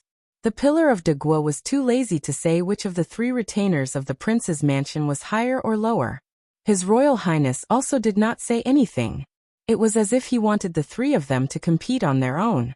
As for who was stronger and who was weaker, it was hard to say. Lu Qiantang was 100 times more confident in the scarlet cloud sword in his hand. However, he was not blindly conceited. Against the red-armored talisman general, Xu Xiu's internal energy could not be underestimated. Yang Qingfeng's treacherous methods were even more unpredictable. Taking a step back, so what if they competed? The maidservant that His Royal Highness called Blue Bird made her move today had already shocked him. Yang Qingfeng caught several pheasants and wild rabbits. He was even carrying a wild muntjac. However, His Royal Highness was only interested in the pheasants. He smiled and said, "This is a specialty of Mount Qingqing white fruit pheasants. They grow by pecking on white fruits. The fragrance of their meat is even more excessive than that of the muntjac. You'll know when you taste it." The premise is that this Shitzi is able to control his mouth and not swallow it all. There was a clear spring at the back of the Taoist temple. Blue Bird and Su Fingnian, who had been ordered around by him, skinned and washed the pheasants together. In order to plan for the long term, Su Fingnian had Blue Bird teach him step by step how to control the heat of the ginger, which could even scorch a roasted goose. Su Fingnian sat on the steps. The two long and short sabers embroidered with winter and spring thunder were stacked on top of each other on his lap. Yu Yue, who did not bring many personal belongings with her, did not want to sit on the ground and dirty her clothes. Holding Wu Menyang, she stood next to Su Fingnian. On the other hand, the old sword god was lying on his back on the highest step, using a blue stone he had casually picked up as his pillow. Yang Qingfeng was feeding the horses outside the courtyard. Xu Xiu and Lu Qiantang were standing guard at the entrance to the courtyard, one on the left and one on the right. Su Fingnian waited for the delicious food to enter his mouth, then turned his head and pointed to a towering mountain in the distance, saying softly, "On the top of that mountain is the Qingyang Palace. On a clear night after the rain, you can see the wonders of thousands of lanterns facing the heavenly court. But I have only heard about it from Huang, and have never seen it with my own eyes. Years ago, I was robbed at the foot of the mountain and almost died of exhaustion. In a panic, I rode a horse into a forest path, and was knocked down by a low-hanging branch. So I was tied up and brought here with Huang. Fortunately, it was a close call but a blessing in disguise, and I tasted half of a white fruit chicken. It seems that I was merciful enough to give Huang, who suffered with me, a drumstick, or half a drumstick. In short, he was so grateful that he was crying in snot. I laughed to death. Yu Yue, however, saw that His Royal Highness, who had laughed to death, did not laugh at all. Chapter 115. While they were eating, Su Fengnian and Wei Shuyang each talked about some strange anecdotes of Mount Qingcheng. Yu Yue listened attentively while the old god of swords just wolfed down his food. Although Jiang and I was quite fond of Mount Qingcheng, he said that there were many celestial mountains in western Shu. Just Mount Amei, which was higher than the West Pole, was enough to suppress all the famous mountains in the world. Su Fengnian, on the other hand, said that there were continuous snowy mountains in western regions that were higher than both Mount Amei and Mount Qingcheng. It was just that scholars and poets did not have the ability to see it with their own eyes. Jiang and I said that Su Fengnian was just talking nonsense, but Old Man Li vaguely said that the snowy mountains in western regions were indeed much higher than Mount Amei. Mount Lantua claimed that it was 3 times the height of Mount Amei, which was already the highest among the 5 sacred mountains. And this was still a modest statement. Only then did Jiang and I lose his temper. Yu Yue asked softly, "Do you want to give some to the Phoenix Battalion?" Su Fengnian, who was gnawing on a white fruit chicken, used his greasy finger to point at Lu Qiantang and the other 2 who could only eat at the door. He said flatly, "It's strenuous and unrewarding to give these people some small favors. Let's not talk about the Phoenix Battalion. These 3, if you don't give them what they yearn for even in their dreams, even if you put 10,000 roasted white fruit chickens in front of them, they'll only think it's disgusting." Yu Yue said softly, "But it's always good to be approachable." Su Fengnian laughed and said, "That's because you haven't stayed in the Bailiang army. That's why you can say that. Let's not talk about others." Su Zhao's prestige was earned by taking the lead and risking his life time and time again. In the later stages of the chaotic war of spring and autumn, the late emperor specially decreed that Su Xiao was not to personally charge into enemy lines. Do you know how many of Bailiang's top generals died for Su Xiao? Wang Jian, the peerless hero who was known as the giant spiritual official of the heavenly court, and 2 others before him were all dead. Now Qi Danggua, who was carrying the banner of Bailiang, had scars on his body. Even an old soldier who had been through hundreds of battles would be shocked to see him.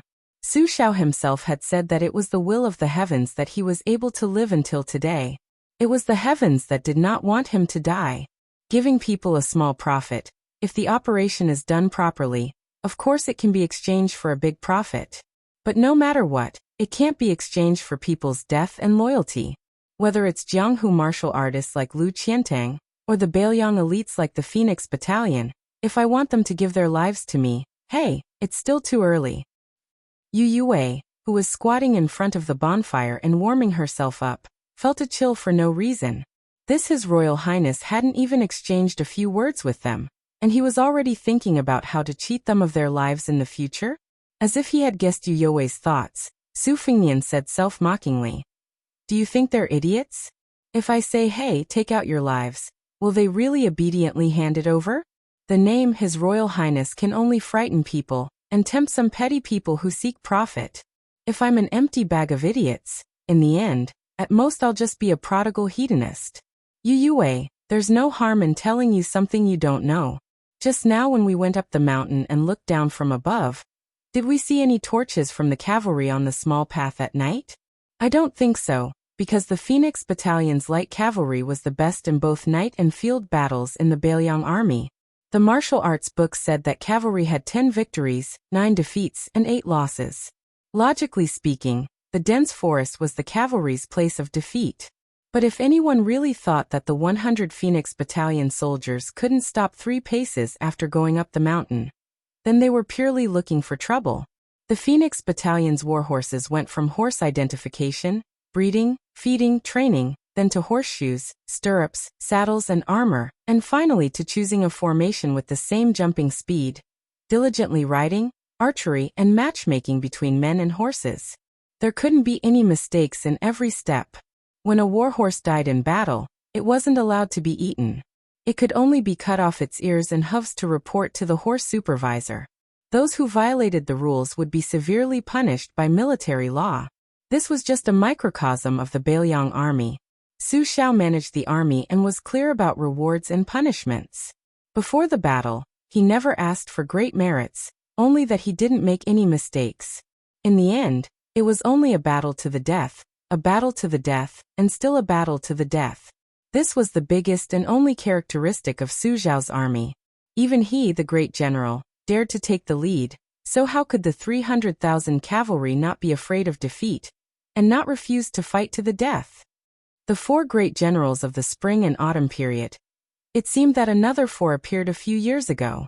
Who could be like Su Zhao, who could make the lowest level of soldiers willing to fight to the death? Yu Yue, tell me again, is it good or bad for me to take a leisurely stroll around the famed mountains with a beauty like you and take the time to give a little favor to the Phoenix Battalion? Yu Yue was so shocked that she couldn't speak. Su Fengnian wiped his hands on Yu Yue's clothes and said with a smile, "Don't feel bad. In a few days, when we reach the big cities in the county, we'll change out of our old clothes. Also, when did you tear off the ribbon that was tied to your chest? Such a magnificent scenery, yet you want to hide it. Why do you think it's too big, and that sword dance won't look good? Wrong, it's big. Only sword dance will have spirit. With each wave, won't the domineering sword intent come out? No matter how beautiful a woman is, she will feel ashamed of her inferiority when she sees you. What I say under the bed is the truth." Perhaps it was because His Royal Highness had jumped too much when he spoke. Yu Yue didn't run away bashfully for a while. She just hugged Wu Meinyang and stared blankly. The old god of swords laughed exaggeratedly and said, "These words have a bit of wisdom. This old man is very pleasing to the ears." Jiang and I unconsciously sneaked a glance at Yu Yue's tightly wrapped, full breasts. Then he lowered his head to look at himself. He seemed to be somewhat discouraged. Lu Qiantang entered the courtyard and said softly, "Your Highness, there's an enemy attack. There are more than 30 people, but they're all bandits in the forest." As long as His Royal Highness gave the order, Lu Qiantang could make these bandits, who had found the King of Hell, die without knowing how. Su Fengnian smiled and said, "Let them all in." Lu Qiantang and Yang Qingfeng, who looks more like a ghost than a ghost, don't show yourselves. Be careful not to scare them. Yang Qingfeng can go inform Ningamei to stay put and wait for orders. Xu Xiao, you stay behind. More than 10 burly men noisily rushed into the courtyard. The remaining half could only squeeze at the door and look around. They had all followed the light of the fire. Nowadays, it was rare for them to encounter a big fat sheep. There were very few pilgrims, but today's group simply made them laugh. They widened their eyes and looked over. They almost all swallowed their saliva at the same time. The young nobleman sitting on the steps in the middle looked like the son of an official. At the very least, he was a child from Yongzhou. As for the disheveled old man and the old Taoist who were lying down and eating meat, they didn't pay any attention to them. However, the remaining people were all stunning beauties. The plump lady holding the white cat had a very good figure. Even a fairy couldn't compare to her. The little girl dressed as a servant girl who was roasting meat had an even more beautiful face. Her legs were closed together in an alluring manner, leaving no gap. Young chick. In front of him stood an older lady who looked like a vixen. What was a scholar saying? That's right, charming. At the door, the men who were slightly weaker, so they waved flags and shouted battle cries instead of rushing to kill and rob, were about to go crazy. They pushed and shoved with all their strength. The shorter ones began to jump around, hoping to take a few more glances. How could such a beautiful and delicate lady withstand a few rounds from the first and second masters? Would it be their turn to have a taste? The 3 people in the courtyard had never been lucky enough to see her in their entire lives, let alone touch or even press her down. If the masters of the house took her as their mistresses, wouldn't they be done for? If it weren't for the nobleman from a rich family, the ox-nosed Taoist priest, and the skinny old man who wore a sheepskin fur coat, they would have thought that a fairy had descended to the mortal world. The first master, who was holding a pair of rusty Xianhua axes, sneered and said, "Don't you know the Yinyang Pavilion on Mount Qingqing?" Su Fengnian looked ignorant and said, "I know. Under the pavilion is the world of the living, and under the pavilion is the world of the dead. The climate is completely different. In the past, when I was in this Taoist temple, I heard people say that even if there was a thunderstorm under the mountain, it would still be sunny on the mountain." The second master was a wretched man who looked like a monkey, and was even skinnier than the old god of swords. He was born to be irritable. He jumped forward and reached out to touch Shuxiu's chest with his dirty claws. Poor Shuxiu didn't know His Royal Highness's intention. She could only pretend to be frightened and took 2 small steps back, just in time to avoid the monkey's vomiting hand. Unfortunately, Xu Xian was the outsider with the least status in this courtyard.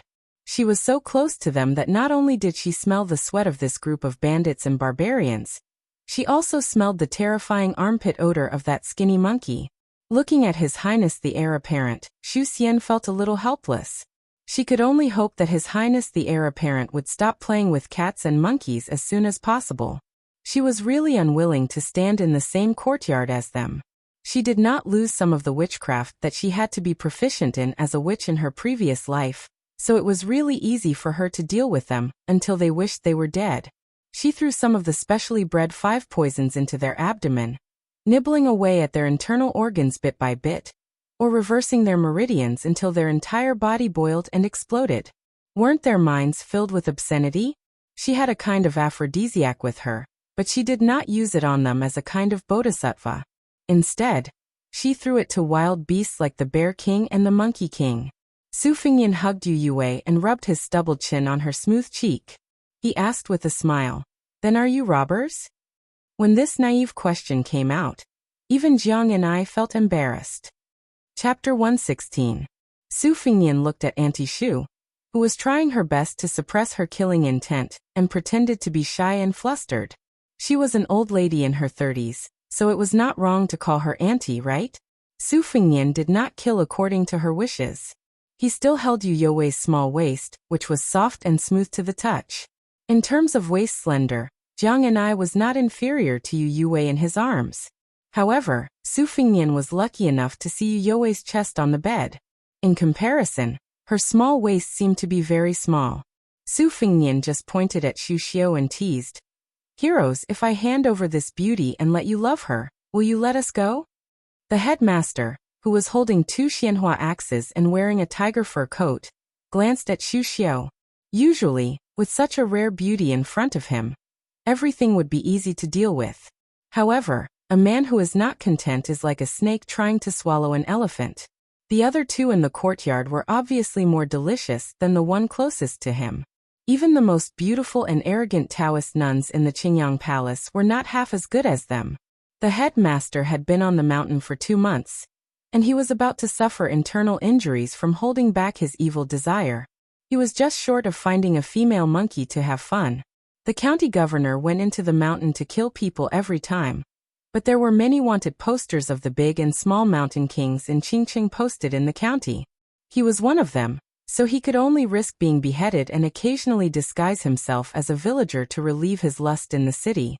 Therefore, the first master, who could not wait to tear apart the girls' clothes to reveal their fair skin, spat out a mouthful of thick phlegm and viciously cut the girl holding the white cat. He loved this girl the most. Although the face of the female servant who was roasting meat was more beautiful, she was still a girl. She still needed to have more meat to withstand the whip of the big axe under her grandfather's crotch.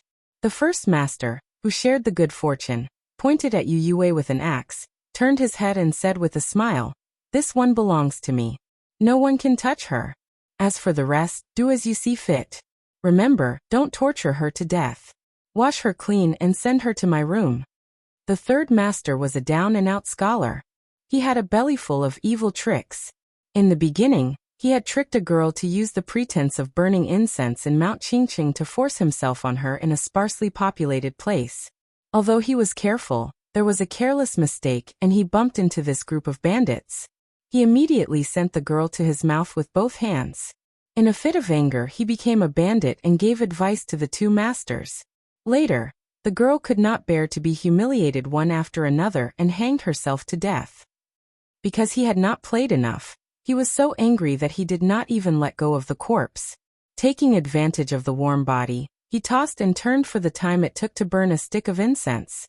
Even the first master and second master were endlessly impressed.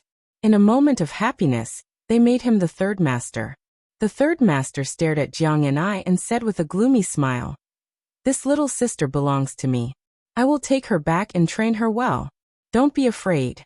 I am a cultured person who has studied. I know how to dote on people. Only Shushio was left. The skinny second master sourly said.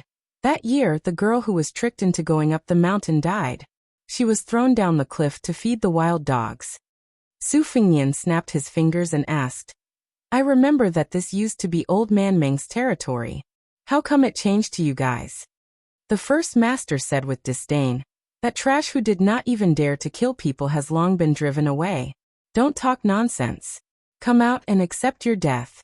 It is only a matter of Grandpa's axe. Su Fingyan let go of Yu Yue and stood up with his saber. The first master looked at this posture, and was stunned for a moment.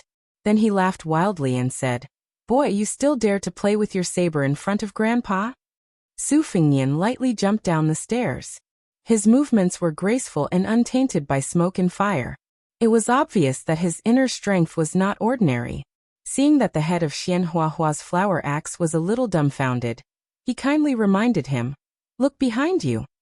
The first master did not dare to turn around for fear of being sneakily attacked by this boy.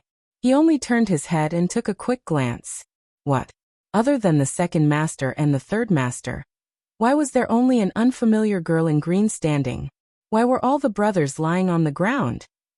The girl in green, who was more graceful than a handsome scholar, was holding a strong brother by the neck and hanging him in the air? These brothers were all pinched to death like this? The expressionless girl in green loosened her grip, and the dead brother fell limply to the ground without making a sound.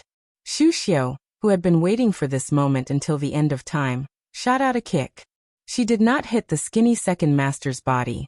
Instead, she saw the skinny second master's body being hit by a huge force. He bent like a bow and then flew out with a bang. His whole body was embedded in the wall. A circle of blood spread out evenly on the wall. It was like a mosquito that was slapped to death. After killing him with one kick, Shushio reached out and combed her black hair behind her ear.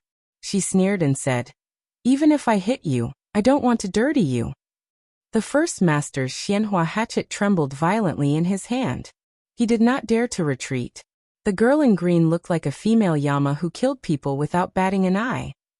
And the one who killed the second master, her internal energy that could kill people without touching was extremely terrifying. He did not dare to go forward.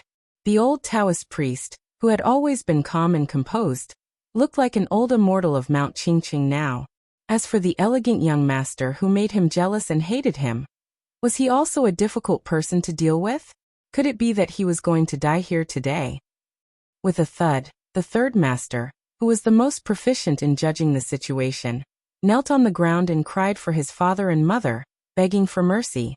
Su Fingyan only asked a question that confused people. Old Meng and his people are dead?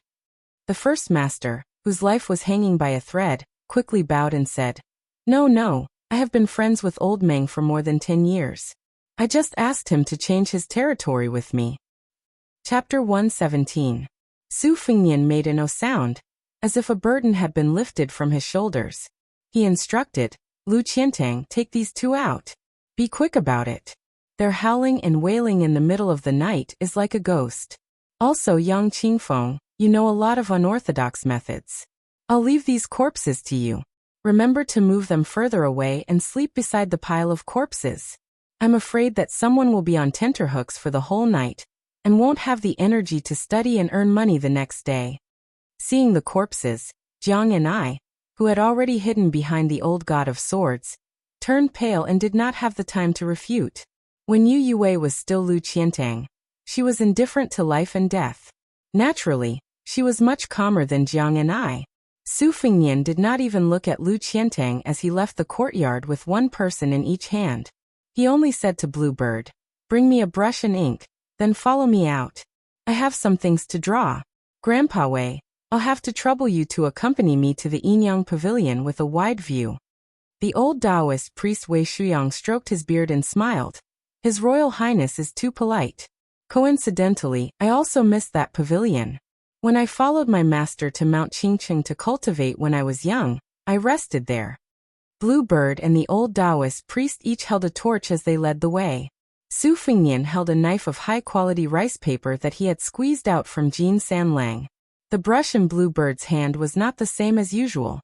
It was the hardest and sharpest brush in Guangdong's Liaowei. Looking at the back of the three people, Jiang and I then looked at Yang Qingfeng, who was digging out the dead person from the wall and dragging it out of the courtyard. Presumably, the two bandits that were carried out by the swordsman Lu Qiantang like chickens and ducks were also unable to escape death. Jiang and I, who was hiding behind Li Chungang, was in a daze. The old sword god had seen many vicissitudes of life. When he was young, he was also frivolous, so he was not unfamiliar with women's thoughts. He laughed and said, "Little Jiang, this old man has to say a few good words for little Su. You didn't accuse His Royal Highness of being unrestrained in Bailiang. However, outside of Bailiang, some of his methods cannot be said to be vicious and merciless. Today these 30 people could be killed or not. It was all up to little Su." In the end, this old man guessed that it was the little bandit Old Meng who had yet to show himself. Jiang and I made a lukewarm sound of, "Oh." The old sword god smiled and said, "Little Jiang, do you want to know why that little brat took the brush and ink out? If you roast another white fruit chicken for this old man will tell you." Jiang and I said unhappily, "I don't want to know." Old Man Li was someone who could not hide his words. With great difficulty, he swallowed the words that were at the tip of his tongue and said, "Let's not talk about it.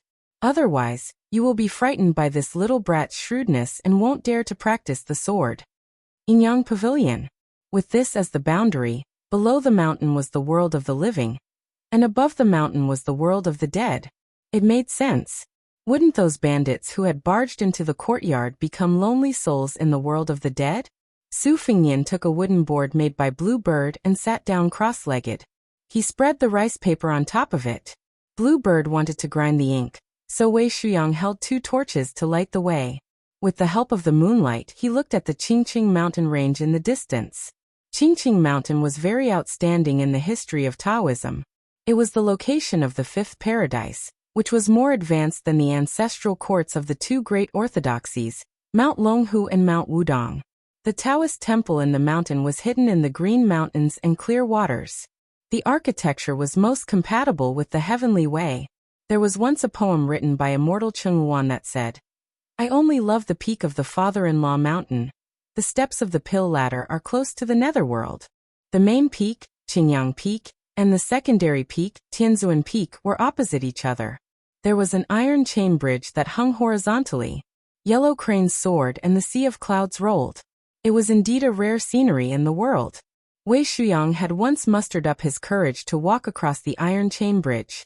It took him a full hour to walk. When he finally reached Tianzuan Peak, his legs were weak and his clothes were soaked. Wei Shuyang looked down and praised sincerely, "His Royal Highness has a good memory."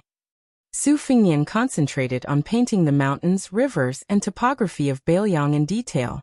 He was even more accurate than the senior officials of the geography department.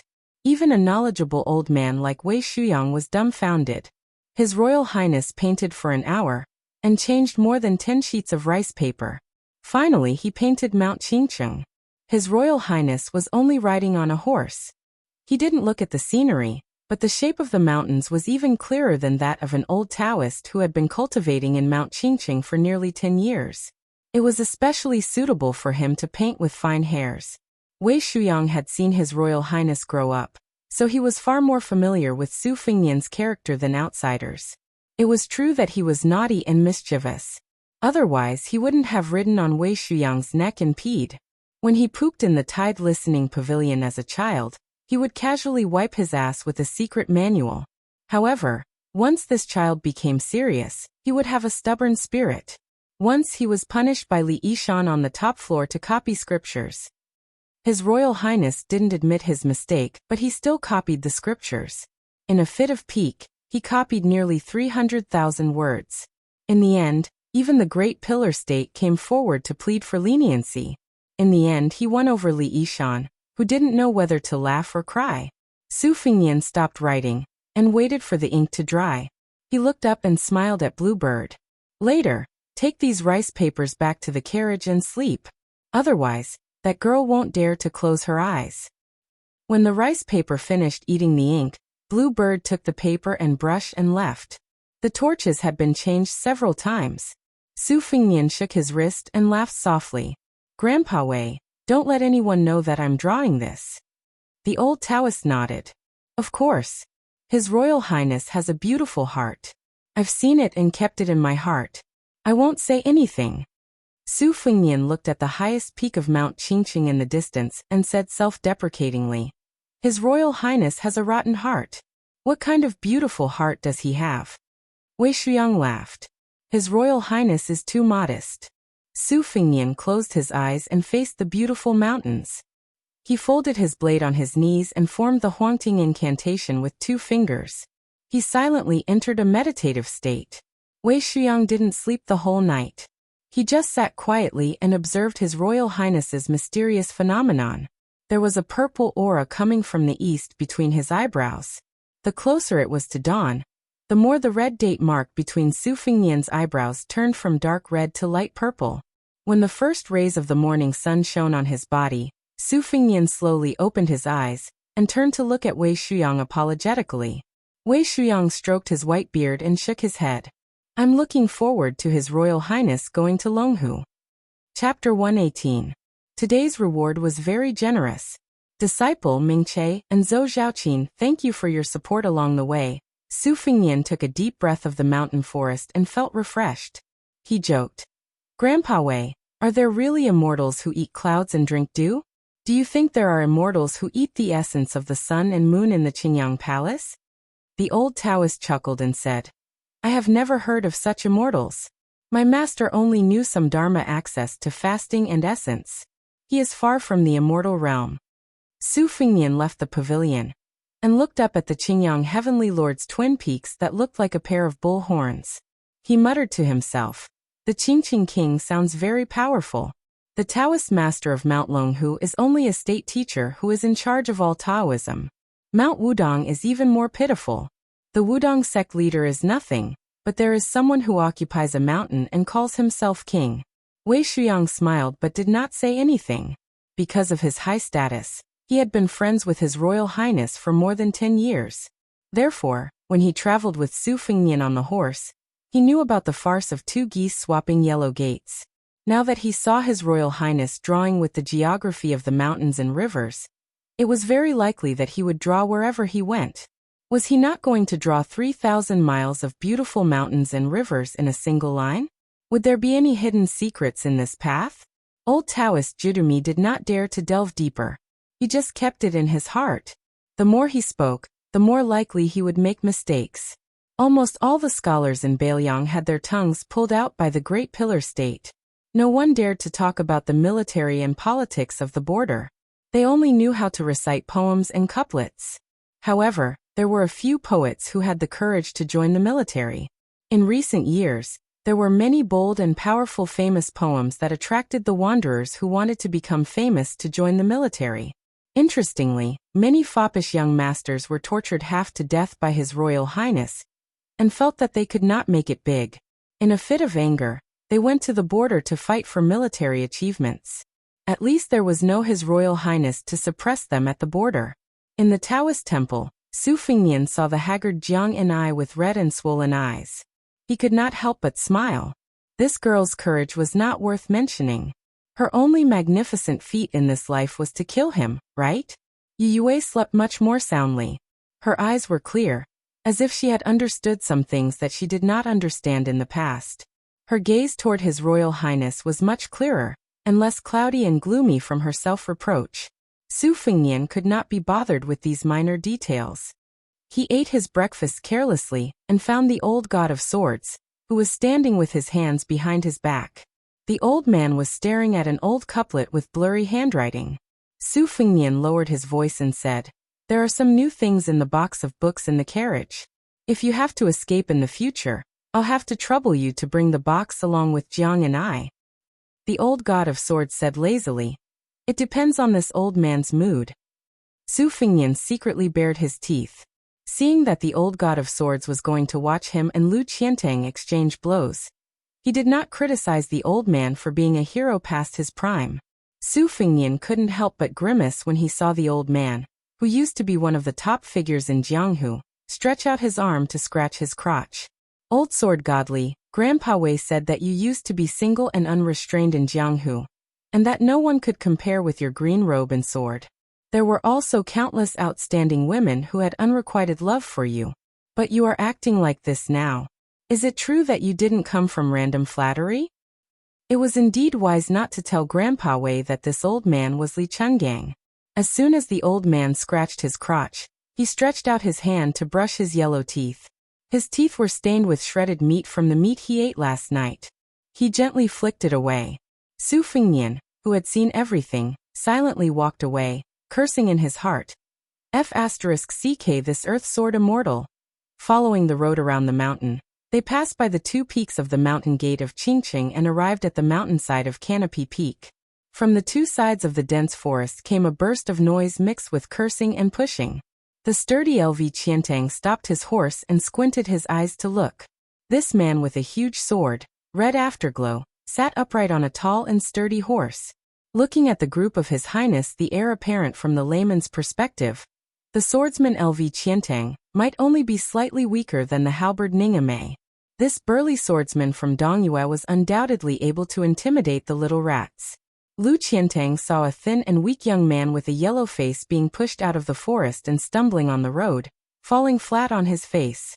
However, this young man did not speak to Lu Qiantang's group of people. Instead, he turned around and scolded. Lu Reed, I'm not going to let your wife off tonight. Why did you push me? I don't have the strength to climb the wall to see you lying on your wife's body. You could have pushed anyone else, but you pushed me out. Let's see if I don't expose the fact that you touched a big girl's breasts in the market last month. Lu Qiantang looked at him coldly and slowly drew out his giant sword. A hoarse voice sounded in the dense forest. Little bastard, are you looking for death? Why aren't you running? The wind is strong, let's go. It seemed that this group of robbers was much weaker than those from last night, but their eyesight was much better. The most amusing thing was that the young man stared dumbfoundedly at Yu Yue, Xu Xiu, and Bluebird. Before he ran away, he shouted at the top of his lungs, Sisters, you're even prettier than the immortal ants of Qingyang Temple. Yu Yue raised the corner of her mouth. This little thief was much cuter than those unlucky villains from yesterday. His Royal Highness rode out and slapped Lu Qiantang's hand with the embroidered winter saber. Yu Yue was very surprised, but it was a kind of joy from the bottom of his heart. His Royal Highness carried the embroidered winter saber on his shoulder and laughed. Little Hawthorne? The young man was about to run into the dense forest, but he suddenly stopped and looked back at the strange young man on the horse. He only felt that the young man looked familiar, but he didn't know such a rich young man. What? Oh my God, did I get on the list of bandits in the city? It can't be. We have the lowest status among the dozens of bandits in Mount Qingcheng. Even the head Meng was not qualified to have his portrait posted on the city wall. Because of this, the head Meng was very angry. He always said that he was the first bandit king of Mount Qingcheng. Why didn't he get on the list? My old Meng has also kidnapped several wives and daughters of officials in the county. Didn't he just let them go after taking some money? Did he look down on us? The young man, who was nicknamed Little Hawthorne by His Royal Highness, was stunned for a moment. He stared at him for a while, and then said uncertainly, Su Fengnian. His Royal Highness narrowed his eyes and pursed his lips. Xu Xiu, who was very picky, was dazed for a moment. His Royal Highness was really charming. Not to mention a mature woman in her 30s like her. It could be said that women between 10 and 80 years old would be attracted. Su Fengnian jumped off the horse and smiled. Isn't it? It's only been 3 years, and you can't recognize me? The young man was really a newborn calf who didn't know anything about the world. He didn't care about anything else and ran to Su Fengnian with a scream. He circled twice and excitedly reached out to touch Su Fengnian's saber, and pulled the sleeves of Su Fengnian's brocade clothes. He was amazed and looked up to ask, Su Fengnian, you are even more arrogant than last time. This time you are going to give money to old Meng again?